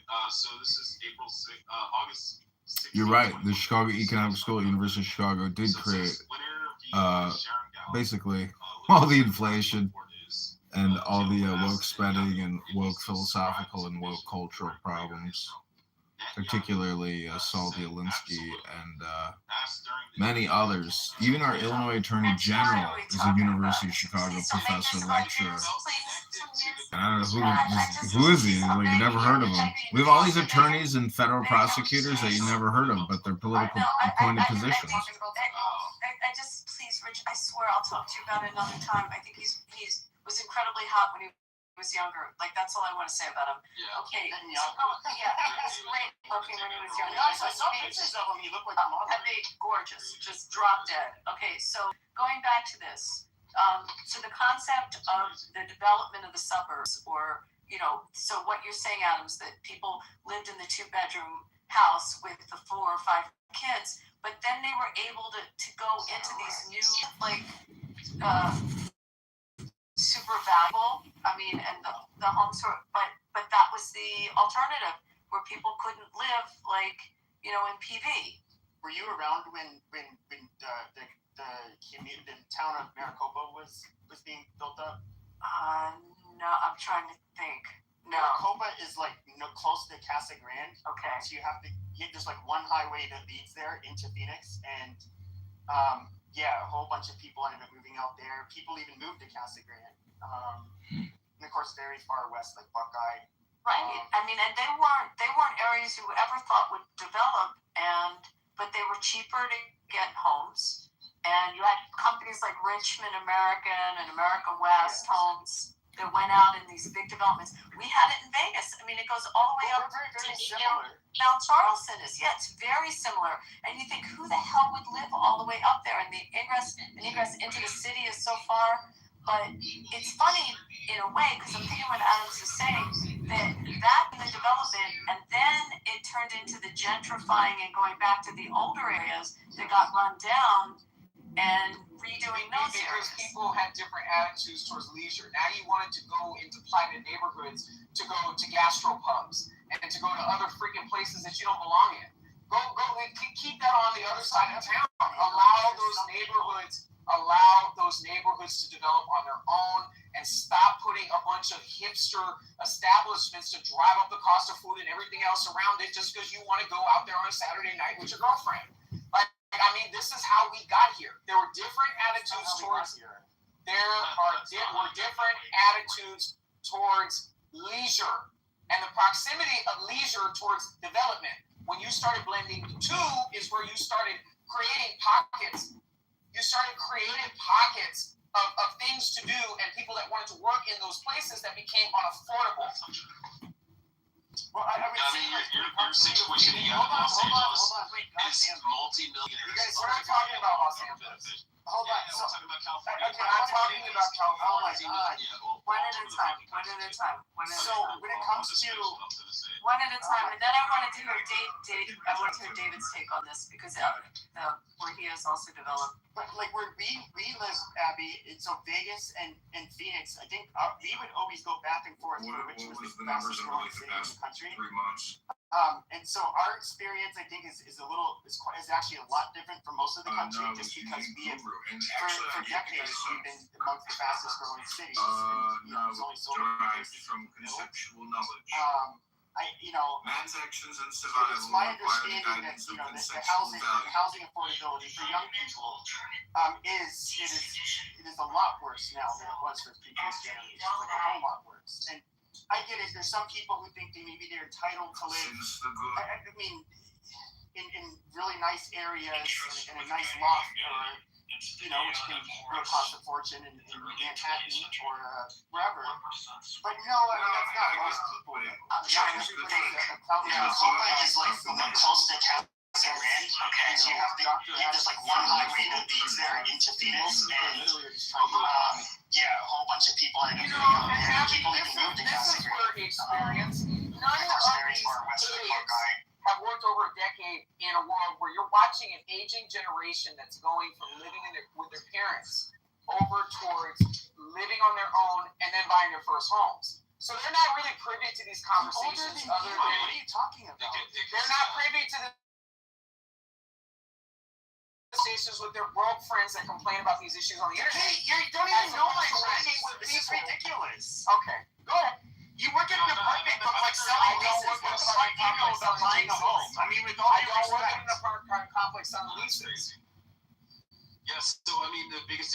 in your shitty ass fucking Los Angeles, Adams, is your fucking government officials selling off the fucking rezoning for property that's supposed to be multifamily apartments, and then somebody comes and fucking pays them off because they want to build a $100 million fucking mansion.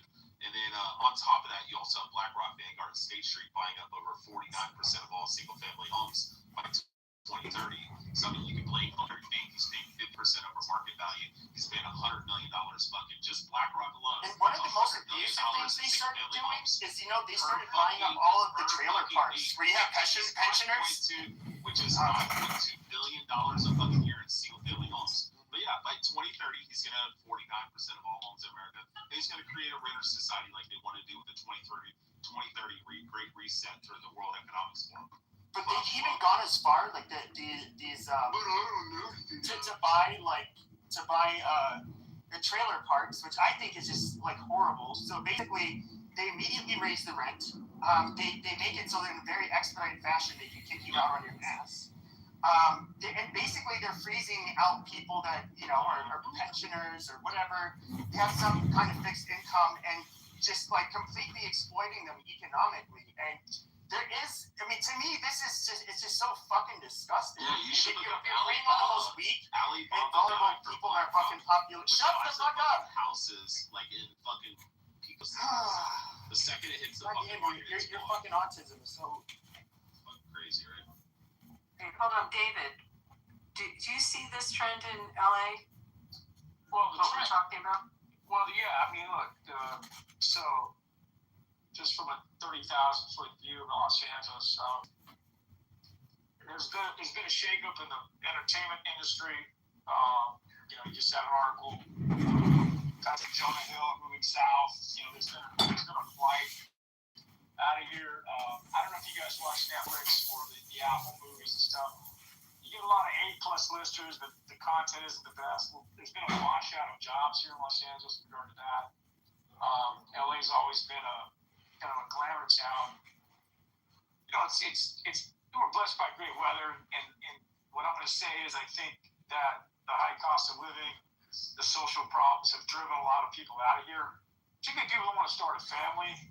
Let's say you're an educated college grad or not a college grad. I'm not saying that's graduate from college, but you're a young couple. You can't live in certain parts of Los Angeles and raise a family safely or even affordably. So you've got issues. This is ridiculous. Okay. You work at an apartment complex buying a home. I mean, with all the apartment complex on leases. Yeah, so I mean, the biggest issue you have in your shitty ass fucking Los Angeles, Alex, is your fucking government officials selling off the fucking rezoning for property that's supposed to be multifamily apartments, and then if somebody comes in and fucking pays them off because they want to build a $100 million fucking mansion, and then on top of that, you also have BlackRock, Vanguard, and State Street buying up over 49% of all single-family homes by 2030. So you can blame fucking Larry Fink. He's paying 50% over market value. He's paying $100 million fucking just BlackRock alone. And one of the most abusive things they started doing is, they started buying up all of the trailer parks where you have pensioners. Which is $1.2 billion a fucking year in single-family homes. Because there's more poor people in Los Angeles than there are rich people, and they drive a lot of politics. They drive a lot of the rental laws, the rental concessions. They're passing a law now where you have to be down 2 months before a landlord can start eviction. So imagine you're a small landlord, and you're dealing with renters that want to game the system, and you got to pay your mortgage. You can't go to your bank and say, "Hey, can you give me 2 months before I get a 30-day late on my mortgage?" No, they want that payment on time. So I would say that there's a lot of things broken, and there's a lot of washout of the middle class here. And it's not a fun place to live when you see a lot of broken people walking through stairwells and parking structures. It's just not a fun place to live when you see humanity suffering like that. It really isn't. It's not fun to walk into your yoga class and you've got to deal with some of that. You're trying to take care of your health, and you realize there's a lot of people hurting out there, and your politicians, aren't doing anything about it. Like this guy Spencer Pratt, for example, he's a reality TV guy. His house got burned to the ground. He's been living out of a trailer. He's running for mayor of Los Angeles. He just ran an ad on his. He just got back by Jeannie Buss, the owner of the Lakers, and he's running an ad saying Mayor Bass is living in a $3 million house while I'm living in a trailer because I can't get my home rebuilt. So, I think he's coming at the problem as surgically as I've ever seen a candidate expose Los Angeles the way that he has. And he might get the money to win. We'll see. And but LA has always had the same exact policies and programs that have gotten us to where we're at today. And I don't think they're working anymore. As much as I like the Democratic policies because they tend to be a lot more fair and they try to protect those whatever. My dad was an educator, so was unions. There's things like that that don't backstop this country and make everybody kind of prosperous on some level. Well, that's not happening anymore. So I ask myself, what can we do to fix things? And what can we do to help people live in Los Angeles get more affordable? And I don't know if there's a lot of easy answers to that. And I just, I'm still around. I'm still living here. But a lot of my friends have moved on and left. And I feel like there's an emptiness to the area now that I've never felt before. And that's saying a lot because LA is such a big place that it's big and it is big. If that makes any sense. But anytime anybody's been through here, Venice Beach, some of Abby mentioned Santa Monica, these places are dying, and they're dying in ways that are, businesses going out of, long-standing businesses are shutting their doors now. David, they're making it worse because in Santa Monica now they're trying to turn the promenade into some sort of, just like drunk crawl, where you can just have open containers in public. I mean, it's going to embolden the homeless people. I mean, aside from that, you go to Santa Monica. Off from the real world. You go to Santa Monica. Okay, and an average one bedroom is going to cost you about $4,000 a month just to have a washer and dryer inside of your apartment. Think about that for a second, David. Like it's gotten out of control. It's gotten absolutely out of control. Well, the leases that these landlords want for these businesses is also washing them out as well. So there's a lot of greed that is hurting business' ability to survive. Well, they also got to make their money back too, because I mean, if you go to some of these landlords, ask them what their occupancy is, because I mean, they could be charging what they want to charge and list the rental amount for what they want to list it for. Ask what their loss leaders are and ask what their current occupancy is. I'm speaking from, like I said, this business is around for 30 years. But we have to bring it up in Santa Monica. It's a half a block away from 3rd Street Promenade. It's going out of business. Yep. And what's replacing it is a Taco Bell. Okay. We're going from an iconic restaurant to a Taco Bell. So, and I don't think wealthy Santa Monicans want to spend money at Taco Bell. I don't think they want to go in there and eat that bad food.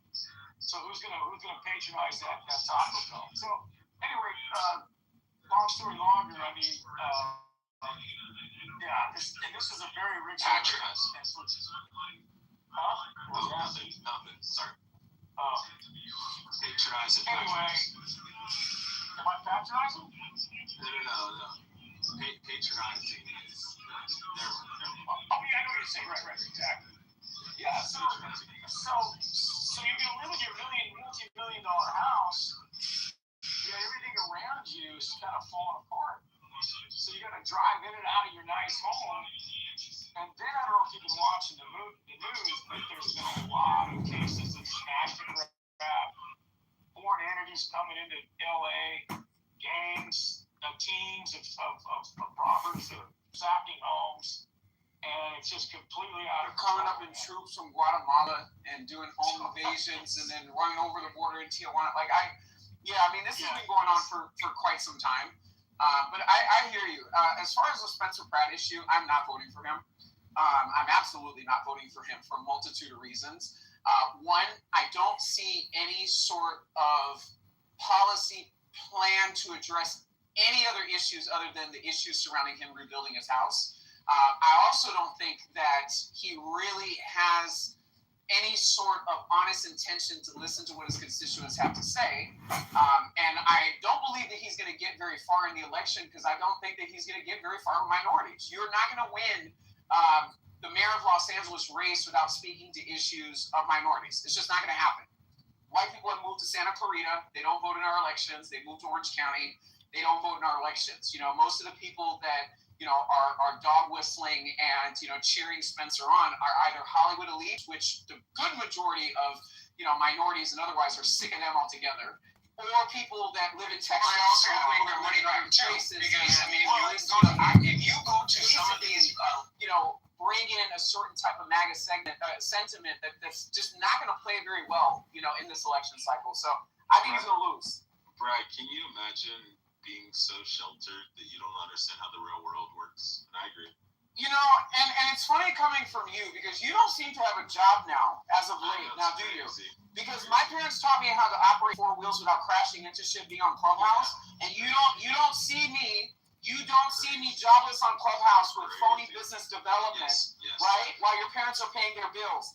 So, what part of this conversation about California belongs to you? Microbreweries are coming into these affluent neighborhoods and they're having parties. So, I heard you speak kind of rather not very nice way amongst the, about the homeless people, and I get a lot of them have different issues. But what do you think should happen to them? They need to return back to states like Rich that, sit and finger point at California. You don't know that these homeless people, we know that these homeless people do not belong to California. They do not belong to California. So I think that we need to send them back. I think that we need to send them back by zip code to the people on the internet that have the strongest opinion about this issue. So all of the homeless people that do not belong to California, I think we need to send them back to the states where they belong, Pepe. And I think that if the states don't comply with taking them back, I think that we need to tax the states.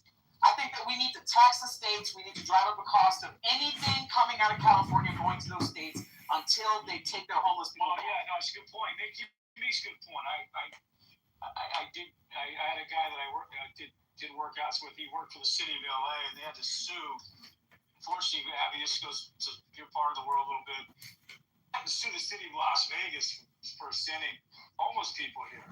Yeah. There was an incident of that, and now we just lock them up. We have a whole area we lock. No, I'm not. You think I'm joking? We have a whole area we close them in and keep them in an area separate from the strip, and it's constitutionally protected. It's gone all the way to the Supreme Court, and we have ordinances that will arrest them if they're sleeping on the streets. So, everyone, Democrats, Republicans alike, think that the most important thing here is hospitality and not to fuck it up. So that was not a hard ordinance to get through. I know it sounds pretty tough. I think what that does is it wakes up those folks that are trying to purposely be homeless. I used to live in Santa Monica, and I live in front of this famous chess park. The city of Santa Monica has since eradicated it because of all the bad activity that was happening. This park was iconic. I used to play a lot of chess there. And I would go down there during the day, and I'd meet these homeless guys, always playing games, playing for money, whatever. And one guy, he's really just should be on Clubhouse. And you don't homeless people, but I said, man, I go, hey, I see you here a lot. You're always playing and having a good time and stuff. How do you pull this off? He goes, oh, too many questions, man. I'm just here to play chess. I'm not here to talk to you about how I get away with not working all day. Because this is when I first moved to the area when I was in my early 30s, and I was just curious how these guys got by. And there's a level of gamesmanship when it comes to homelessness if you know how to do it. And because our weather's so great here, you could literally, not ever freeze, sleep in your car, or even on the street, not die from freezing. So, yeah, look, at the end of the day, I don't think we should promote homelessness. I think we should figure out a way to get people off of the street. But we just can't manhandle people like that here in California. They don't do that. We can't do that here, Abby. I know they want to do it, but they just can't do it. And that's why Santa Monica suffered for so long is because the homeless can just botch your business and be out in front doing whatever, and nobody's going to want to try to walk through that and try to spend money in your shop when, they see all this, depravity all around them. So, I don't know, man. I don't know how you guys get away with it, but I don't think we're there yet. Actually,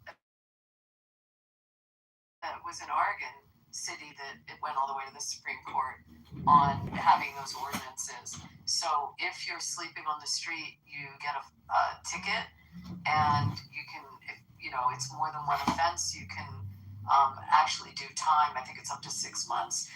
We have to have a place for them to go. I mean, the whole justification was that the county, as well as NGOs like Catholic Charities, etc., built facilities and centers, an area for them to go, and whether they're there just sleeping in a shelter or having a food bank or a detox place. So we had to have a place for them, which they built, but it was across the board, like people sleeping in the streets. With that amount of 40 million tourists coming in every year, but it wasn't our case that won the Supreme Court decision. I'm almost certain it was in Oregon City. Maybe Brad's in here. Do you remember? Yeah, it was. I had the name up on that top because it gives a prime example of like voting for really wonky policies because of virtue signaling, and now you can't eat at Caesar's Caviar Castle and have to suffer at a Taco Bell. And then it's, the end of the world and depravity. It just sounds hollow because, again, you voted for these policies, and the Supreme Court decision was there that the people have a right to a community. You don't have to sit there. Like, say you can't pick up people and say, you know what, you can't sleep on the beaches, you can't shoot needles up, and you can't shit on sidewalks. We're going to lock you up. That's not an inhumane thing. That's just common fucking sense. You guys have a new disease coming out that we haven't seen for the medieval times. A typhus that hasn't been around since the medieval times, and now all of a sudden it's like a major deal. Well, that's I think what was it? Was it the bubonic plague or what was it? No, this is a viral bacteria typhus. No, he's talking about the bubonic plague a couple of years ago that came across the Mexican border down in the border. No, they had it at Skid Row in LA. It started from the border cities in California and Texas. So I don't think that's how the plague spreads.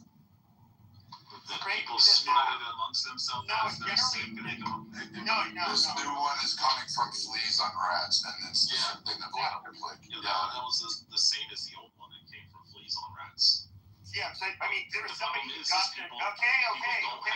I know, it's crazy. People don't have vaccines for things like this. There's somebody who got it from a rat in the countries. There's somebody who got the bubonic plague like a few months ago in Arizona, in northern Arizona. Just from depravity all around it. So wild area. I don't know, man. I don't know how you guys get away. So, David, I have to find that case where they sued the city. I didn't know about that. Yeah, there was. So I do know that the Supreme Court.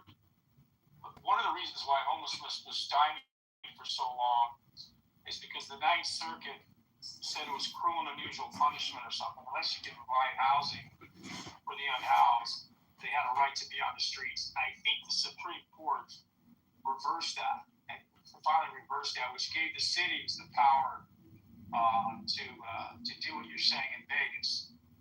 Now, Grants Pass, that's the case. City of Grants Pass. What case? I just found it too. Grant Pass, yeah. Grants Pass, I guess, versus Johnson. Because they said it started over a bench in the park, and it was, I think, that's the same case. It started over a bench in the park, and they just arrested the people. They got tired of it because literally Grants Pass said, no, you're just not going to loiter about it. You either have a home, a place to sleep. They even had shelters. They just weren't staying in the shelters. Yeah, so the city of Dana Point, take them for example down in Orange County, where they were able to leverage the removing of homelessness. They invoked the Disabilities Act because the homeless were blocking the sidewalks. And what they did is they leveraged the fact that the disabled couldn't move their wheelchairs up and down the sidewalks. So they used that law as reason to remove their homeless, and they got away with it. And they created an area of the city where they could put them, and that was their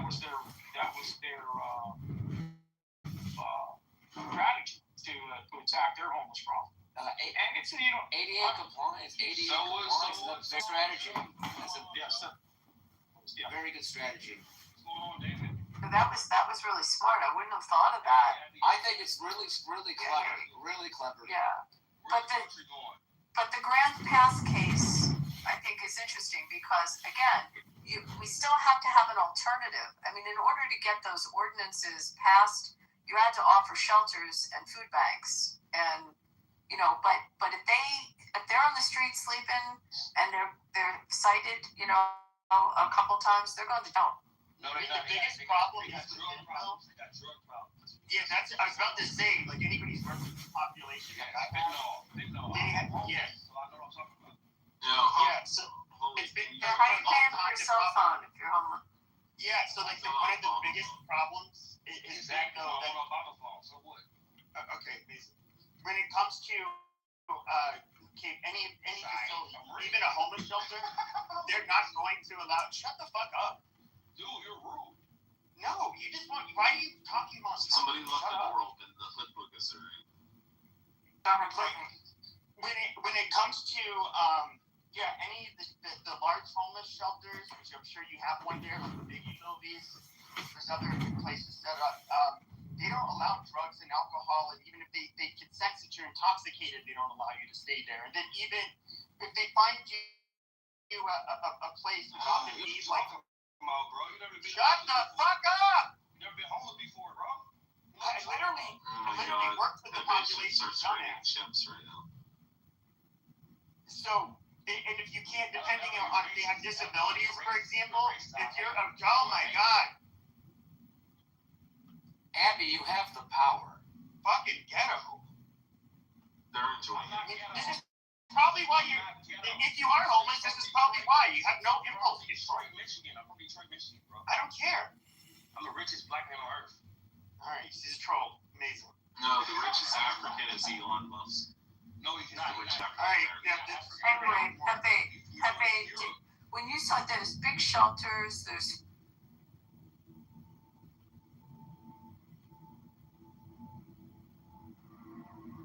My head of man, and my insight is keen as the hawk's. My head, I invoke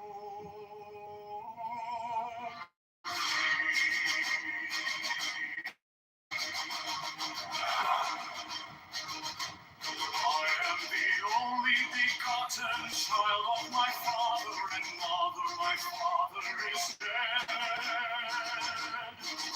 My mother bore me with labor and pain and fear. By my body I invoke thee. About me shine the diamonds of radiance, white and gold. By their brightness I invoke thee. Mine is the red triangle, reverse the sign, given saving me of by the Lamb I invoke thee. Mine is the balance of my soul with all the passing of mine and I wear.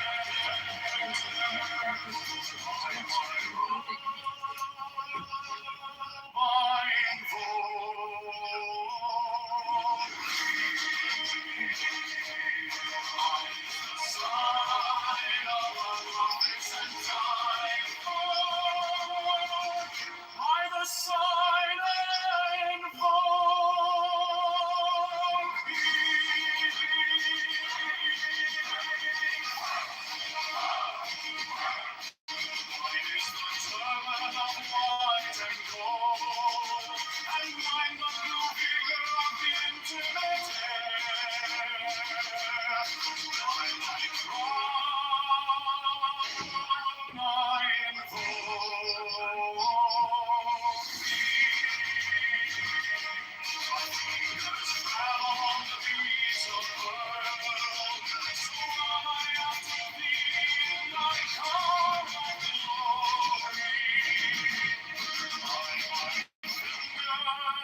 Mine is the head of the man, and my insight is keen as the hawk's. By my head I invoke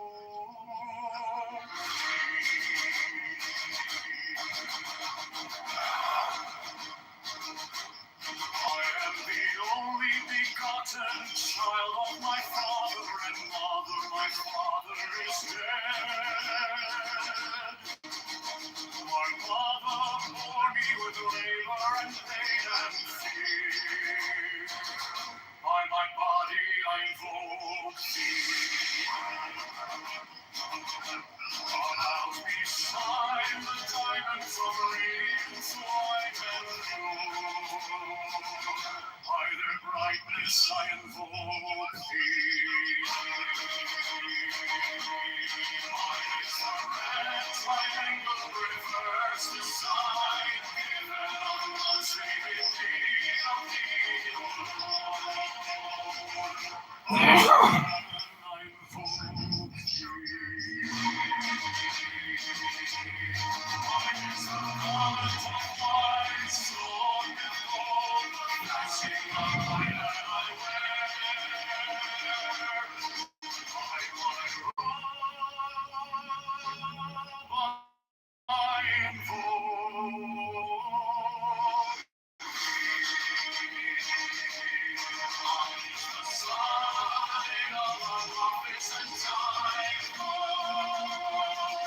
by the side and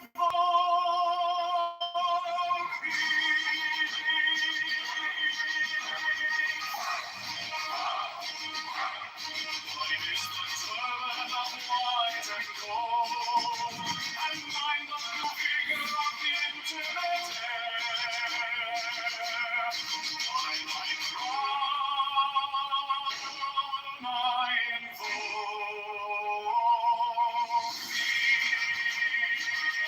my fingers travel on the beats of pearl, so I am to thee and I come and glory.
By the song I invoke thee.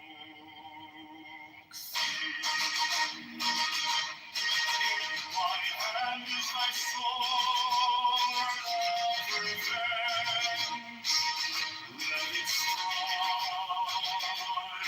at thy bidding.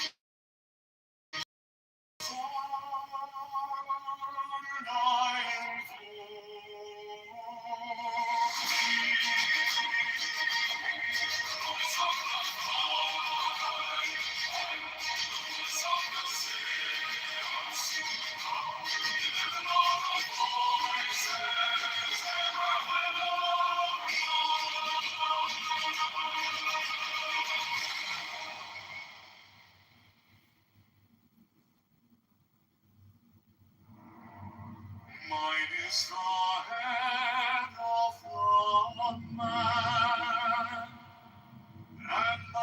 sight is keen as the hawk's. By my head I invoke.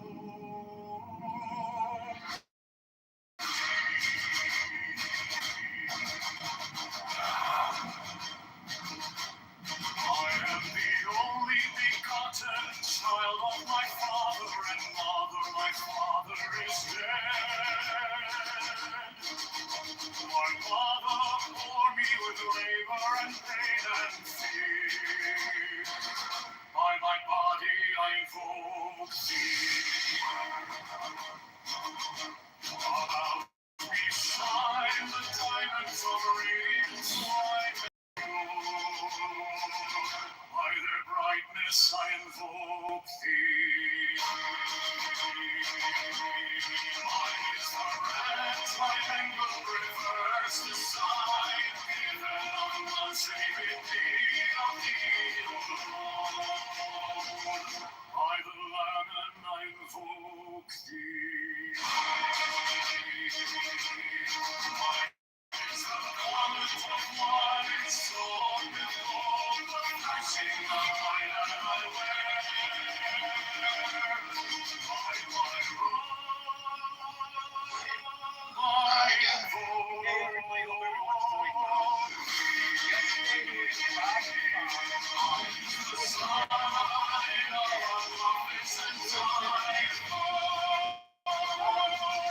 I by the side and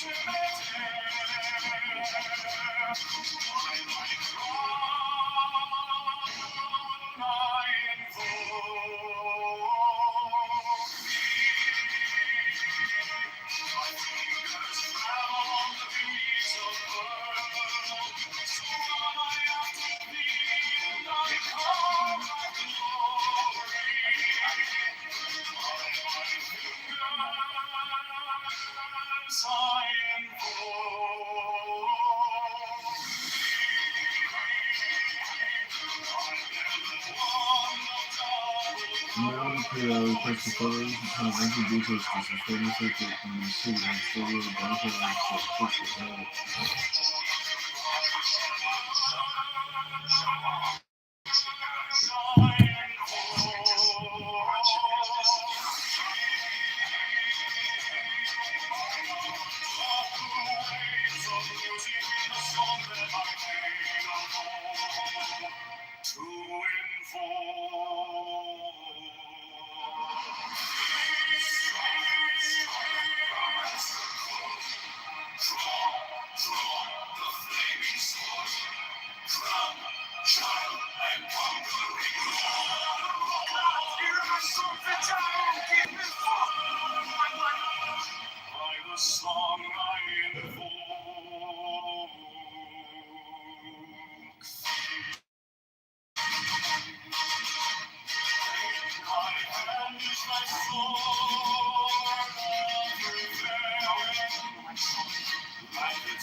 Vast third world immigration into Western countries, and they do it.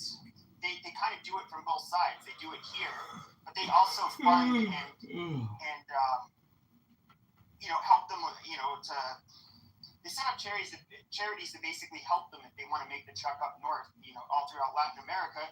And if we're being realistic, like with Catholicism, it is kind of anti-Catholic to not want immigrants because they're different. Like that, I don't know how else to say. I'm obviously.